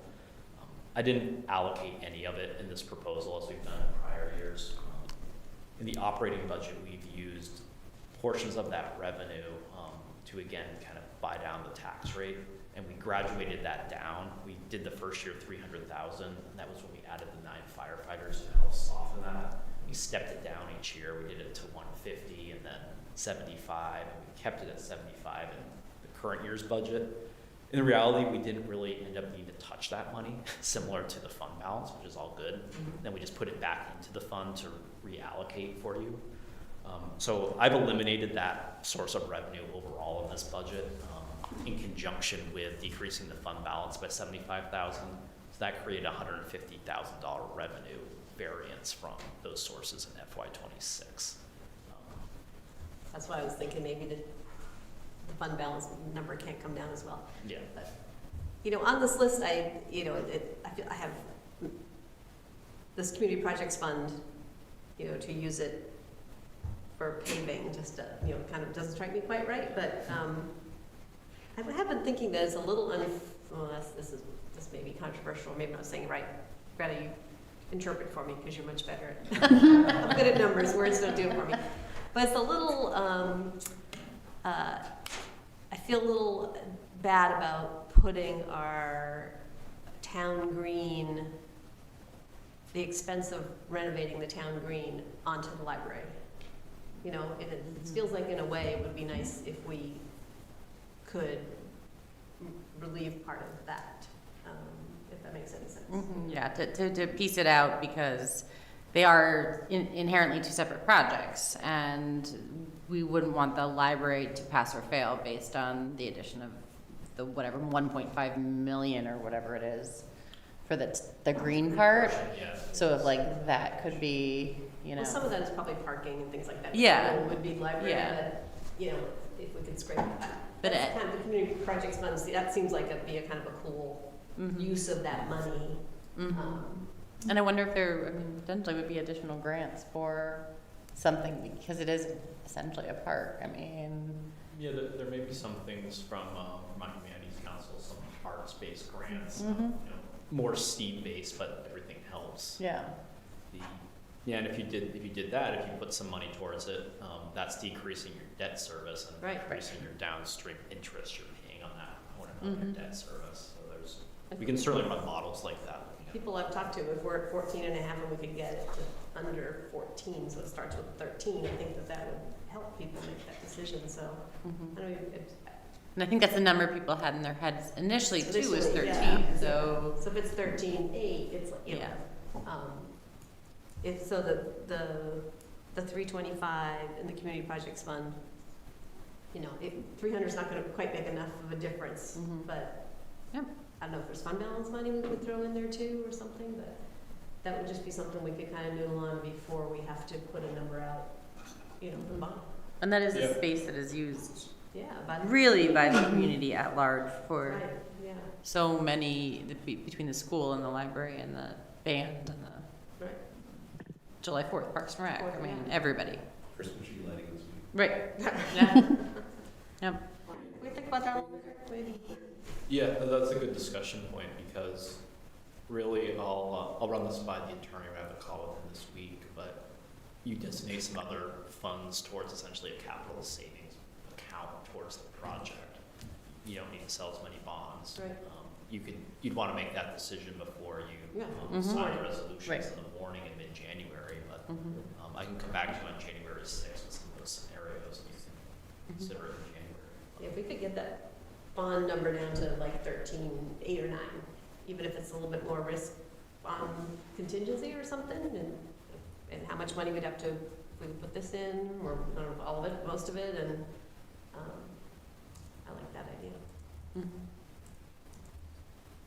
Yeah, and I do, all of these projects are things that our town needs and are important, but they're things that we are going to have to do, with the exception of the, town green library project. They're gonna need to be done regardless of whether or not we use community projects funds for it. Yeah,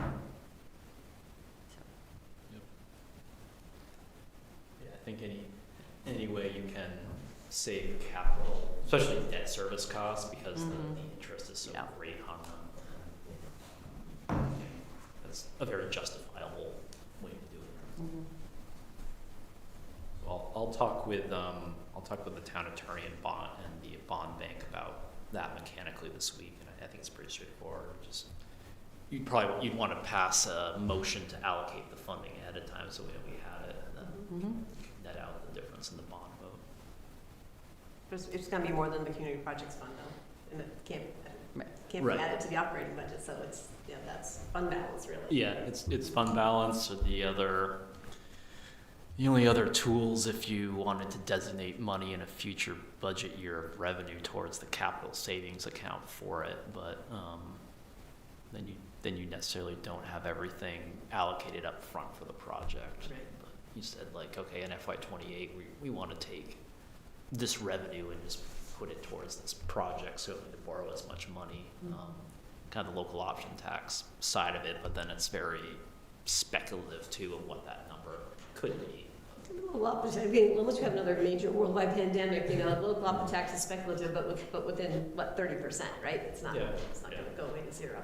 And I did have, I mentioned this last meeting, but Jeff Carr, the state economist, his business is in town. I've asked him to model out for us if we can have his thoughts on utilizing our projection for local option tax moving forward. I know he's helped some other towns with this. Hoping he may have that work product for you in January. If not, during this budget cycle, to discuss it in the spring as you think about that. So what would that study that would help us know whether or not it's a steady source of revenue or too volatile? Yeah, I think just having some more sophisticated modeling behind it, and Shirley and I look back and say, okay, here's what we brought in the last couple of years. Okay, we know we have these things happening. Okay, maybe a new hotel's coming online. That change in the revenue share, trying to account for that, but it's all looking backwards with some idea of looking forwards. If there's any, I felt like if we could find any better tool or methodology with economic lens behind it, can help with that. But it's no foolproof crystal ball either. They do this type of work for the state of Vermont, looking at their tax revenue and receipts revenue. I'm a strong advocate to help municipalities out with that, but there's so many, the tax department cannot share some of that proprietary information, so that's what we know that. Well, I gotta say, I would have bet, I probably said in a meeting about 8 months ago, it's like, we've gotta be prepared for, for recession, and we're not gonna get that, and that hasn't happened. In fact, I'm surprised it's not up, given how the prices of everything is up, and people are still buying. Yeah, we saw a dip in quarter one, it was interesting, and South Burlington experienced the same thing. I talked to the city manager over there. What's really helped us is the rooms and meals the last couple of years, so restaurants, new hotels, get beyond the pandemic.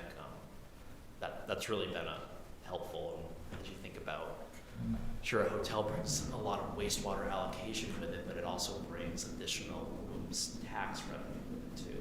So there's a trade-off to that. Matt's back of the envelope at one point was predicting a hotel with 120 rooms, and they're all occupied 70% of the time with a 1% with yield, probably $30,000 to $40,000 local option tax revenue per year. So it helps. About the same at Grandma's nets for this one hotel. Hey, does the MRF pay property taxes, or is that our host fee I thing? think that's all through the host town. There was a discussion recently because the property hadn't been developed yet, they had to pay property taxes on parcel. Oh, interesting. So we had a sequencing question there for the quarterly taxpayer, or the first taxpayer. It moved to their pilot fund, I think, after the building is commissioned.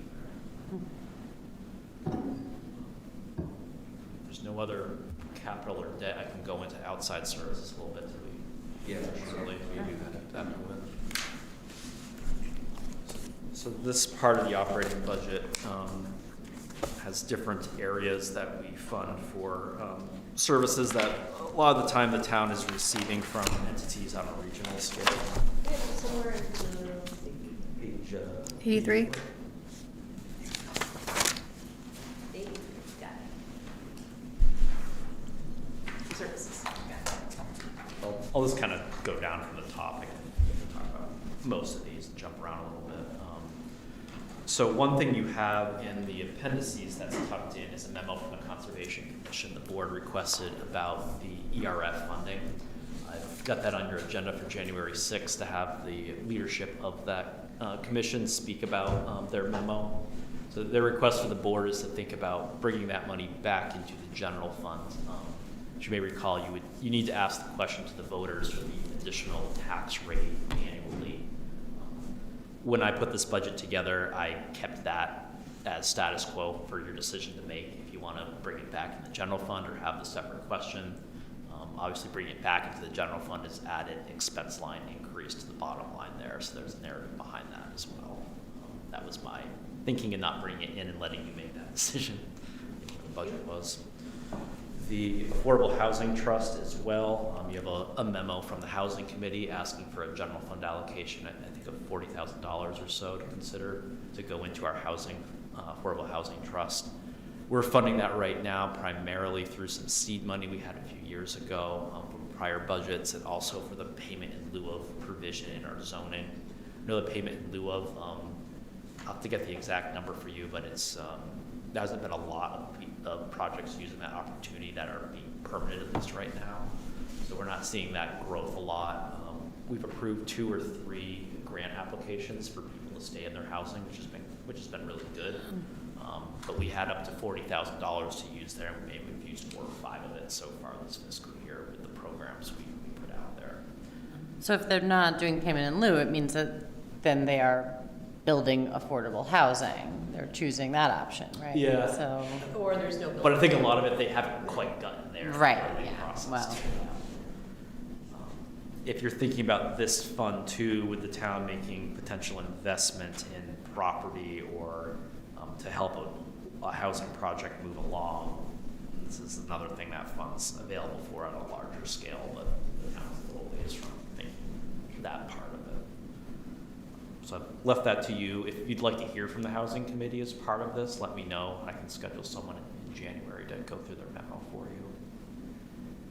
Then we have a health section here. This is where our health officer receives a stipend, a modest stipend. Home health and hospice, formerly the VNA, they have an annual request. And one thing we get letters for all of these requests, and I realized yesterday I didn't print them out as an appendice, so I'll get those all to you this week. You'll see sometimes what they requested is a little different from what I funded, but if you look at the line item detail on those, you'll see the requested and the proposed numbers in there. So I think I kept the home health and hospice level from last year, but I think they've asked for maybe $2,500 more. Then we have regional services. These are dues, like the Regional Planning Commission. Our clock winder gets a stipend. For those of you who don't know, we own a town clock in the steeple of Federated Church. We have a system that the late Bill White devised to exercise a bike with a counterweight of rocks. It has to be ridden a few times a week to keep the clock going. So it's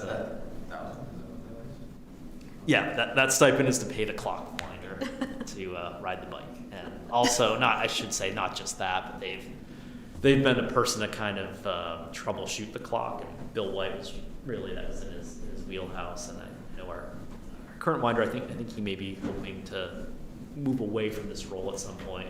It's a larger question about how we think about maintaining the town clock moving forward as well, not just the riding the bike portion. Set aside a whole meeting for that one. Yeah. I think we could be charging people to exercise to Yeah. ride that bike. I don't know. But could we, why is it steeple contributions? I mean, I know when the steeple was being renovated, the town contributed some money because that's what the town clock is on. I know there was a conversation on the board, a little bit, not controversial at all, but there were questions about separation of church and state and such. It's like, well, it's the town clock. And so it's not just congregational, congregants that look at the clock. But maybe the name of that line item could be changed. Like clock, bike, fee. Yeah, the first one's the winding fee, but then that one contemplated in the future, would that need to be replaced many years down the road? Okay. Yeah, I was skipping it. The town's contribution towards. Okay, so that's what that is. That's what that is. That's still. The clock holder upper. Yeah. Yeah. No, okay, actually, I'm The fine with silver. that. I, for some reason, okay, never mind. I retract everything I just said. Well, no, it does look like we're just contributing to the church. Mm-hmm, right. Right? Williston Federated Church steeple contribution when we really. It could be clock replacement Yeah, we can change fund the or words something. there. Town clock capital. Yeah, exactly, yeah. Clock stand. Really tall, big clocks. I mean, more words, I think, is always better. Yeah. Yeah. The Lake Iroquois Association, we haven't had them in a couple years. They've asked for around 10,000. I think I've kept it at 5 the last couple years. You can increase that if you want to hear from them. They have a letter I'll give you as well. What's the county tax based on? Surely, I know. Oh. That's a tricky one. You keep going. Yeah, I'll let her look Did that I up. not write it in here? No. Then VLCT. I'll look and get back to you, Jean. Okay, thank you. It's based on their budget, it's Yeah. not ours, and then it's allocated amongst all the towns, but what's that allocation based It's on? like a I'll have to look. 20% increase, right? So- That's the side judges, it's the assistant judges, the control county budget. Why would they go up 20%? They have a meeting that we're allowed to go to. I'm just curious. Yeah. Good gig being said.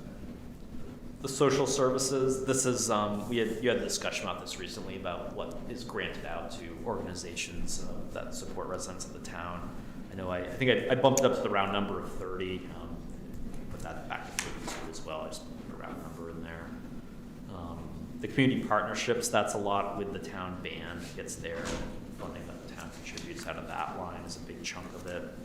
Resident assistance, sometimes we get a resident who may occasionally need some assistance, like paying their fuel bill or something like that. They've exhausted all their options, and occasionally we'll be able to provide them a modest amount of funding, and that's what that's for. So the big part of this I want to emphasize is Green Mountain Transit, as we see their continued increase for their fixed route number. That's a 271. The ADA portion, that's gone down with some just recalculating they've done internally. I have them scheduled to come in at your January 6th meeting to speak of this. I thought the board might be interested in chatting with them. They've also been doing that potential change in their methodology for assessment. I have a meeting on Monday where they're rolling out where they're kind of leaning on that, what the consultants have looked at. They'll likely speak to that at the January 6th update to the Selectboard. As you've known the last couple of years, they've faced some pretty strong headwinds straight from the statewide within transit. We see this number continuing to go up for Williston. I know, that's why I would like to see them, because they were talking about a methodology that distinctly disadvantages us. You know, it was based on ridership or something, where the Burlington to Taft's Corners route has got to be their most productive and profitable route in their whole system. Yeah. So we could tell them, no, cut those routes back, and they will lose money. So they seemed like they were definitely taking advantage of us, so that's just personally annoying to me that, you look around and see which community probably isn't going to say no to 30,000, and you figure out a methodology that will stick it to them. Yeah, and the models are gonna talk about, to me on Monday, I have one of the preview is looking this demand base, that they also wanna factor in job density and population density, usage, the boarding and the alignments, and the socioeconomic factor on median income. So there's, All of which will disadvantage Williston. you know, I'll have more of a briefing on this after I get that And the thing is presentation. that those people are mostly not Williston residents, as we keep saying, it's like people can't afford to live here anyway, so it's like, but we're paying for them to come work at Walmart, which should be Walmart's problem. So you'll get that update from them on January 6th, and then they make a change, and I think at least there's a certain number of towns that have to agree to that change, and it would be in the future. So that's very much up for discussion right now. The other piece of this preview, the elderly and persons with disabilities transportation, the SSTA funding. This continues to have some discussion and impact for this current fiscal year. I emailed with V-Trans this week to see what the update is. There's some talk of changing at a statewide level what the grant funding can cover for trip types. I'm trying to get some clarification from them, so I'm hearing some different things. V-Trans put some money back into this program because I think to budget, the Chittenden County program is like 70% of its budget already spent about 4 or 5 months into the year for this program. So I'll have a more comprehensive update for you at January 6th meeting, and they're here as well. But it's a huge potential issue if folks don't have that available service. You know, folks rely on this for critical medical appointments, medical care, meeting with loved ones who are maybe in a memory care location, things of that nature that don't have access to transportation. So I built this lineup to increase it to $40,000 in this draft, just knowing this is an ongoing conversation right now. We're likely going to need more funding locally should you want to have it in there, and also think about our overall trips that we allow, what that looks like. Then if the state is changing what trips are allowed by grant funding that covers 80% of this, that becomes part of that local calculus as well. So once I get more specifics on all this, I'll have a memo for you to look at. But just so you know, those are fluid variables right now this year. That's outside services. Further questions, lunches? Where would the town meeting TV fit in? That is in the select board budget. Oh, okay. We've had a lot of emails and phone calls and communication about the Williston food shelf. I know that that's not an item a line item in the budget right now. I know that they've made a request, and we received a lot of communication supporting that request.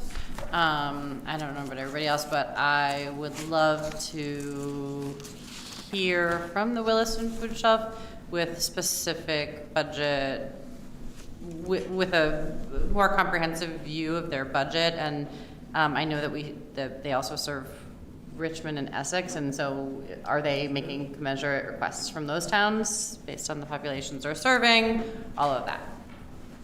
If they're still interested.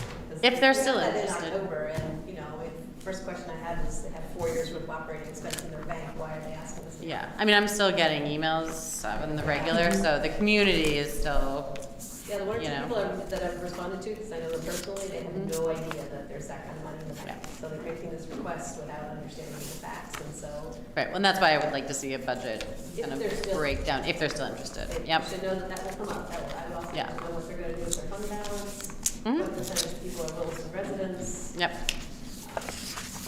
I would also like to say that we know the current inflation and the growth, social services needs are increasing as well. There's less federal dollars available. And, I think we also have to, take into effect that, as we increase our budget, we should increase our social needs budget to match it. You have to remember, we call a $1,900 two-bedroom apartment as affordable. Mm-hmm.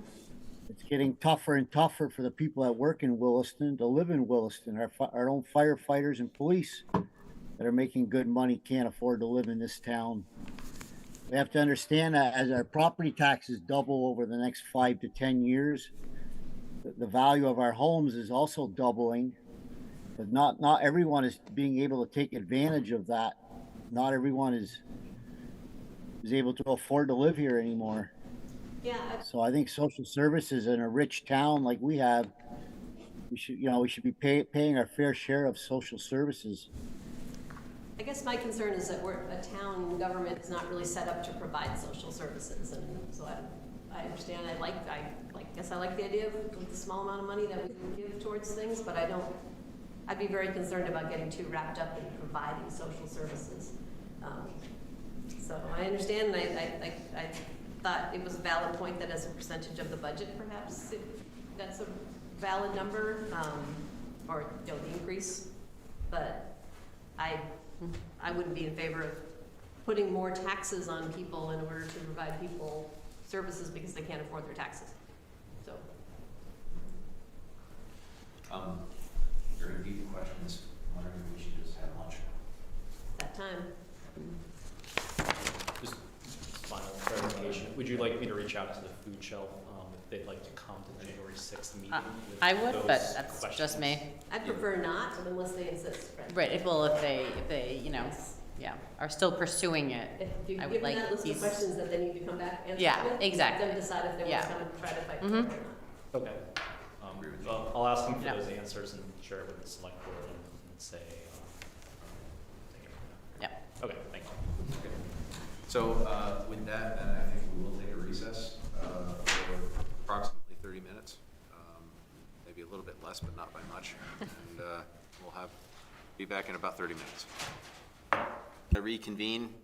We are hereby reconvened with the power of the hammer, gavel, and so where are we actually, Eric? Are we? Recreation and Parks. Okay.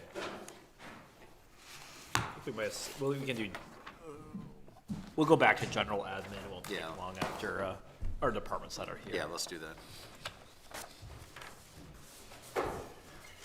Good afternoon. Good afternoon. If Shirley handed you out a budget worksheet, if you pull that out, it's easier to. This is my favorite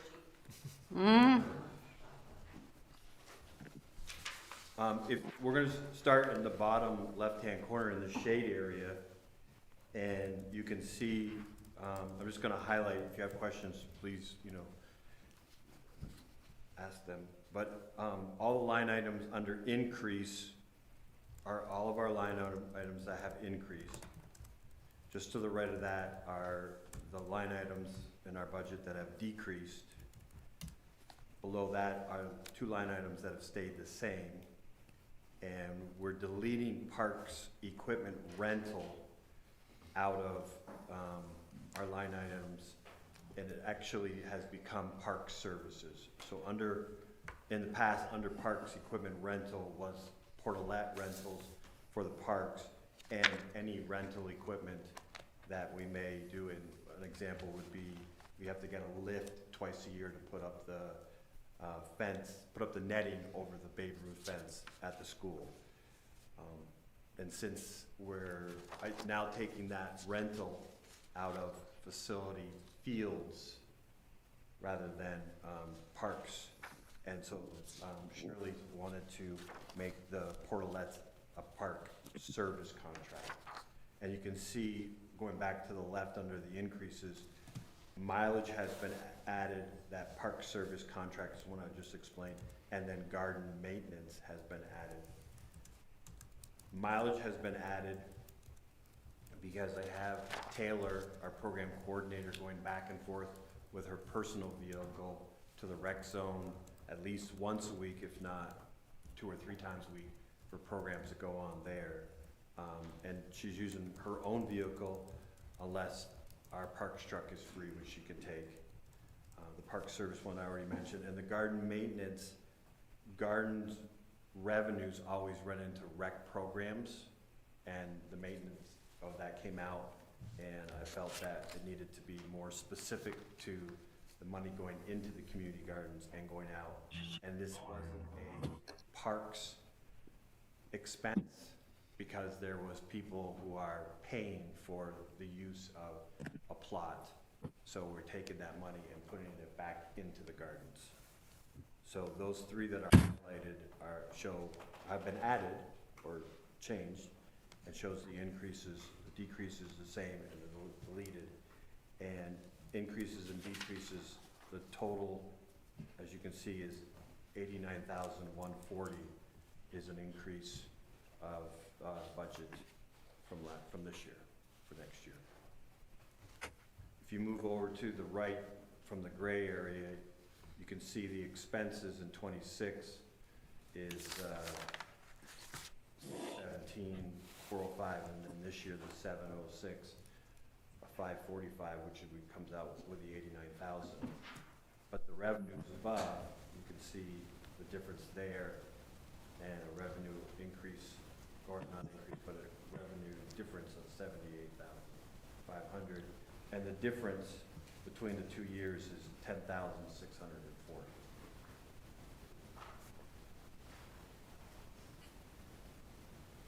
Any questions on any of that? And then, I know on all these sheets, it has the total amount, so I've done that up above. So if we start in the upper left-hand corner, you have program revenues, and that means this is revenue from every program person who's paying.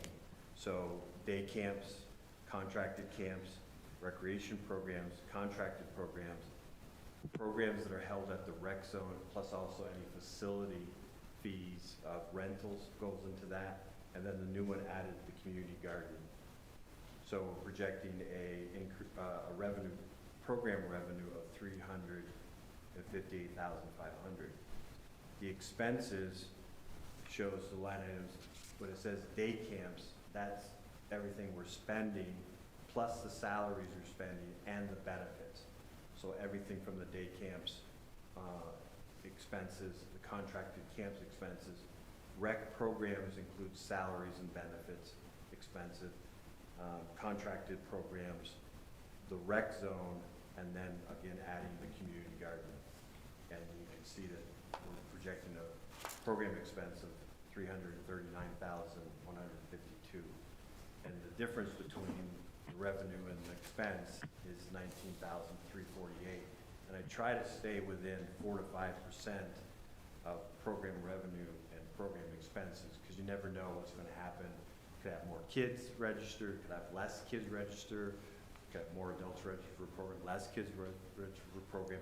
But typically, if we have less of something, then our expenses are less. We're not buying basketball t-shirts for 50 if we only have 30 registered. We're buying the 30, we're not buying the 50. So that kind of goes hand in hand. If those projections all happen, and we do make around that 19,000 at 5%, it does cover all of our other operating expenses of training and conference, advertising. The computer equipment is nothing this year because we're not replacing, but computer apps, office supplies, telephone, the fuel, we've added the mileage. That comes out to $16,445. It's a difference of $2,903. And we try to keep that, well, we don't, that's just a difference. There's no percentage in there. We're trying to do the percentage over here. But then this is the rest of the operating costs. So if you look just at the program revenue is covering all of the operating costs of the department, other than with the far right, the administrative salaries and benefits, the park expenses, which is the service contract, insurance, utilities, equipment, maintenance, and fuel, and then also the fireworks, Independence Day celebration, I should say, which includes fireworks, awards, supplies, shuttles, portlets, ice cream, and parking signs. We do bring in a revenue about $500 from the food vendors that we have on there, so that's taken into consideration. And so the total paid with taxes of recreation, the 240 parks around 49, and Independence Day around 22. The total is 312,448 that comes out of tax revenue, and yeah, the rest So that's kind of the program side. And then if you jump back to the left side, about in the middle where it says parks. Todd, can I, just for a Oh. quick second, on the Independence Day, Yeah.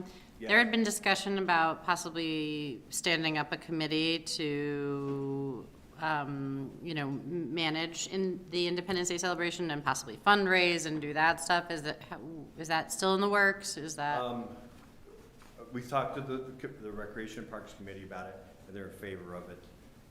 They've been busy working with the Recreation Parks Master Plan, but it's something that I plan on doing for January. Okay.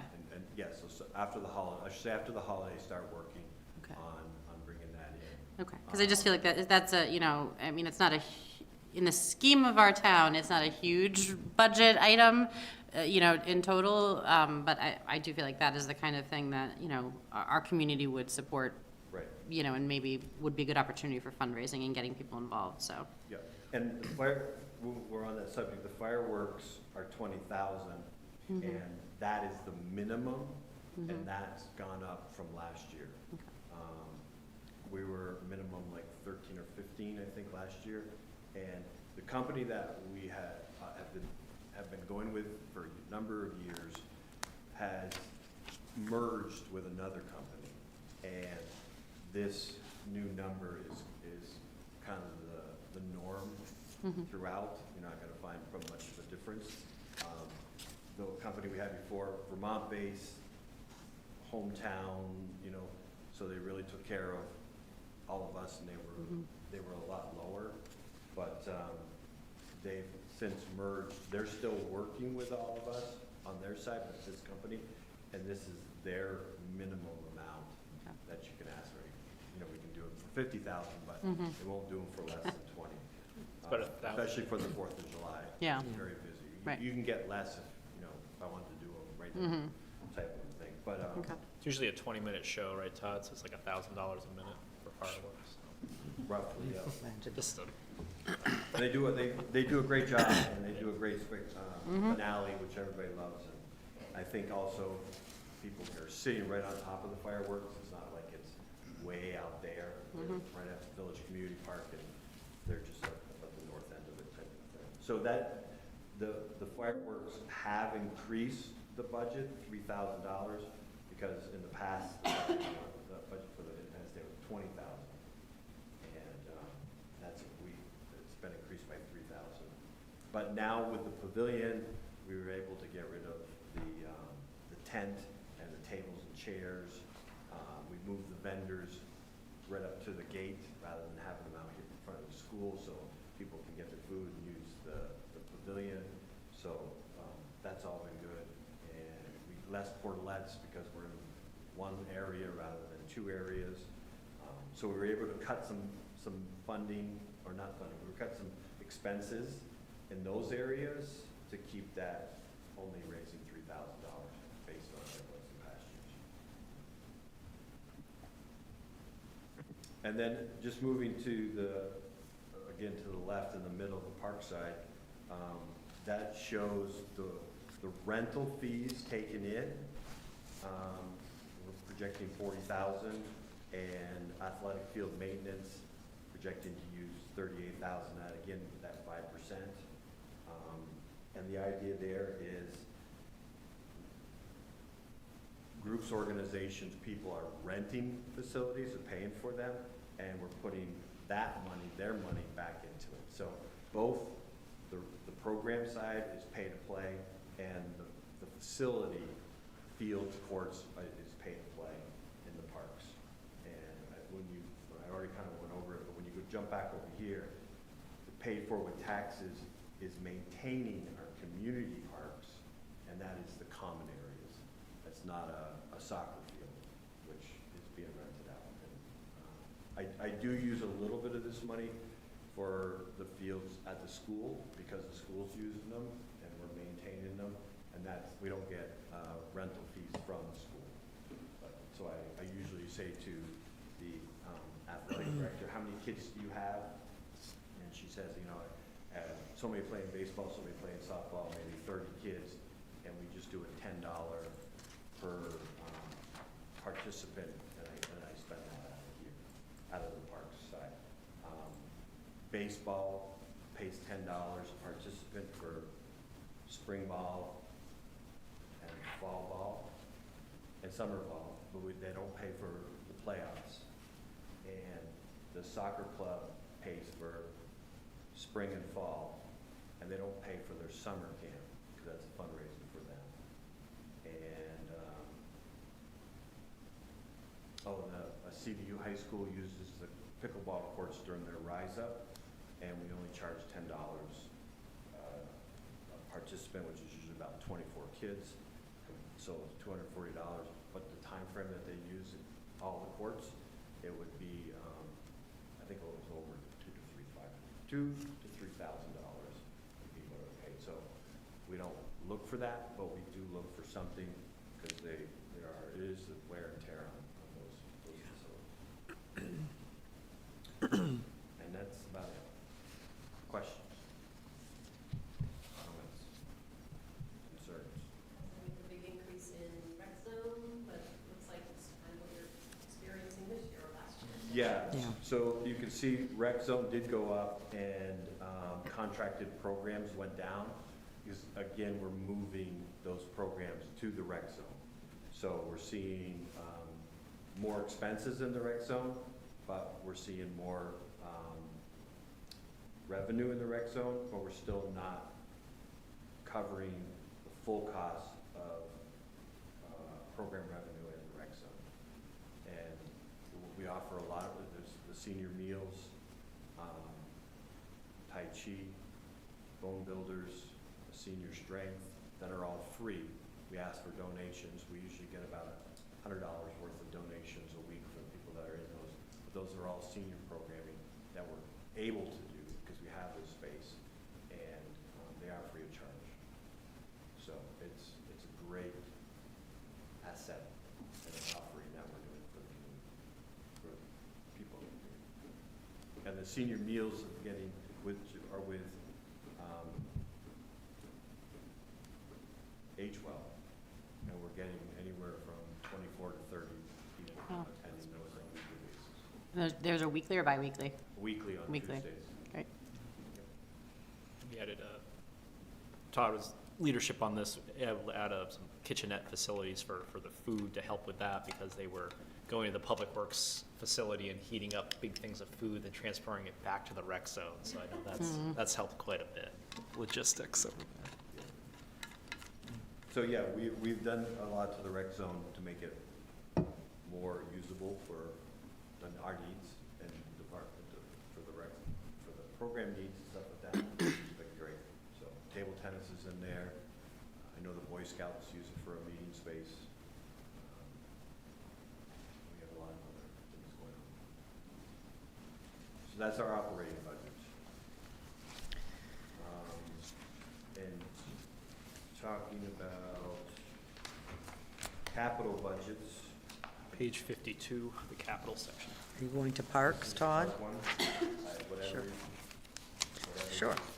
your order is fine with me. Yep. I pulled up. So, page 56 would be the first parks. My numbers are off a little Yep. bit.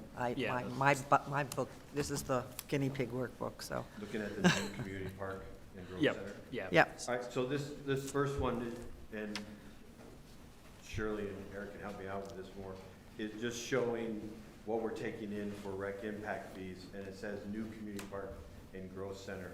As I said, we're working on the Recreation and Parks Master Plan, and it's addressing Allenbrook as it is, which the first phase came back with wetland delineation was very blue on the map, and so some decisions need to be made of whether we continue to go that way and pay into a state fund or look for other options. So not hopefully, the Recreation Parks Master Plan will help to address that as well as other needs of where parks should be. We're taking the 2 years or so ago library community center information for indoor and incorporating that into this master plan, not asking everybody the same questions all over again. So a lot of the questions are focused on outdoor recreation and the community parks. We also are are staying away from country parks, trails, and town forests, because that's under conservation planning and commission, and they've done some things, I'm not aware of, but I know they've done some things in the past for that. This is the first time that our department will have a plan like this, and it, is looking to build for the future, you know, what that future will look like. So this is showing Recreation and Parks Master Plan, and Eric, well, we put $500,000 out of rec impact fees coming towards this for anything that possibly could pop up and moving forward on those plans. Yeah, I put that there. You'll see the savings is just over $900,000 to date with the impact fees. So if we were successful in identifying the site and able to start moving forward with some work on it in FY27, it's very optimistic, but I just wanted to recognize a number anyway in there. If we do start building a park somewhere in the growth center, we looked at a couple options. The initial expenses would be mainly doing some probably parking infrastructure, some stormwater management, and we need to spend down these impact fees, so starting to do some of that site prep work. Building the park out and potential site for a community centers, you know, it's a multi-year, multi-decade potential build out, but getting the site secured, investing in the site would be the initial work. And then you could have passive recreation lands on that site for people to use. Could have a field that's used for years, and then the field is always from the beginning known to be that's where we're gonna put the building someday. So that just recognizes if that potential happens, but certainly if we got there, you can always amend your capital plan during the year, and you have nearly $1 million in your savings account for this project. The next page, parks improvement. Every year we ask that money is put in that, and you can see that it's 20,000 starting in 2027 and going up to 25,000 in 2030. 10 is taken out of general fund and 10 is taken out of impact fees. This is for new stuff in the parks, not any maintenance or whatever else. So that shows that. And then the next page just shows what we're looking maybe to do in each year. 27 year has a number. I haven't gone any further because I want to wait for the Parks and Recreation, or the Recreation and Parks Master Plan, so that we see that. So you can look at past years, the different things that we put in there, and these things have been small things that, well, Pavilions was a large one, but small things that the parks needed, or we were seeing that how people were using the parks and what they would benefit from. So that has the 4 parks there and what we've done over the years. And we're looking at the possibility of cameras at Village Community Park for security and vandalism reasons. But we gotta, that's just in there right now. We're talking to a few places, but also we would need to be talking to all of you. Do we want to see, and this is not for this conversation right now, but do we want to see cameras in the park and the policy of that and stuff like that? So it's more reaching, but it's been put in there for the possibility of next year. And you'll see that future years will be built out in the future once we know from the plan what people want, what the community wants to see. Under the parks replacement, again, we're, putting, we asked for, well, it looks like we're asking for 20,000, but 25,000, 30,000, all comes out of the general fund. And again, the sheet shows all the way through to 2040 and kind of replacement of things. So when you get out into the further years, you're looking at playgrounds or courts that need to be resurfaced and so on and so forth. And it's good, again, that money is going in every year, a little bit's being spent out, rather than coming and saying, hey, this year we gotta, we're asking for this much each year, putting a little bit in and keeping that build up helps us to maintain and replace things as needed. What we're looking to do in 27 is the possibility of the parking lot at Village Community Park with fencing, paving, striping. It says bridges, but we're looking for something, a couple different areas from the parking lot to get across to the path where the openings are in the white fence get out to the playgrounds. And this would all make it safer for families to exit their cars and get across to the path and walk the path rather than the parking lot. So that's been put in there. It's just an estimate at this point in time. But the parks replacement the plan doesn't really fall on parks replacement because this is the stuff that we already have, and what do we need to do to maintain it and keep it going, and so we don't have big expenses on it and such. So that's the parks plans. And I just, so if you've been out of Village Green Park, next to the skate park area, you see there's a paved pad that's gone out, and that's been a donation from the Rotary Club, so I want to publicly thank the Rotary Club for their donation. We'll be painting it this spring with roads and little stop signs and yield signs. It'll be a place for kids to ride their bikes and learn about bike safety and road safety and that kind of stuff, so we're happy about that. That's, it's a great thing that we're seeing that they're riding their bikes and they need a place to do that safely and learn, so that's all Parks Capital. Yeah. All right, under equipment, Page 89. is tractors, do you have tractors and mowers first? Yep. I don't know if I read them. Yep. Yeah, there you go. Tractors and mowers first. We have the Kubota tractor and Kubota mower, and then we have the Mean Green, which is the electric mower, and we're up for the 72 mower to be replaced in fiscal year 27, so after July 1st. So we would most likely use that mower until the end of the season, which would be this time of the month, November-ish, and be looking to trade at that time for a new one to come in for the spring of 28. And then the next is our pickup, and that's not due until 33. And finally, the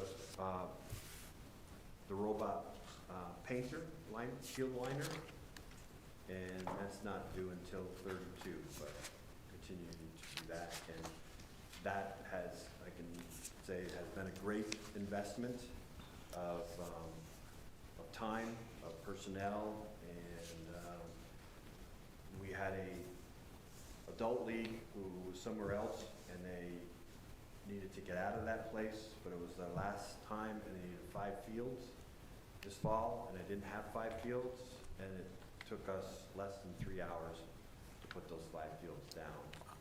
And that was a Saturday, and they used it on Sunday. We would have just said to them, we can't help you because 5 fields would have taken us 5 days, but that's an exaggeration. But we would have been there for 8 to 10 hours on Saturday, measuring that, and it would have taken another 2 people. 3 would have been better. I painted the fields on Saturday in that 3-hour time frame. So it's pretty amazing. You and the robot.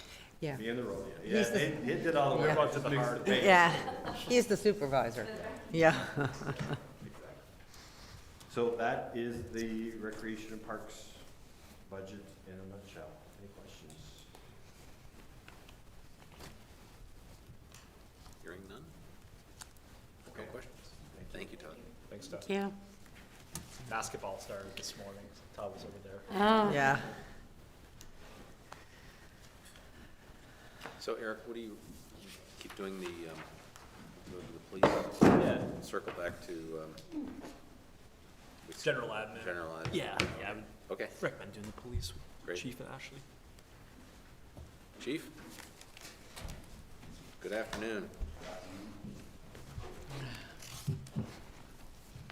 Next to me is Ashley Lazat. She is my administrative assistant. She worked with me on the budget this past year. Do we want to do the regular budget first and then capital at the end, or what's? Yes. Would have been your preference? Operating first.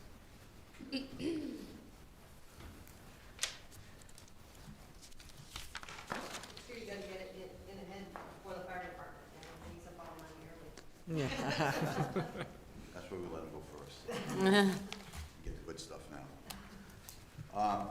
The first is administration, and I'm going to just highlight things in that section. Is we divide personnel into divisions, so administration is myself, the lieutenant's position, and Ashley's position under administration. And then within that is that the budgeted social worker, embedded social worker, we've already started talking with Howard Center. We're looking to get a meeting done this week with them to talk the parameters. We've got some MOUs from various departments that have embedded social workers in their departments. Brattleboro, one of them, has 3 of them. Hartford, Vermont has 1. We're waiting on Springfield, but even on this side of the state, Virginia has embedded social worker, and I hear nothing but positive responses on it. So we'll network with them, with our embedded social, along with our outreach team. And the goal is, that we've talked before, is establish some sort of storefront property, Maple Tree Place, that's close to a bus line, for people that need to come in, and probably staff at one of the offices in the PD there, working with them. See, wondering why salary went down. We did over there. Right. Social workers going to be contracted position instead of. Right. Yeah. So in the It's FY down.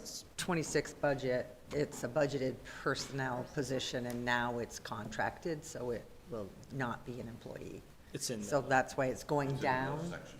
yeah, yeah. contracted, the special programs section as in. Yeah. Yeah, the particular question was less about the money and more about the decision. Yeah. Like, we decided it was, I know in school, social workers get it from Howard Center because they can kind of supervise and train and everything. Right. Common skill sets, but Yeah. was that the thinking or is it just hard to staff? Yeah, that's been our recommendation for, to have it as a third-party entity to hold the licensure oversight and the insurance oversight of it as well. As we talked with state police, talked with Jim Baker's consulting team and checked with other agencies, that's been the model. It's been used around the state. We already have that. We already have a contract with Howard Center person, and this was additional. Right? Yep. Yeah. So that's part of that's the community outreach team, that's social work, that's shared amongst the 7 communities in the county. So that is community support services. But those aren't dedicated social workers. We share them with everybody. This will be somebody who's knows our residents and our community specifically, which I think is, yeah. Yep. Yeah, because the outreach team is limited to what they can do. They're basically services or, food, clothing, work when I'm trying to get lodging for them, they need it. Whereas an embedded social worker can go far more, make more recommendations to mental health facilities for them. And I know, meeting with the fire department this week, we've had continued, just assisting residents set a frequency where, to some addresses where having this person as part of our team would help. There's been a lot of assistance from neighbors and things like that as well, which has been really nice for the community, but, we see this throughout for PD and fire, as we've had this plan to come in the budget this year, how this will potentially pay us dividends. The second thing is building maintenance. What we did on the first one, contractor, janitorial services, we reduced that, instead of 3 days a week, we downsized it twice a week to try to save some money in that aspect. And so far, so good. They've started already, so we're not getting any negative, on. We want them on another day, so. Yeah. Communications. This is our dispatchers who are in Essex PD. Currently, we have 3 full-time positions over there, and also part-time dispatchers. Ashley does assist over there on a part-time basis when they need it. What we did this year is we had an officer that went out injured, off-duty injury, and we created a 4th full-time position over there on a temporary basis, so she's able to come back to her full-time patrol position.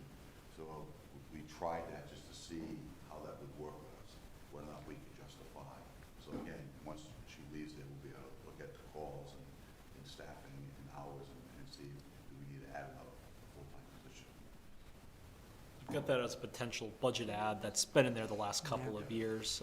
I wasn't comfortable in putting it in the budget transmittal, but that's something we should be paying attention to moving forward. The computer communications line item here is something that we had to go up quite a bit in. We lost our IT person, so we have to now have a contract with Open Approach, which we have not gotten a quote from them yet, but we're expecting it to be about $35,000 a year. So we had to go up. I was able to save some costs in that to kind of help with it, but it's still going to go up a significant amount to about $60,000.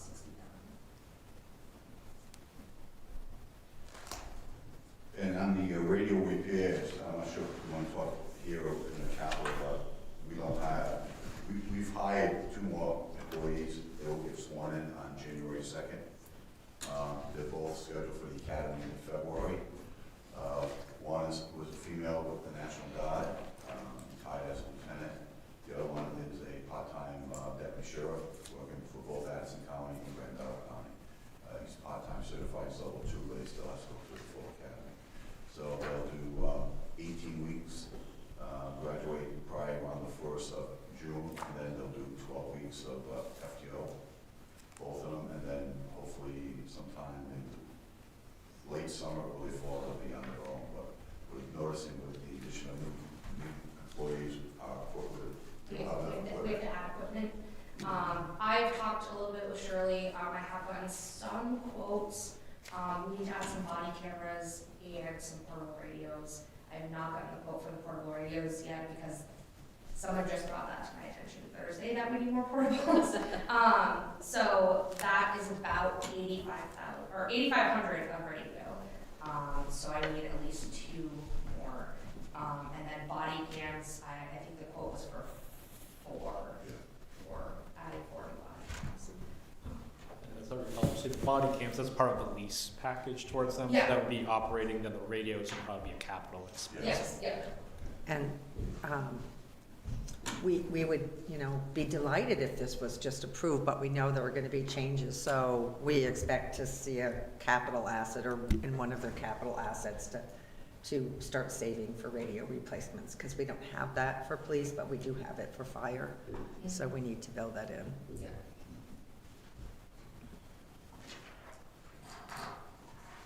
Next page is investigative services. This past May, we reopened our detective unit, now called BCI, Bureau of Criminal Investigation. There's 2 officers in there, Detective Hamlin, Detective Corporal Hamlin, and Detective Lemner. Basically, they work Monday through Saturday, and pretty much gives us coverage at least 12, 15 hours a day. So it really helped out. We do special operations with them. They work closely with the business community and the residents.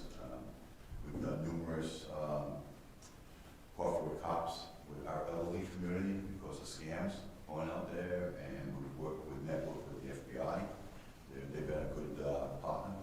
They love coming here, love helping us out. So it's got off the road pretty good. So I'm glad we got it going. And those moved from patrol salary, so similar to Yeah. the discussion. The thing that we're gonna look at is down on 1, 2, 3, the 4th item down, shipping unit for special investigation. We actually pay this unit to do the specialized, mostly child abuse investigations, but my goal is eventually down the line as we grow here, is to probably put somebody in that unit to offset the cost and, get some more experience. So, and the next line down there, investigative expenses, I highlighted the language transaction services. We've noticed that a lot of people that we're interacting with, we need to have somebody communicate for them in their language. So that has been a blessing in disguise to have that. It gets, investigations done a lot more quickly because we have somebody interpreting for them, and it's really beneficial. Unfortunately, the more we use it, the more the cost goes up. But we don't have any issues with cases coming back because we didn't know for it. So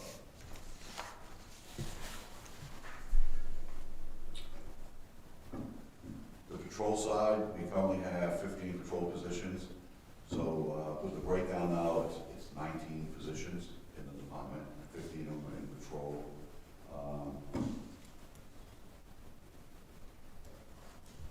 The biggest thing is, I think we increased down the bottom is tires. What we did was, instead of doing two changes a year, take the summers off, put the winters on, and move on to all weather, or all seasons, and it's only once a year we have to rotate and all that, so. And they're functionally, they're not any less safe for them or anything. It's just, Climate change. There you go. There you go. Another benefit. Yeah. I mean, we occasionally get a nail in a tire that we replace. That's gonna happen if it's Yeah. a winter or It's yeah. actually been a lot better to do all seasons. Yeah, than it is to okay. switch around.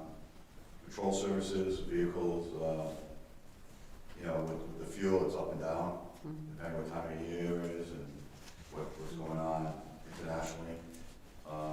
Our big thing is the third line down at the training and conferences. Like I've said numerous times, that we're limited with training in the state from the academy. So what we try to do is send them officers out to at least a 1-week class. So it's a morale thing for them. They can network with people from all the states, and it's a good and it's worked out.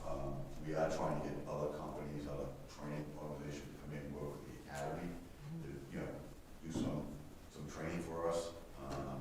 We have an excellent room here in our department, and we can put 20 people in there easy, 25 is stretching it, but some of the companies are looking, and Ashley's been dealing with them, is that if we offer the space, we can get free seats.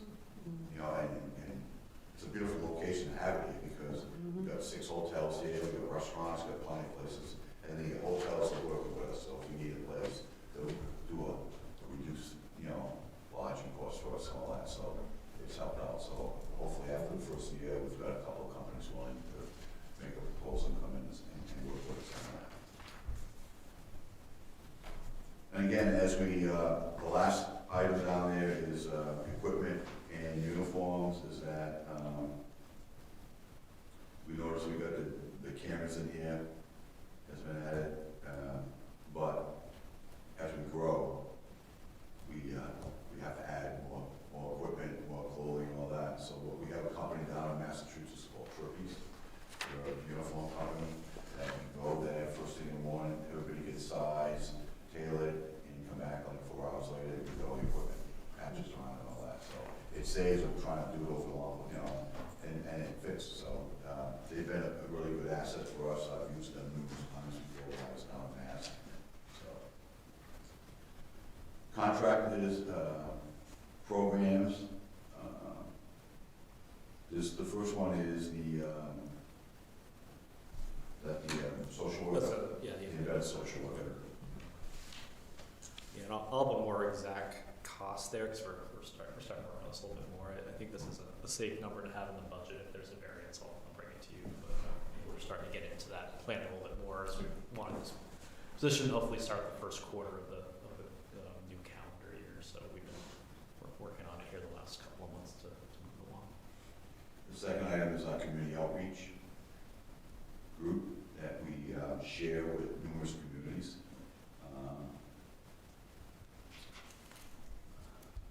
So we had to go up a little bit in our dog control and damage line item here.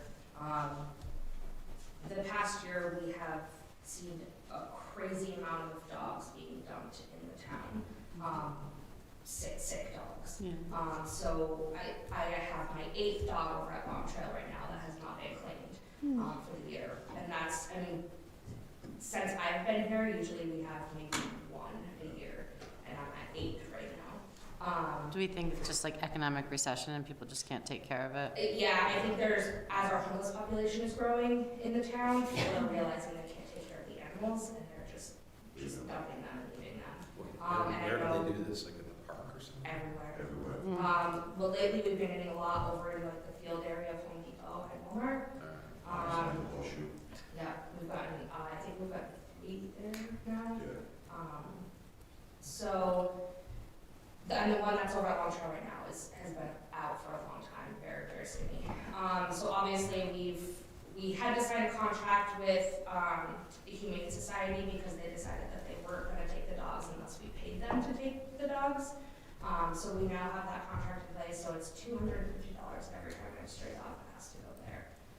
But I also, so right now when we get a stray dog, it goes to Long Trail that we have a contract with, for a 7-day stray hold. Once the 7 days is up, I bring it to the Humane Society. But because of the health conditions of the dogs, they have been doing some work on the dog to make sure he is stable to be there for the whole period. So we did have to go up in this a little bit just because we've seen a lot of stray dogs. It's been crazy. The last. Hey, good afternoon, Chief. Yeah. With the addition of the special units, do we see an increase in certain calls to the department for help, you know? It's An increase in, report? been steady, pretty much, we have our retail thefts, you notice in the quarterly reports we do, that's our number one issue. Traffic, again, the town's growing, and, this last quarter, we saw an increase in our crashes. I'm concerned now we're getting the cold weather, but basically, it's, our calls services are pretty much, they run between maybe 8 to 12,000 a year, depending on, time and all that. But, retail thefts is still our number one calls for service. We have been doing plain clothes details out there in the stores to catch more retail thefts too. So we have another one coming up. You think it's being better reported now that there are detectives? Well, I think we have more follow-up in it. We can take it away from the patrol units, and the detectives have more time to do follow-up work and follow around. We have a good Chittenden County intelligence network that we share all the photos and all the information with the people we're dealing with. We have the new court system in Chittenden right now with a judge and a prosecutor assigned to cases that are multiple players. It's a person with multiple offenses. And the numbers, they got 5 open cases, it's got to go through that unit. The only thing is that that's a temporary unit, so hopefully we can get people to say it's working well and we want it to continue because it's supposed to end in February. So. Yeah, thank you. I'm just hoping that, with more emphasis on being able to, deal more in depth with some of these issues, that we maybe have more people stepping forward, being, willing to talk about it, whether it's special services or retail theft or anything, domestic abuse. And I can take the last one for Community Justice Center. I've been overseeing that unit with some administrative changes at the PD, and I've been our liaison on the steering committee and staffing the transition advisory panel. This, as you know, is going to be funded through Burlington. We're going to have embedded staff. We're working through those details right now. It's really getting into the heart of it in these next few months. So previously, the town had to put matching funds towards the grants that it received. We had 2 full-time positions there. This is going to be all the pre-charge referrals for the county. That grant funding is all going to go to Burlington now, so we don't have any local match. I've left some money in here. If there is local contributions, which we haven't gotten that far with yet, some of it's going to count for our in-kind contribution for our space. And then what we're talking about is services beyond pre-charge. We had a discussion last month about other services that CJCs had offered. This is things like school-based referrals, mediation referrals. So if those are to be offered on a countywide basis, discussion right now is that maybe a pay in to receive that service from the municipality. So I've left some money in here with that intent. And I think this is a safe number for now. I'm not anticipating at the moment a really high amount of money there, but I'll know more in the coming months. But I had more on this line originally, and then as I was balancing things with the budget, as these discussions progressed the last couple of months, I felt comfortable bringing it down and just leaving 10,000 there for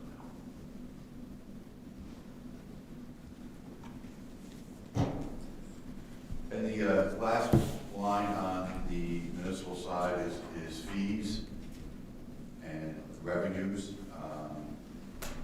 Basically self-explanatory. They've gone down for us a little bit. Yes.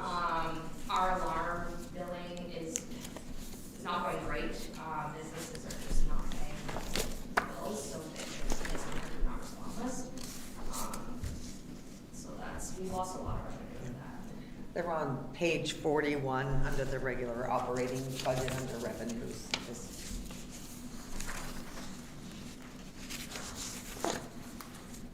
If we're not responding to alarms, that doesn't place us under any legal liability or anything? And we've gone out, I've had actually. I'm sorry, I told you the wrong page. We've had certified mail, I've gone over there, Right. we've had Oxford over there. This is page 43. They're not coming yet. Sure, yeah. I think we have some teeth on our ordinance for that, for the fire department too, but we haven't gone there. Yeah. Maybe some of those are challenges. Yeah. We can do something. We had a whole bunch of people in here the other night, talking about giving tickets on, Old Creamery. Where does the revenue for the tickets go? Is that a state thing? Yeah. It's split. So if you give somebody a speeding ticket, is Yeah, it's a percentage, we get a percentage out of the ticket. is that in the fees or something? Yes. Well, no, we don't have that for the traffic. No. No. Because, And if you notice in the last yeah, quarterly report that probably 75% of the tickets were warnings and not fines. which I'm okay with. I just thought it was kind Yeah, of funny, because I but remember seeing I think- like I think- speeding ticket fees on. I think the last thing, I think it's, the state gets 66%, and we get 23% change of that, of the fees and all that, if they pay. Or if they might go to court and it's reduced, so. That probably just goes back to Yeah. judicial bureau Yeah. expenses. Yeah. Yeah. Yeah. So, So it's in fees if there's any, but It's it's not. under, yeah, it's under court fines for Communities what we that get back provide right now. tickets to make money. Yeah, I was gonna say, so that old kind of impression that like people are sitting there to pay the bills at the end of the month for the police. well, basically, if the officers have the radars and the cruisers, so depending on their workload, we have some officers that are very aggressive in traffic enforcement, in the sense of you put a 100 unit out on the street, people slow down because they see it. Yeah. You know, and if you make a stop, it's more of a thing to give a warning. I think they remember that, and you know, then if you stop them again, it's what you just stopped you 2 weeks ago, and this time it's going to cost you. So, but it's just more of an educational thing. I mean, because we do have a lot of roads in this town. Yeah. So that's done with the budget on the municipal side for us now. Capital. I'm sure. Building? Is that where The you're? first one I have is the lighting.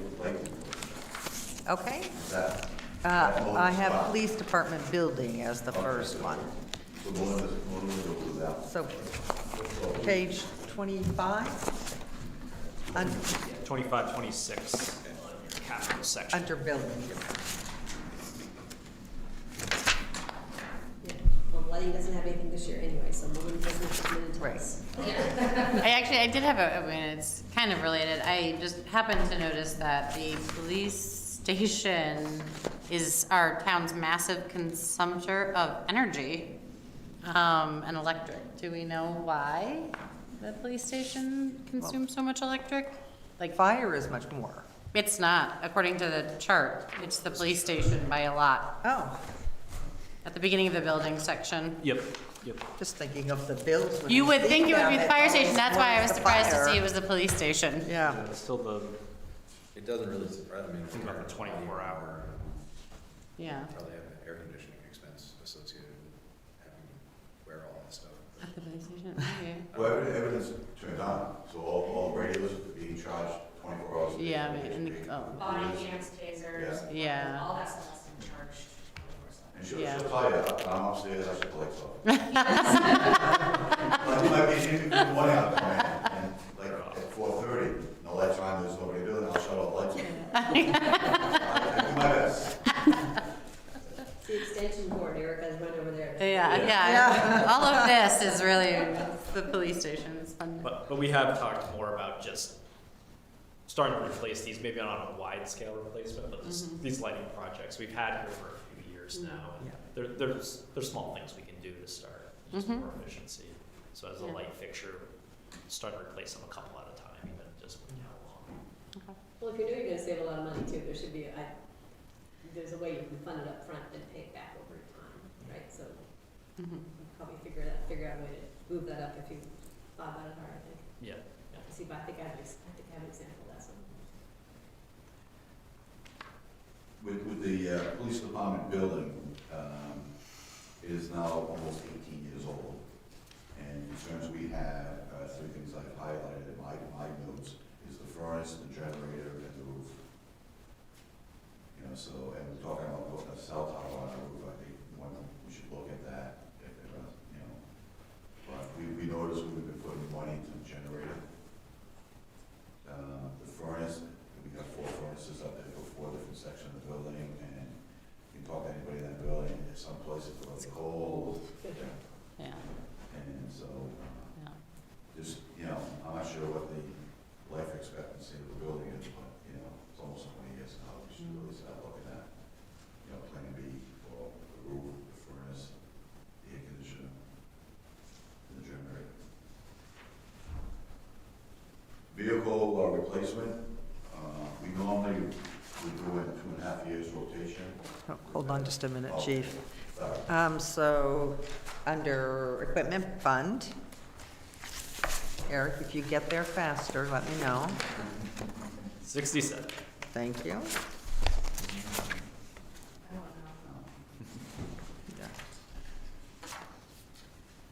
So with this one, we have an EV cruiser that has still yet to come out of this fiscal year budget. It is still being built. It's apparently taking a long time to be built. So we took that out, and I thought sure put the cost in there after we took that out, but. Yeah, no, I haven't done anything. So the $203,000 assumes that you paid for the EV. Yeah, it'll be. It'll be less than that. It Yeah. could be 63,000. But my question is, the 203, you have to assume the 63 out? No. Yeah. Okay, so No. we have to count, okay. No, those are just actual expenses out when that number was calculated. Got it. So we normally rotate the cruisers like 2 or 3, every 2.5 years. We decided to go on a 3-year rotation starting this year. Because the miles that we trade them in or we sell them is at a good number, and adding 6 more months to it's not gonna increase the miles, so we get a good payback from when we auction them off, so.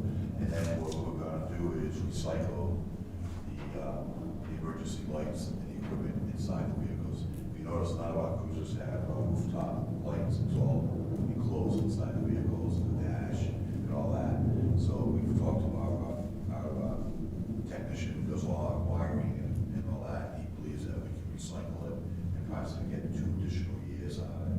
Because usually technology is every 3 to 5 years, they'll come up with a new light there and a light scheme. So like using them and keeping them, we can get more cost effective out of it. So that's what we're going to give it a try and all that. And that's the other thing is that as we grow our staff, we grow our fleet. So over the next coming years, we got to figure out, you know, the electric vehicle will be assigned to the detective unit and see how that works. So they'll have a second vehicle. They already have one for cruiser. And there's plenty of cruisers they can share right now. But we want to try the electric vehicle with PCI and see how that operates. So we're in the process of deciding which cruisers will be recycled and the new ones over the next few months. We have a vendor down in Mass that we were part of the Plymouth County bid. We paid to join them, so they do all the bid requirements. So we don't have to worry about that, and it really helps out us. They've got vehicles on the lot we can get where we found going through the Vermont and waiting, like we've seen in other equipment replacements, a long time to get these vehicles. So we had to expand this looking in the New England region that we can actually get vehicles on the lot, purchase them, get them back here, get them outfitted. EV's the exception because that's a specialized, newer type of vehicle, take a little more time. Creative thinking by the chief there.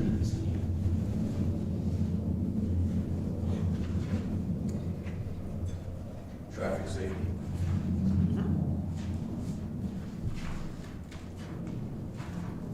68. They're all. Okay. Basically, we feel to keep building the capital account. We currently have 3 mobile trailers that we use a lot. And what we've done now over the last 3 years is that we use Ori's movers there on Shunpike. They have a garage storage area that we can bring them in. They plug them in for us. They keep them warm all year. And we've noticed the wear and tear has decreased big time. And then we have pole speed signs. We work with Bruce and Highway Public Works when we have complaints, decide if we need to add a sign on certain areas, but they've worked out. Officer Favreau is in charge of doing the technology and the data traction on that. So it's really, really beneficial. And we move it throughout pretty much 9 months out of the year. No, maybe less than that, right, 7 months. But areas that we get complaints on, we notice an increase in calls for traffic enforcement. We'll stick the monitor out there. So that gives us a good understanding what the speeds is, what directions they're coming in, all that, and then we can focus for enforcement in that area.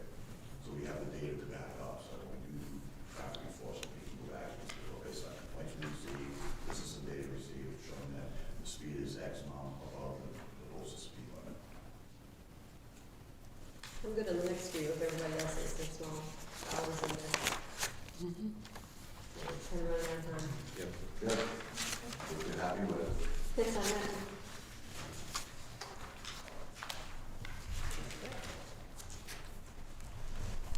Any questions? Only because, the optional, you want to mention anything on the recommended opportunities for enhanced services? Because I'm not sure we're going to be able to add another position, but I wanted to hear. Yep, yeah, so a couple of positions in there, I mentioned the 4th dispatcher, and then as we continue to think about implementation of the staffing study for the department, our recommendation there, and I think it's the tail of what we talked about last year, the tail end of that block, is to get the 2nd lieutenant position for the oversight of the different, we'd have one kind of the patrol commander and the other the special units dispatch, and helping to build that from the top down was Jim Baker's recommendation through that project and that report. So that's our recommendation for looking for sworn staff to grow the department. Next would be another command staff member at the lieutenant rank. It's going to be a tight year, so I don't know if Yeah. 140 is going to fit. That's all I'm worried about. The full-time position is being paid at half-time. We don't give a full year, so we start July to January. And that has worked out because of the way the academy is. You know, if they're not certified, what are we going to do with them?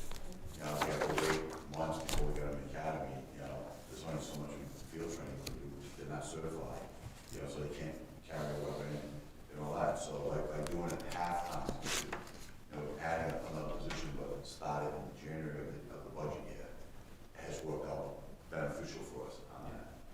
And in this circumstance, you know, with a lieutenant rank, with someone who has years of service, it could be a way to get somebody started, but then as we've talked with other positions, you would have to increase your FY28 for that extra half of it. Food for thought anyway, if you're thinking about between that or dispatcher position, some strategies there.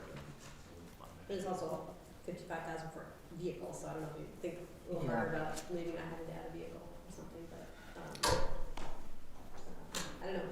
It's a lot of money that we already have a huge increase, so I just want to mention that. No, well, that's what I've been all for you. I've I been don't- living with you for the last couple of We had years. this discussion last year. Yeah. I was, when you were talking about, you know, and you said, no, we can't get dust on the report, so I'm just saying, okay, we Yeah, get a little yeah. dust Yeah. on it, but Yeah, just yeah. keep the, you know, and the thing is that, you know, technically, we're down, we have a vacant position there, yeah, but, if everything goes well, then all our positions will be filled, and that's pretty good. And we'll have 5 female uniform officers in this department, so, that's pretty good for Chittenden County. So we're doing well, you know. It'll be nice to see how it feels too with the embedded social worker, with the additional patrol, with the, investigations working, like, with the full department working, that, it'll be a different feel, and you'll have a better sense, I'm sure, at that point too, of what the gaps are and what your needs really are going forward. If it's, the need is more on the dispatcher side, or if it's more on the having an additional patrol side. Yeah, I think about that every day as I'm Yeah. going forward. I think we're gonna put people, we know where we want to put people right now, because some shifts are short. My theory is that each shift has a sergeant +2, some have a sergeant +3, then we have overlapping shifts, because we do it based on heat sourcing, find out what our calls for services are. Certain days a week, it's not as busy as the other days, but, if you look at our calls right now, like last Monday, we were out straight all day on Monday, you never feel, but whatever happens, it just snowballs. And the Tom Andrews talking about, the EMS this past week with mental health issues, and I've never seen probably 4 back-to-back calls dealing with a mental health crisis. So again, it pops up, we can't predict it. We just got to be ready to do it. We lucked out the other day with the squalls that came in, and we had no crashes. Yes. Yeah, so again, you never know. You never know. And I always tell people is that, usually with the fire sign, they know what they're going into. With us, we stop the motor vehicle at 1 o'clock in the morning. Where they come from? They coming back from a robbery, a house break, an assault, but, so we're kind of a little different, so we gotta be prepared that we have enough resources when we deal with that, so. And I just want to publicly thank Ashley for her work in its entirety, but also the last couple of months here. We have an opening in our command staff right now, and Ashley stepped up and taken on a tremendous amount of those duties and responsibilities, especially moving our IT work and getting that squared away. So she's grabbed it and ran with it, and she's done a great job. So I just want to make sure the board knows. Thank you, Ashley. I'm sure when you took the job, you never imagined the many different pots that you would be. Jack of all trades in this department. Well, you never know, because, she's got her assigned duties now. We've added duties. Yeah. You know what they say, never tell anybody you're good at something that you don't want to become your job, so. It's the old stand in line and everybody steps back one and just everybody's pointing the finger. But she's done an excellent job. I enjoy working with her, and she's when I need something I can call her. Vice versa, she called me up. But it's not just the two of us here, but it's the town manager's office, Shirley, the assistant town manager. We're all working together for this common good. That we don't lose anything, we don't lose any staff. We got a good crew over there, and everybody's working together. Everybody stepped up. The sergeants all stepped up for me. So it's a work in progress. Well, thank you, Chief. Thank you. Thank you both. You still got head on that? I'm gonna go through my budget now. So it's really coming out. Thank you.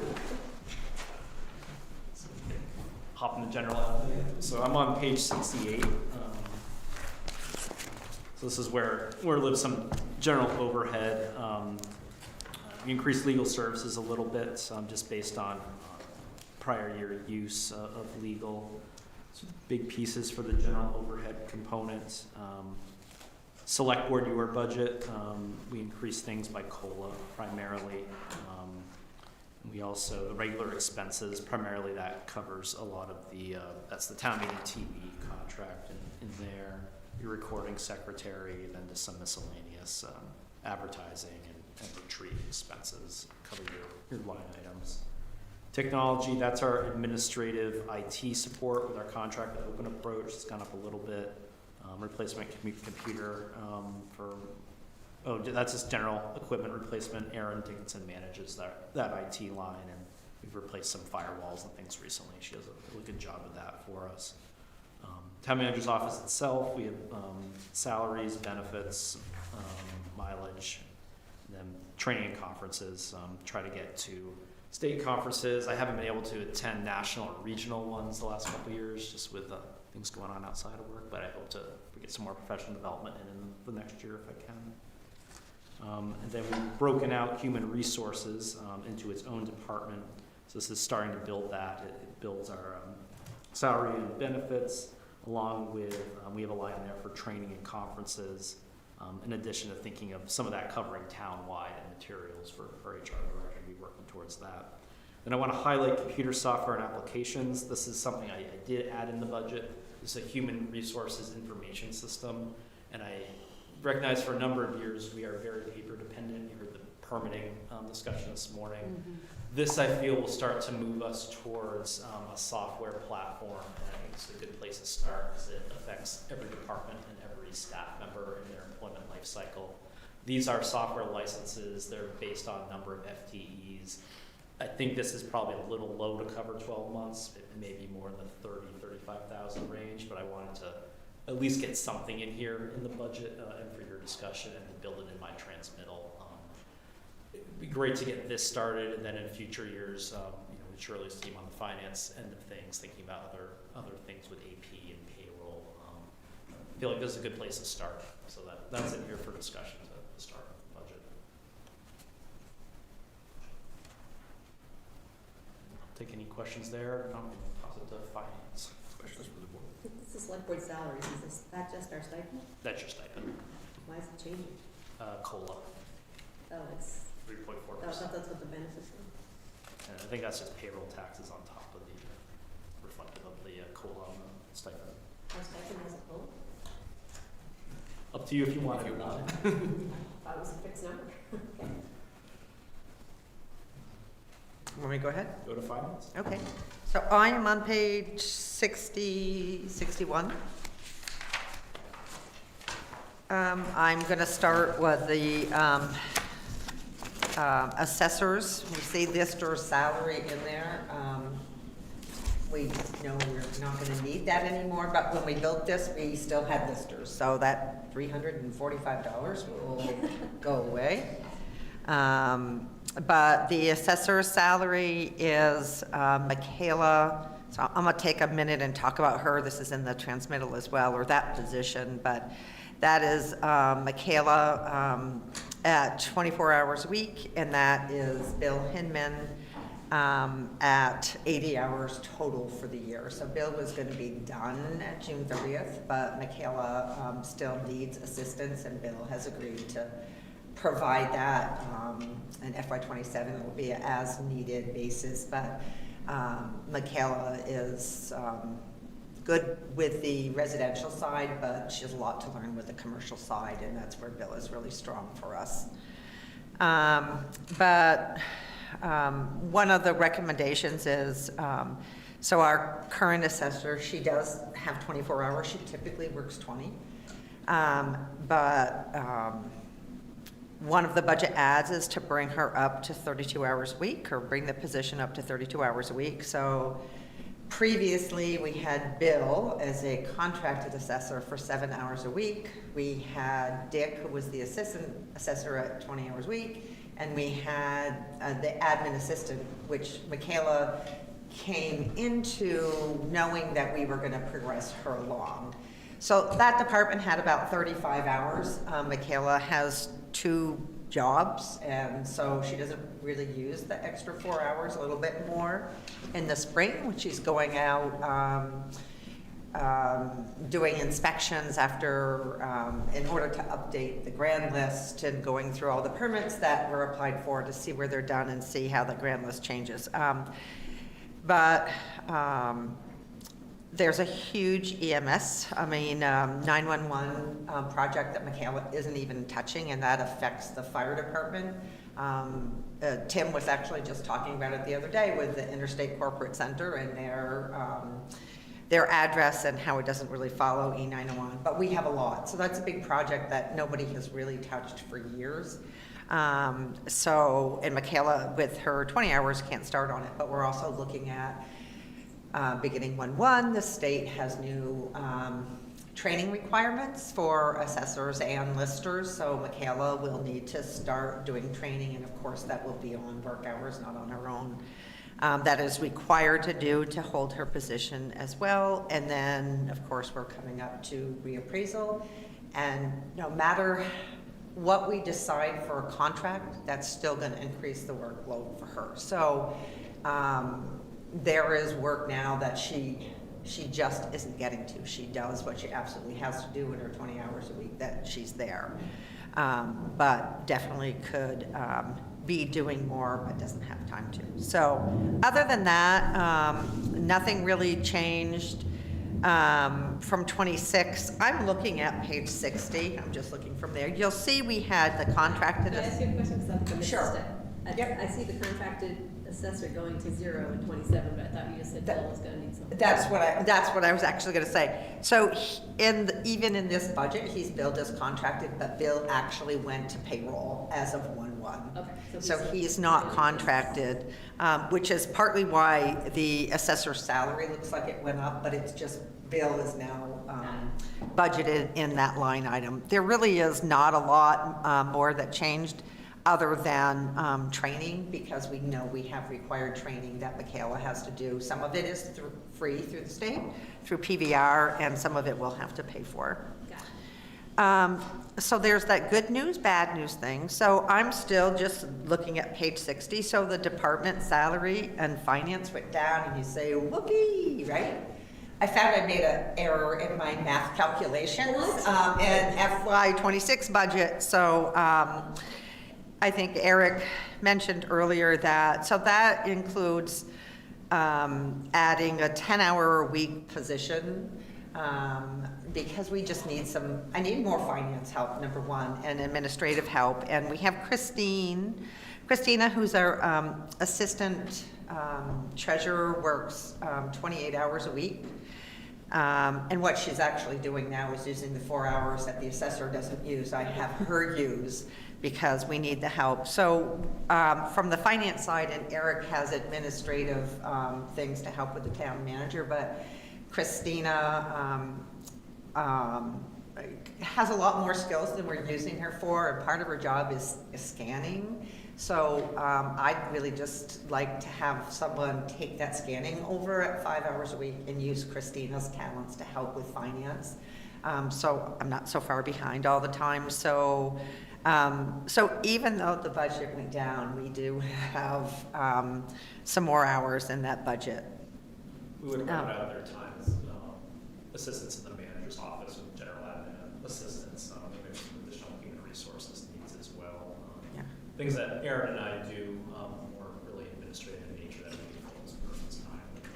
So that's a really mean thing to ask, but we just added a whole position, the HR director. That's not gonna free up 10 hours a week across the whole system to add a 40-hour-a-week position?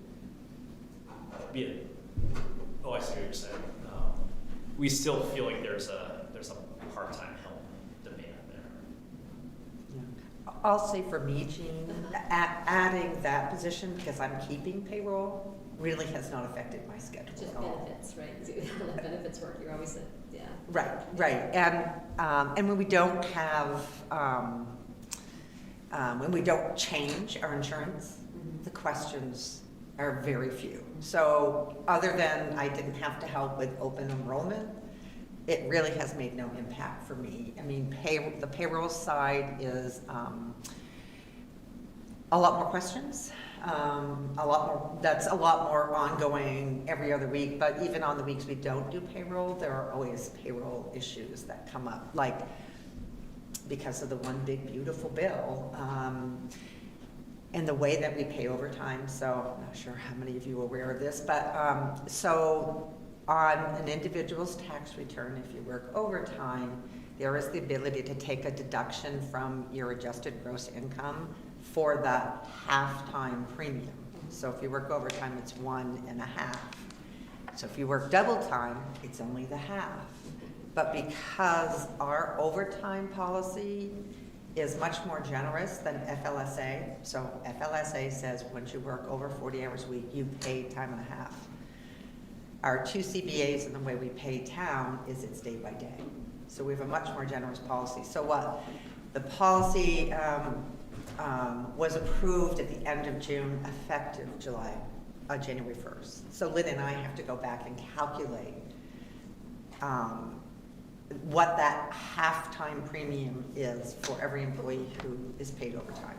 And we have to keep doing that going forward in January with payroll.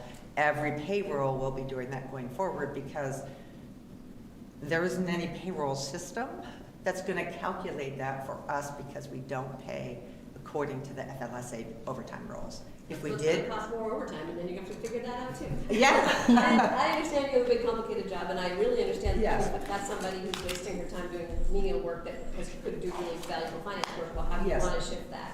I'm just also saying, we just added a 40-hour-a-week position, adding another 10 hours a week before that person really even started.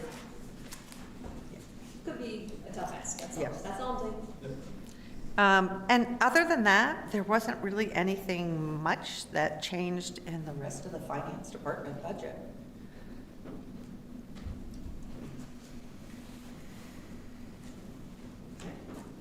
No capital. No capital. No finance. No adding machine. No. I mean, the only thing that, and it's actually been in here for a couple of years, and I'm actually was hoping in the fall to get to it, but in January or February, there's already an increase in here under computer software is, so the system we use is called NIMRIC, and it's made specifically for municipalities, is we'll move that to the cloud. So right now, we own the software, we pay about $5,500 a year just for the maintenance and for the updates. So we'll be paying per month. It's $15 per user per month to go to the cloud. But it means we can get rid of all the storage off our server. It means our security is better. The way we can access it is better. The fact that because we're not all on the same server, we scan all of our invoices into NEMRIC with each invoice we pay. So we can then give read access only to the department administrators. So if they have a question about, was this paid, was this invoice, they just go look themselves. They don't have to come to Lynn or I anymore. So it will free up some time for Lynn and I as well, and for Christina, because she helps with accounts payable as well. So that's the next move. And it's already in this budget and in the 26 budget, and it continues to be in the 27 budget. Further questions from the board? Last thing is revenue. I can cover it fairly quickly. Yeah.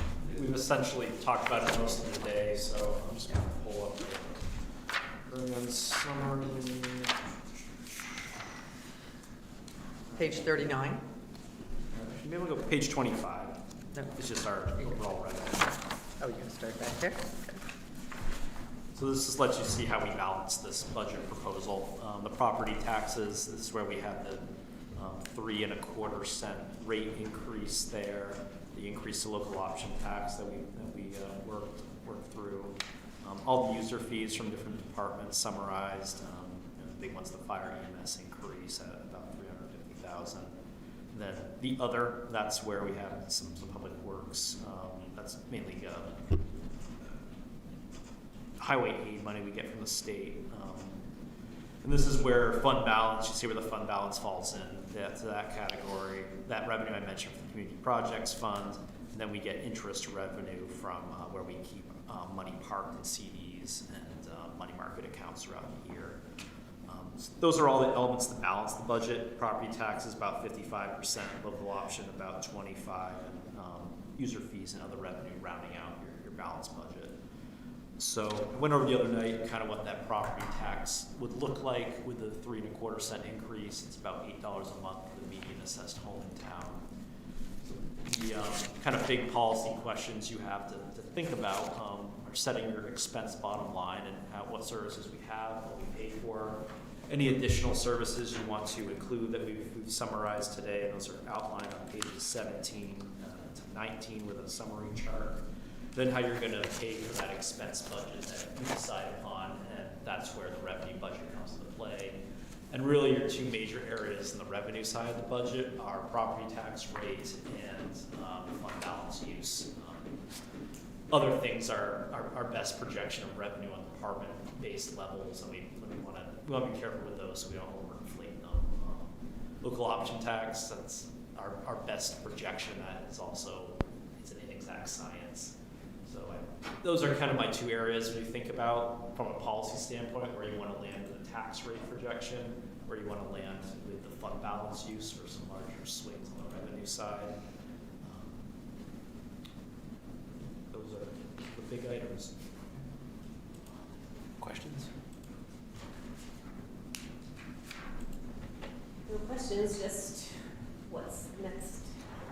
What's the next step? Because this is I'm comfortable with the increase, but I haven't honestly spent, usually at this point I've spent a lot of time with these numbers and I can say, yeah, I think you can get 250K out of here pretty easy, but I really haven't spent enough time to feel that way yet. Yep. So I don't know what our next, because our next meeting is in January. Yeah, so your next meeting is January 6th. We'll have a public hearing on this draft budget as the town traditionally has that evening. We've invited in Conservation Commission and Green Mountain Transit to talk about those elements of budget proposals that night. The following week is a special budget work session meeting. You can start getting to that discussion a little bit after the public hearing on the 6th. 13th is devoted just for your work session. In past years, the board has come to consensus on kind of goals of where you want to land in the budget and task staff to come back with those goals in mind for the 20th. And that's the potential night to approve the budget in the morning. You have another week on the 27th, and you have a little more time back and forth here. Even in the past, even without having specifics of what, we think we'd recommend could be cut or changed or something, we said to the town manager, we don't like that increase, make it this number, and tell us what changes. So we got time to do that. Well, except that it would be nice to give them an idea of what we're thinking, so we can spend the next month on it rather than Right, like if 3 days in January. we want it to be a 2% increase, not that we would say that, don't worry. But I mean, yeah, if we were gonna, we want it to be a 6% increase, Yeah, I just did. think about those cuts or whatever, yeah. And I was doing it on expenditures. I like that number being a little lower on expenditures. I had kind of a difference more tax rate, but it'd be like $500,000 of either expenses or revenues to get to like 5%. Does that sound about right? Probably. One thing I did on page 7, it's more of a communication point, but it's just looking at the increase and saying, look, you backed out fire and staffing costs. Because it's It's just, only 6.5. yeah, but it's a messaging. No, and I It think has to hit that. And I think some of that's important, and I think that that's a narrative that really struck with me. It's like, yeah, we're adding 2 positions, but it's because it's paid for with revenue, and so, I think that's definitely important, but. Well, it would not, I don't know how bad it would be in terms of actually getting this done, but it wouldn't bother me to say, maybe you can come back and give us estimates of what would change if it were a 5% increase or a 6% increase. On property tax. Yeah, just to, So the revenue's okay. yeah, just to, Yeah, I can give you, we Exercise. can pretty quickly give you what the bottom line number would have to be, so you would see what would need to be cut from the expense budget to get to that percentage increase from a straight year-to-year bottom line. Well, if it all came out of expense, I think my numbers are pretty good, be like $450,000, but, if 200 is because we take it in, we bump up the number in, from the fund balance, it's still within our numbers, and we know FY25's, we're hoping FY26 is gonna be good because of the ambulance revenue. If we could convince ourselves that we could put 200K more in revenue, that should go in your thinking, I guess. but we're also potentially asking for funding from fund balance for the park. So, keep that in mind. So I always think some of the key policy variables are, what that percentage increase, voters like to know what that percentage increase is, and then the tax rate increase. But, those two things, they can be equalized a little bit here, a little bit there, but it depends where you want to focus it too. If you want the tax rate lower, we can do that with some revenue offsets. If you really, and then the expenses could still be a little higher, but if you want the expenses overall lower, different things we'd have to shift around, if that makes sense. No, I mean, and that's why, I usually at this point would be able to say, well, I know it's going, I expected it to go up 5%, because healthcare's going up 5, that's, between COLA and increases, that's probably 5 to 6, so I would expect 5%, and without the firefighters, we're at 6.5. But I don't have in my head what that other, whatever, $200,000, $250 is. Normally it's like, oh, well, I can explain it, because I know we need this, this, and this. But we haven't added anything, and it's still higher than that. A big thing is the capital transfer in from the operating budget has an increase of around 350,000. So that's the other big swing in this. So I guess 5% would be a good number if we can figure out how to, or 5% plus the. Maybe I missed it somewhere, but I see where the proposed revenue is for the town. But, the percentage of the total revenue, is there a percentage of the total revenue increase for year end 27? It would essentially mirror the expenses, Mike. So it's a 7.8% increase on the expenses. So the revenue we have to raise is 7.8% higher. And just how we get there is baked into the budget lines here. I'm just thinking, it's easier to explain, a 6 or 7-8% increase in municipal cost if we have an increase in revenue as well that equals that. Well, we do, but the revenue is coming from the tax base, the property taxes. Yeah. Yeah. And the fire EMS fees, but we've decreased the fund balance in the community projects fund use, so that's where more fund balance could offset some of those other revenue lines. Yeah, that's where it's important where we spend the fund balance, not, it's anything that's going to cause us more debt in the future when that runs out. Payments on debt. Can you generate kind of a menu of options? So this much for cutting expenses, this much if we do fund balance, and let us mix and match. Yeah, we can come up with scenarios, but I think overall, if there's a firm goal the board has for an expense increase year to year, that is really helpful for us to know what we need to trim, because even if we're changing the revenue profile, the expenses could still be higher. We're just paying for them with additional revenue somewhere else. If the policy goal is to have an expense increase at a certain threshold, and that becomes different for us, how we approach it. How about something like 5% plus the 2, but actually 5% plus the 2 fire decisions? That's right. Yeah.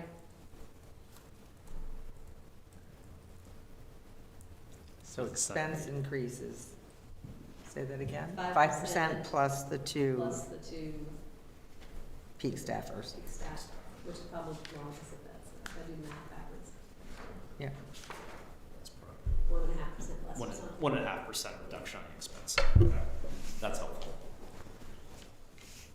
And then some more discussion on if there's more revenue opportunity. But if we don't need it. And if you want to add anything in, and we forgot to mention for the assessor position, there's potential to use the reappraisal fund to help pay for some of those added hours for the assessor, if you're interested in increasing that office's capacity.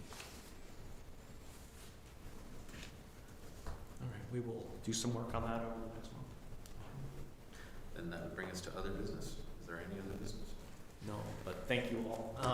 And if anyone wants to sit down with Shirley and I one-on-one between now and January, let us know, or after, of course. I think we'll more at the end of the month. Let us know. There's a lot to this. It's the biggest thing you do policy-wise every year, so we're here to help you. It is your budget. Sounds great. Okay, final thoughts on items from this meeting? If not, then we are adjourned. Thank you, Shirley.